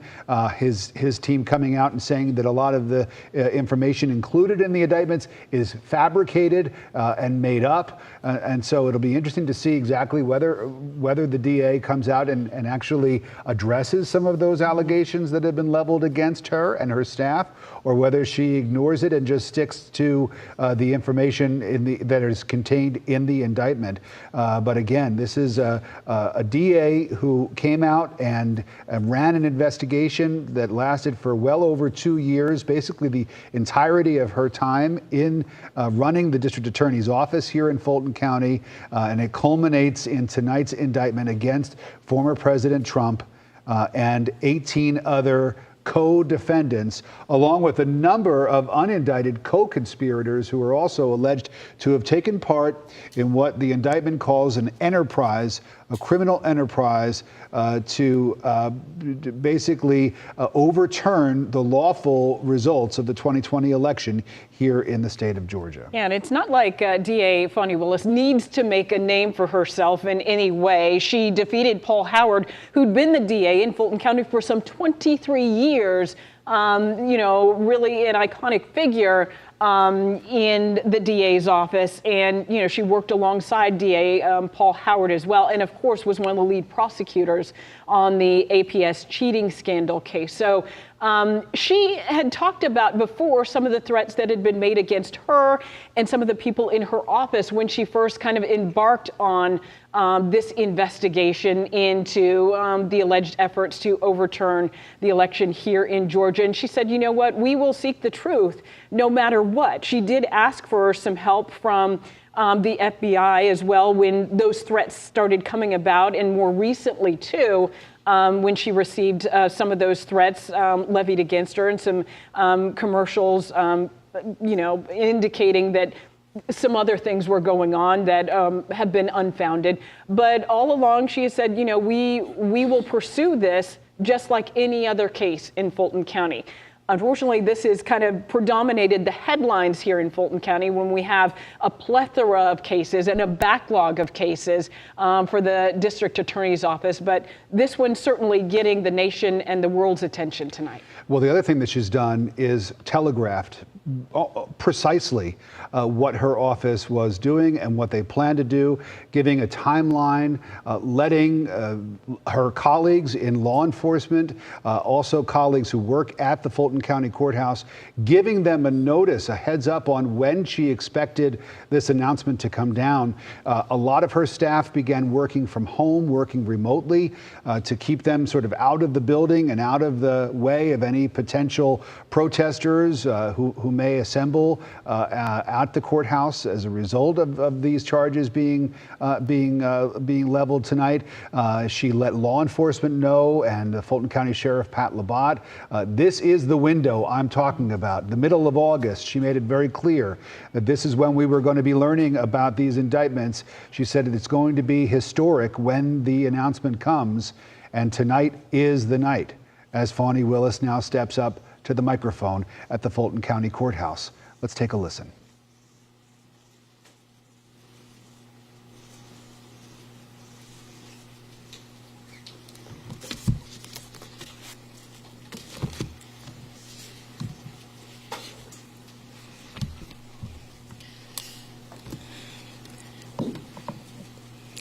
Thank you for joining us. I'm here with the prosecutors and investigators who have worked diligently on the investigation of criminal attempts to interfere in the administration of Georgia's 2020 presidential election. Today, based on information developed by that investigation, a Fulton County grand jury returned a true bill of indictment, charging 19 individuals with violations of Georgia law arising from a criminal conspiracy to overturn the results of the 2020 presidential election in this state. The indictment includes 41 felony counts and is 97 pages long. Please remember that everyone charged in this bill of indictment is presumed innocent. Specifically, the indictment brings felony charges against Donald John Trump, Rudolph William Louis Giuliani, John Charles Eastman, Mark Randall Meadows, John Cheeseborough, Jeffrey Clark, Jenna Lynn Ellis, Ray Stallings Smith III, Robert David Cheeley, Michael A. Roman, David James Schaefer, Sean Micah Tresher Steele, Stephen Cliffgard Lee, Harrison William Prescott Floyd, Travion C. Cootie, Sydney Catherine Powell, Kathleen Austin Latham, Scott Graham Hall, and Misty Hampton, also known as Emily Misty Hayes. Every individual charged in the indictment is charged with one count of violating Georgia's Racketeer, Influenced, and Corrupt Organizations Act through participation in a criminal enterprise in Fulton County, Georgia, and elsewhere to accomplish the illegal goal of allowing Donald J. Trump to seize the presidential term of office beginning on January 20th, 21. Specifically, the participants in association took various actions in Georgia and elsewhere to block the counting of the votes of the presidential electors who were certified as the winners of Georgia's 2020 general election. As you examine the indictment, you will see acts that are identified as overt acts and those that are identified as predicate acts, sometimes called acts of racketeering activity. Overt acts are not necessarily crimes under Georgia law in isolation, but are alleged to be acts taken in furtherance of the conspiracy. Many occurred in Georgia, and some occurred in other jurisdictions and are included because the grand jury believes they were part of the illegal effort to overturn the results of Georgia's 2020 presidential election. The acts identified as predicate acts or acts of racketeering activity are crimes that are alleged to have been committed in furtherance of the criminal enterprise. Acts of racketeering activity are also charged as separate counts in the indictment against those who are alleged to have committed them. All elections in our nation are administered by these states, which are given the responsibility of ensuring a fair process and an accurate counting of the votes. That includes elections for presidential electors, Congress, state officials, and local offices. The state's role in this process is essential to the functioning of our democracy. Georgia, like every state, has laws that allow those who believe that results of an election are wrong, whether because of intentional wrongdoing or unintentional error, to challenge those results in our state courts. The indictment alleges that rather than abide by Georgia's legal process for election challenges, the defendants engaged in a criminal racketeering enterprise to overturn Georgia's presidential election result. Subsequent to the indictment, as is the normal process in Georgia law, the grand jury issued arrest warrants for those who are charged. I am giving the defendants the opportunity to voluntarily surrender no later than noon on Friday, the 25th day of August, 2023. I remind everyone here that an indictment is only a series of allegations based on a grand jury's determination of probable cause to support the charges. It is now the duty of my office to prove these charges in the indictment beyond a reasonable doubt at trial. I would like to take a moment to thank the Superior Court Clerk, Shay Alexander, and her staff for staying late and making sure that this indictment was processed. I would also like to thank the men and women of Sheriff Labatt's office for keeping the courthouse open, but most importantly for keeping us safe over the weeks and months that have led up to this indictment, and for what I know they will continue to do to keep us safe. We also want to thank the Atlanta Police Department and other law enforcement partners who have worked with the sheriff to keep us safe. I will now take a very limited number of questions prior to going to sleep. If you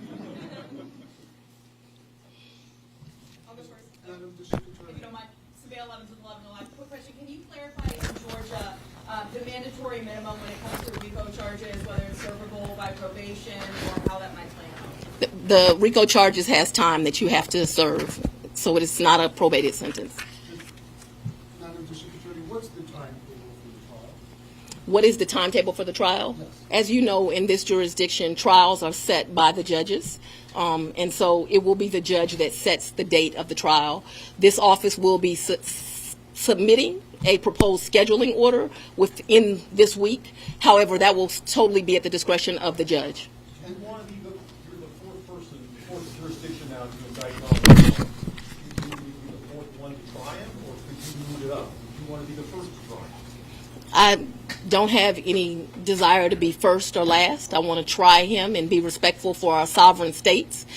We do want to move this case along, and so we will be asking for a proposed order that occurs a trial date within the next 6 months. Madam District Attorney, there was earlier today there was a fictitious document according to the Fulton County Clerk's Office that was circulated online with charges against former President Donald Trump. That fictitious document matched exactly the charges that we now see in this indictment. Can you tell us more about that document leak? Because now you have the former president's lawyers who are saying this is emblematic of a serious problem. with your office? No, I can't tell you anything about what you refer to. What I can tell you is that we had a grand jury here in Fulton County. They deliberated till almost 8 o'clock, if not right after 8 o'clock. An indictment was returned. It was true billed, and you now have an indictment. I am not an expert on clerks' duties or even administrative duties. I wouldn't know how to work that system, and so I'm not going to speculate. Next question. Have you had any contact with the special counsel about overlap between these cases, and do you intend to try all of these defendants together? Do I intend to try the 19 defendants in this indictment together? Yes. And have you had any contact with the special counsel about the overlap between this indictment and the federal indictment? I'm not going to discuss our investigation at this time. Ma'am, we're I'm going to take. The arguments made by former President Trump that this is a politically motivated affair. I make decisions in this office based on the facts and the law. The law is completely nonpartisan. That's how decisions are made in every case.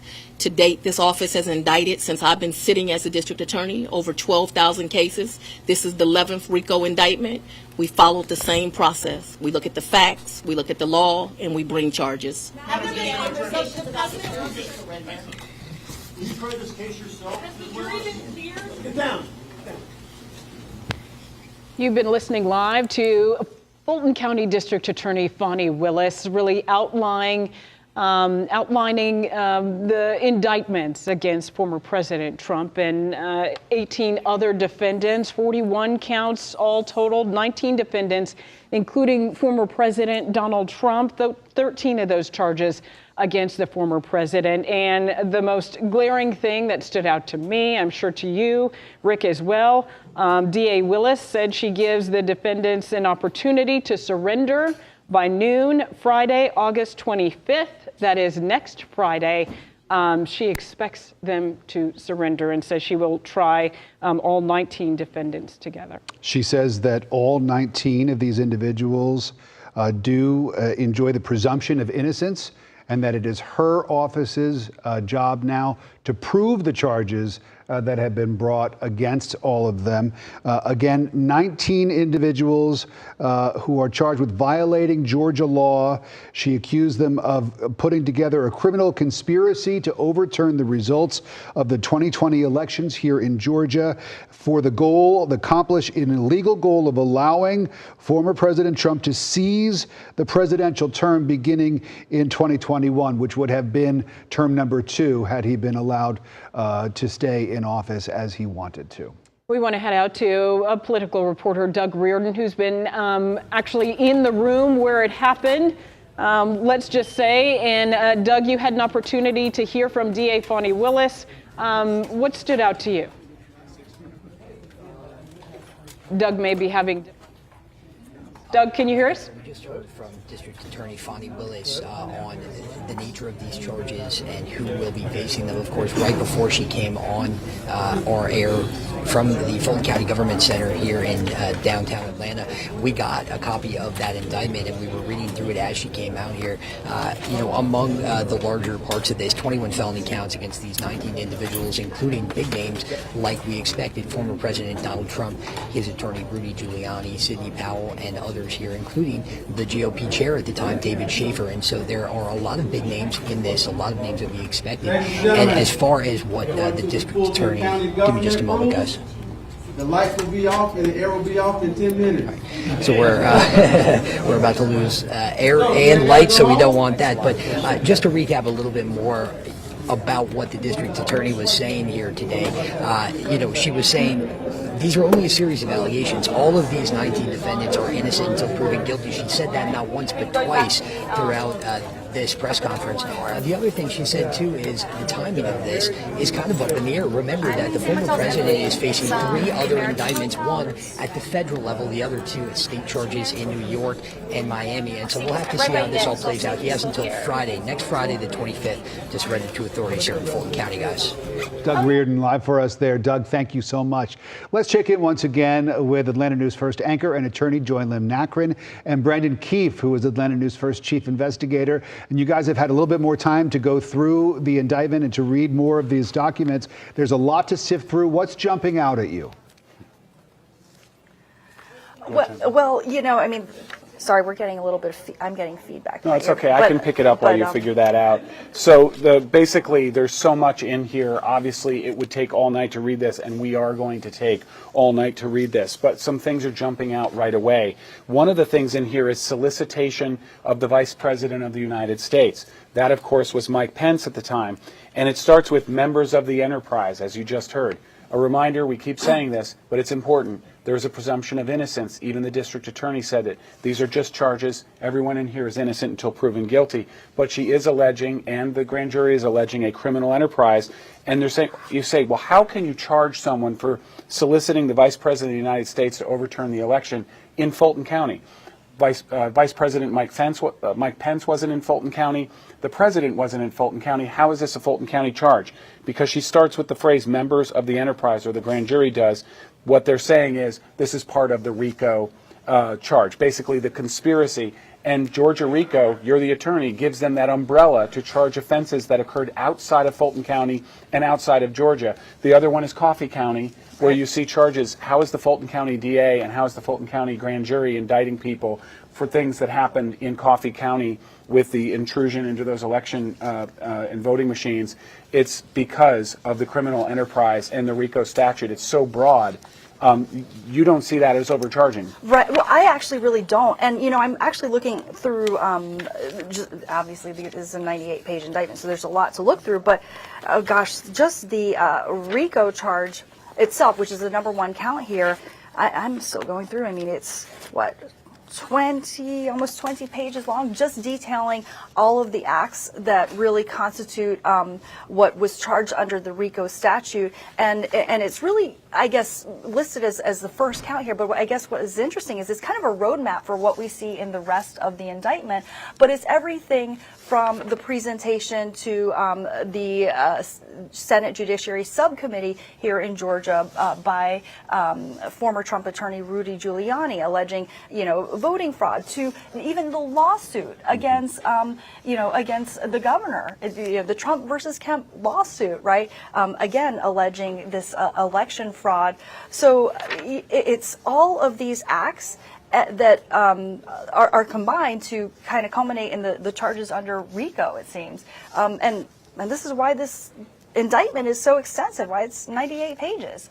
Yeah, you know, one thing that strikes me, I covered Rudy Giuliani, and when he was the prosecutor for the Southern District of New York, he was the U.S. attorney for the Southern District of New York. He used RICO like a bludgeon to go after organized criminals in the New York City metro area, and now here he is charged under a RICO indictment. It's extraordinary. I mean, you know, America's mayor from 9/11, what a turn he has taken. One of the things he is charged with in here is the intimidation of, and what led to the intimidation of, Ruby Freeman and Shay Moss. Those were the two Fulton County election workers who were accused of a vast conspiracy by Rudy Giuliani and Donald Trump and others of suitcases of ballots under the table that were actually standard ballot containers. We debunked this in real time. We had crews there. We saw this. These were standard ballot containers. They stored them when they thought they were going away for the night. When they came back under the order of the Republican Secretary of State, they took them back out, alleged that they'd multiply scanned ballots. In one really salacious comment, Rudy Giuliani had said they were passing around, Shay Moss and Ruby Freeman, USB drives like they were crack vials. Mm-hmm. Clearly a dog whistle, alluding to sort of the urban nature of Atlanta and Fulton County. And, people did not take too kindly to that. But their lives, Ruby Freeman and Shay Moss, were ruined by all of this. And now we have the most powerful people, or formerly the most powerful people in the United States, charged with a crime for doing just that. Exactly. And interesting to point out, this mother-daughter pair, I mean, they say they were actually just handing mints to each other. That's all it was, something very innocuous. And it wasn't until just this past summer that they were cleared. I mean, there was a whole investigation launched to actually look into these claims, these allegedly false claims, and we can call them false claims now because the investigation has been conducted by the GBI, by FBI, by other agencies, looking into whether Shay Moss and Ruby Freeman really committed this fraud, and they were cleared. We have a question from the studio, guys. Yeah, I just want to bring up on page 87 of the indictment, This is count 28, and it has to do with the phone call with Brad Raffensperger that I think everybody in the state of Georgia has heard by now. And this is probably the thing that's going to jump out to a lot of people because we've all heard the president's own voice in this conversation. And I wanted to just go through what the indictment says and then have you guys comment on it, because it says that on the day of January 2nd, 2021, the day of the phone call, that Donald Trump and others, including Mark Meadows, unlawfully solicited Secretary of State Brad Raffensperger to engage in conduct constituting the felony offense of violation of oath by a public officer by unlawfully altering, unlawfully adjusting, and otherwise unlawfully influencing the certified returns for presidential electors for the November 3rd, 2020 presidential election in Georgia. And this is where he asked Raffensperger to find him the votes he needed to overturn Joe Biden's win here in Georgia. And it's spelled out very explicitly here in that particular part of the indictment. Well, first off, I love how you've read all the way to page 87, because that's just who you are, and that's fantastic.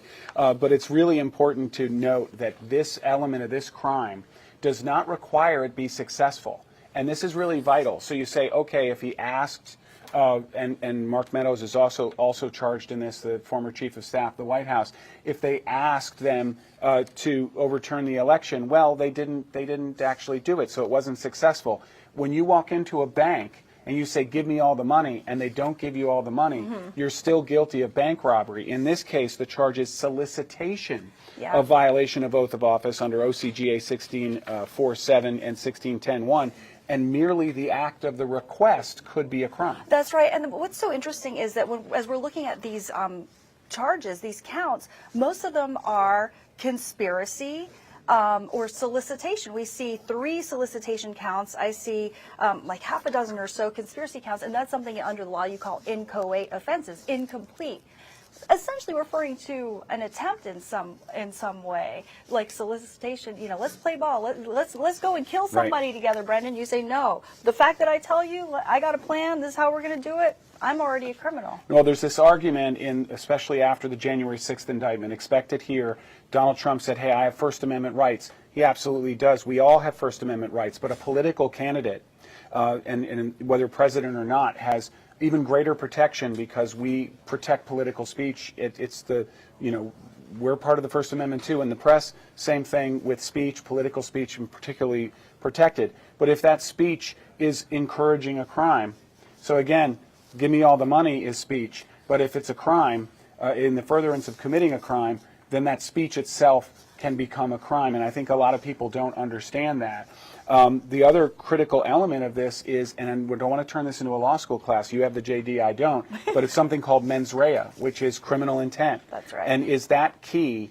Because actually let me ask you, is mens rea required? Do we have to prove criminal, meaning that the people of the state of Georgia have to prove criminal intent, and does that require getting in Donald Trump's mind? And for these offenses in general, yes, the so-called inchoate offenses like conspiracy and solicitation, yes, and and that's kind of where the defense might come in, where Donald Trump's legal team could say, oh, when he made that phone call, he was just verbal processing, he was just expressing himself. I really need these votes. He wasn't saying go and get them for me. However, you pointed out earlier, that statement, I need these votes, coupled with, there could be criminal charges as a consequence of not finding them, and saying it to someone who can actually find those votes for him. It's not like he's complaining to his wife or something. Well, there's also power. I mean, you see this more in civil cases than criminal cases. But if there's a consensual sexual relationship in an office, that can be fine. But if one of them is the boss and one of them is the subordinate, there's a power differential. That's right. In this case, you had the President of the United States asking a state official to find 11,870 votes.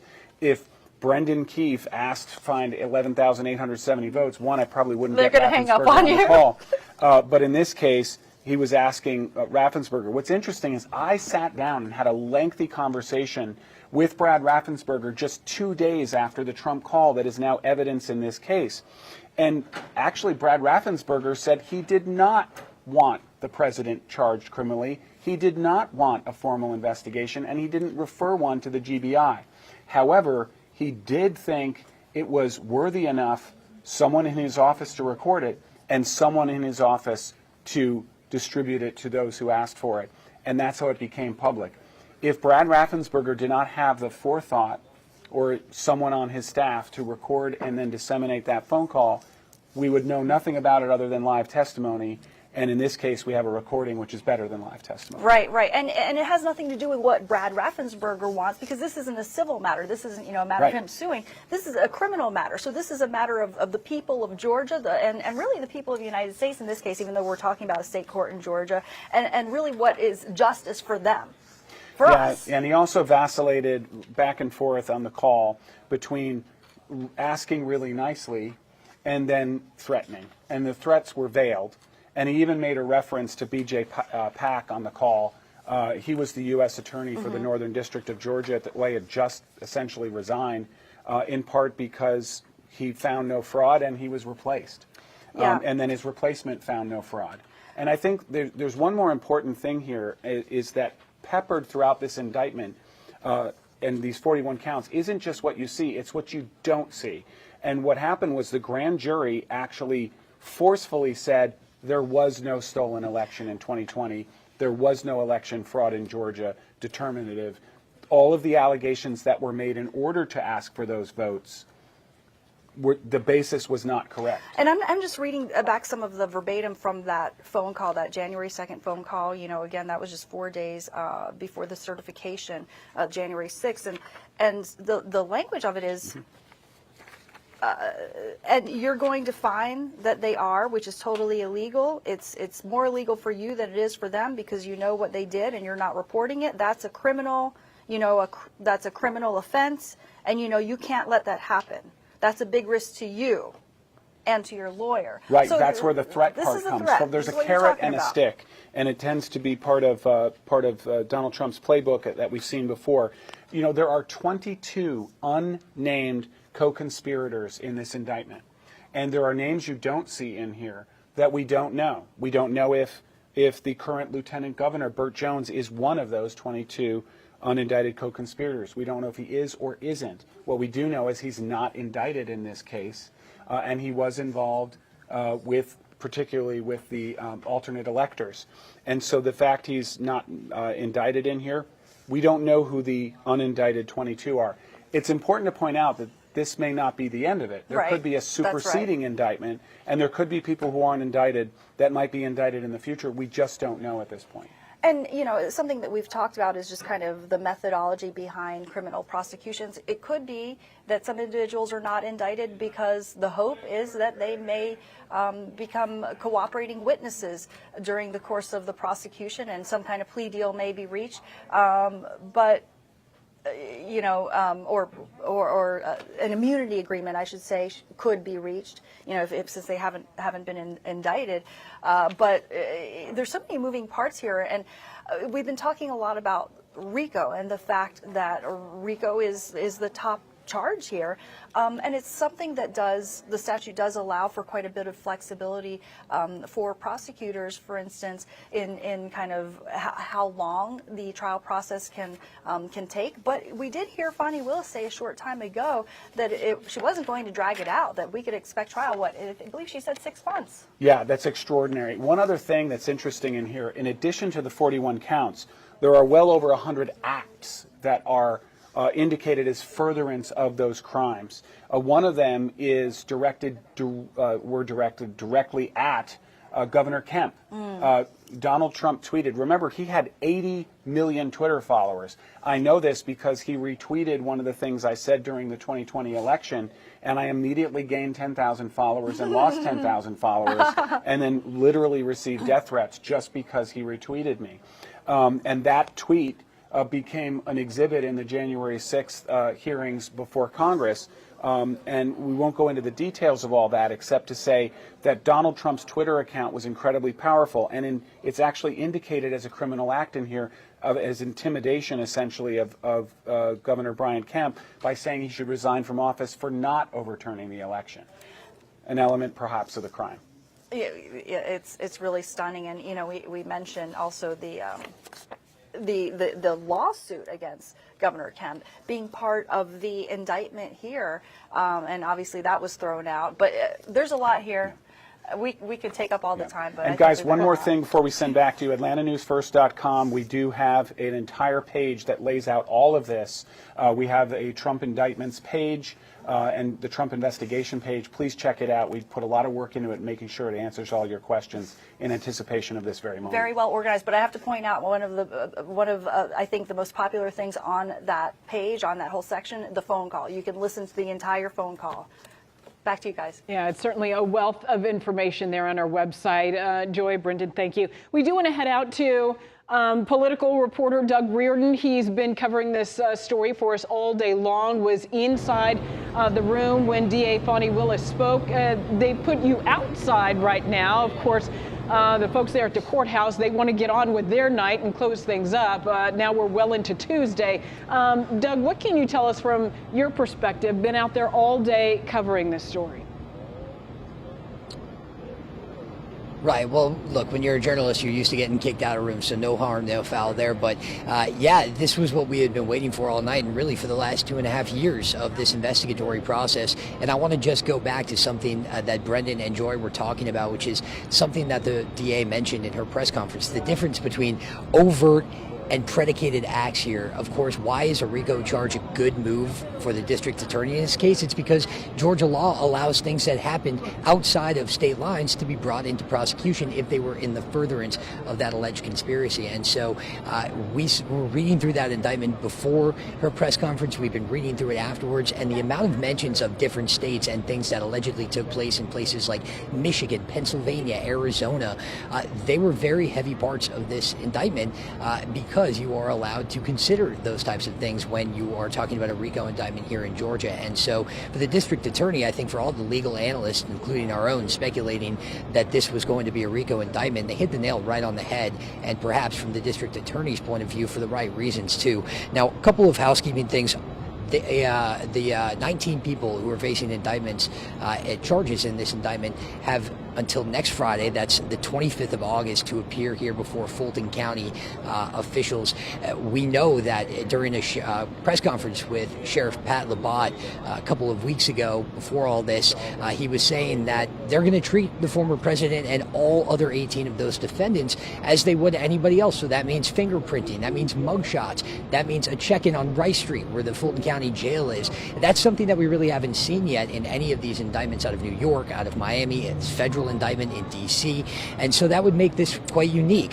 We also talked last week, and I think it's important to note here today, that once this does go to trial, whenever that may be, weeks, months, or even longer, that there will be cameras allowed inside the courtroom. And so we will actually get to see a former president on trial in real time as we cover this for our viewers. And again, that is something that will make this unique versus those New York and Miami and D.C. indictments as well. A reporter in there asked a really great question. It was something that was on all of our minds, and I heard a couple of people trying to shout it out as well, which is the timing of this and the pace of the investigation. People had a lot of concerns about how long this was taking. This was about a 2.5-year investigation leading up to today, since that infamous phone call to Secretary of State Brad Raffensperger, and people were wondering what the holdup was. We even had comments from Governor Brian Kemp saying he was frustrated with the pace of this. And now, of course, we're on the precipice of an election cycle, and so that is something that a lot of people were crying foul on, saying this is political. We've heard the president say it many times. In fact, he had a statement out just minutes after this indictment was made official, calling these moves political. And so the reporter in there asked the question and said, how do you convince people this isn't political? And Willis said, we do this based on the facts and the law. And that is something that she has echoed time and time again over the course of this process, as people have considered that more and more as we get closer to this election cycle. And we're really in it already. It starts earlier and earlier every couple of years. But you know, it'll be interesting to see how this plays out, given the scheduling conflicts with the former president's other indictments, given the scope of this. We have 19 people, all, of course, being charged at the same time, because this is a racketeering case. And so it's going to be an interesting thing to watch this play out, guys, scheduling-wise. But again, very important to note, August 25th is the last day these 19 defendants have to report here to Fulton County authorities. So we'll keep you updated, guys. We'll be out here tonight. We'll be back out here tomorrow, keeping an eye on things. And Doug, as you've been talking, we've been looking at some pictures from some of the previous court appearances that the former president has made related to some of these other charges that he's facing. These are all still camera images that we're able to see. But when he comes to Georgia, it's going to be different. There are going to be television cameras in the courtroom. Tell us about that. Right. Well, Georgia actually has some very, I guess, looking at it from our perspective, some very good laws in terms of access in the courtrooms. That is something that, again, as you mentioned, makes this very different than his indictments out of New York, out of Miami, out of D.C. If our viewers don't know, there are no federal courtrooms that allow cameras inside.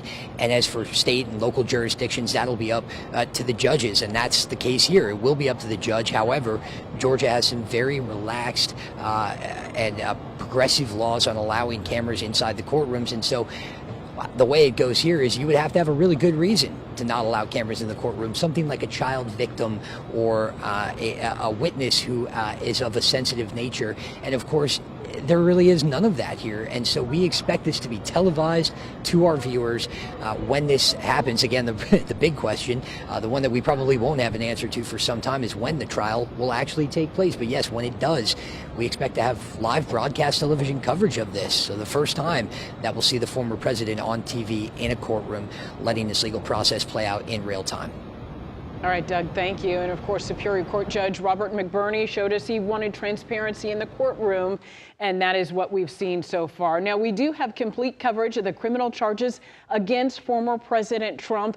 That all continues online right now on our Atlanta News First app as well. You can see those charges right there as we list them out, including violation of the Georgia RICO Act. That was the primary charge there on that indictment that a lot of local attorneys had been talking about. DA Fani Willis, very familiar with those RICO charges, has pursued those in previous cases, including the APS teacher cheating scandal, and solicitation of violation of oath by a public officer, conspiracy to commit impersonating a public officer, conspiracy to commit forgery in the first degree, conspiracy to defraud the state as well. Now, there are some 19 defendants in that, including former President Donald Trump. 41 counts altogether, 13 of those charges against the former president. When DA Fani Willis spoke, she said each one of those defendants faced one count of the RICO Act, I believe she said. All of them are All facing of them, that. right, face at least one count of the RICO Act, and a number of other things. Too, also want to point out as well, she mentioned, someone asked her about the trial date. When will this happen? Of course, we have those other indictments against the former president as well.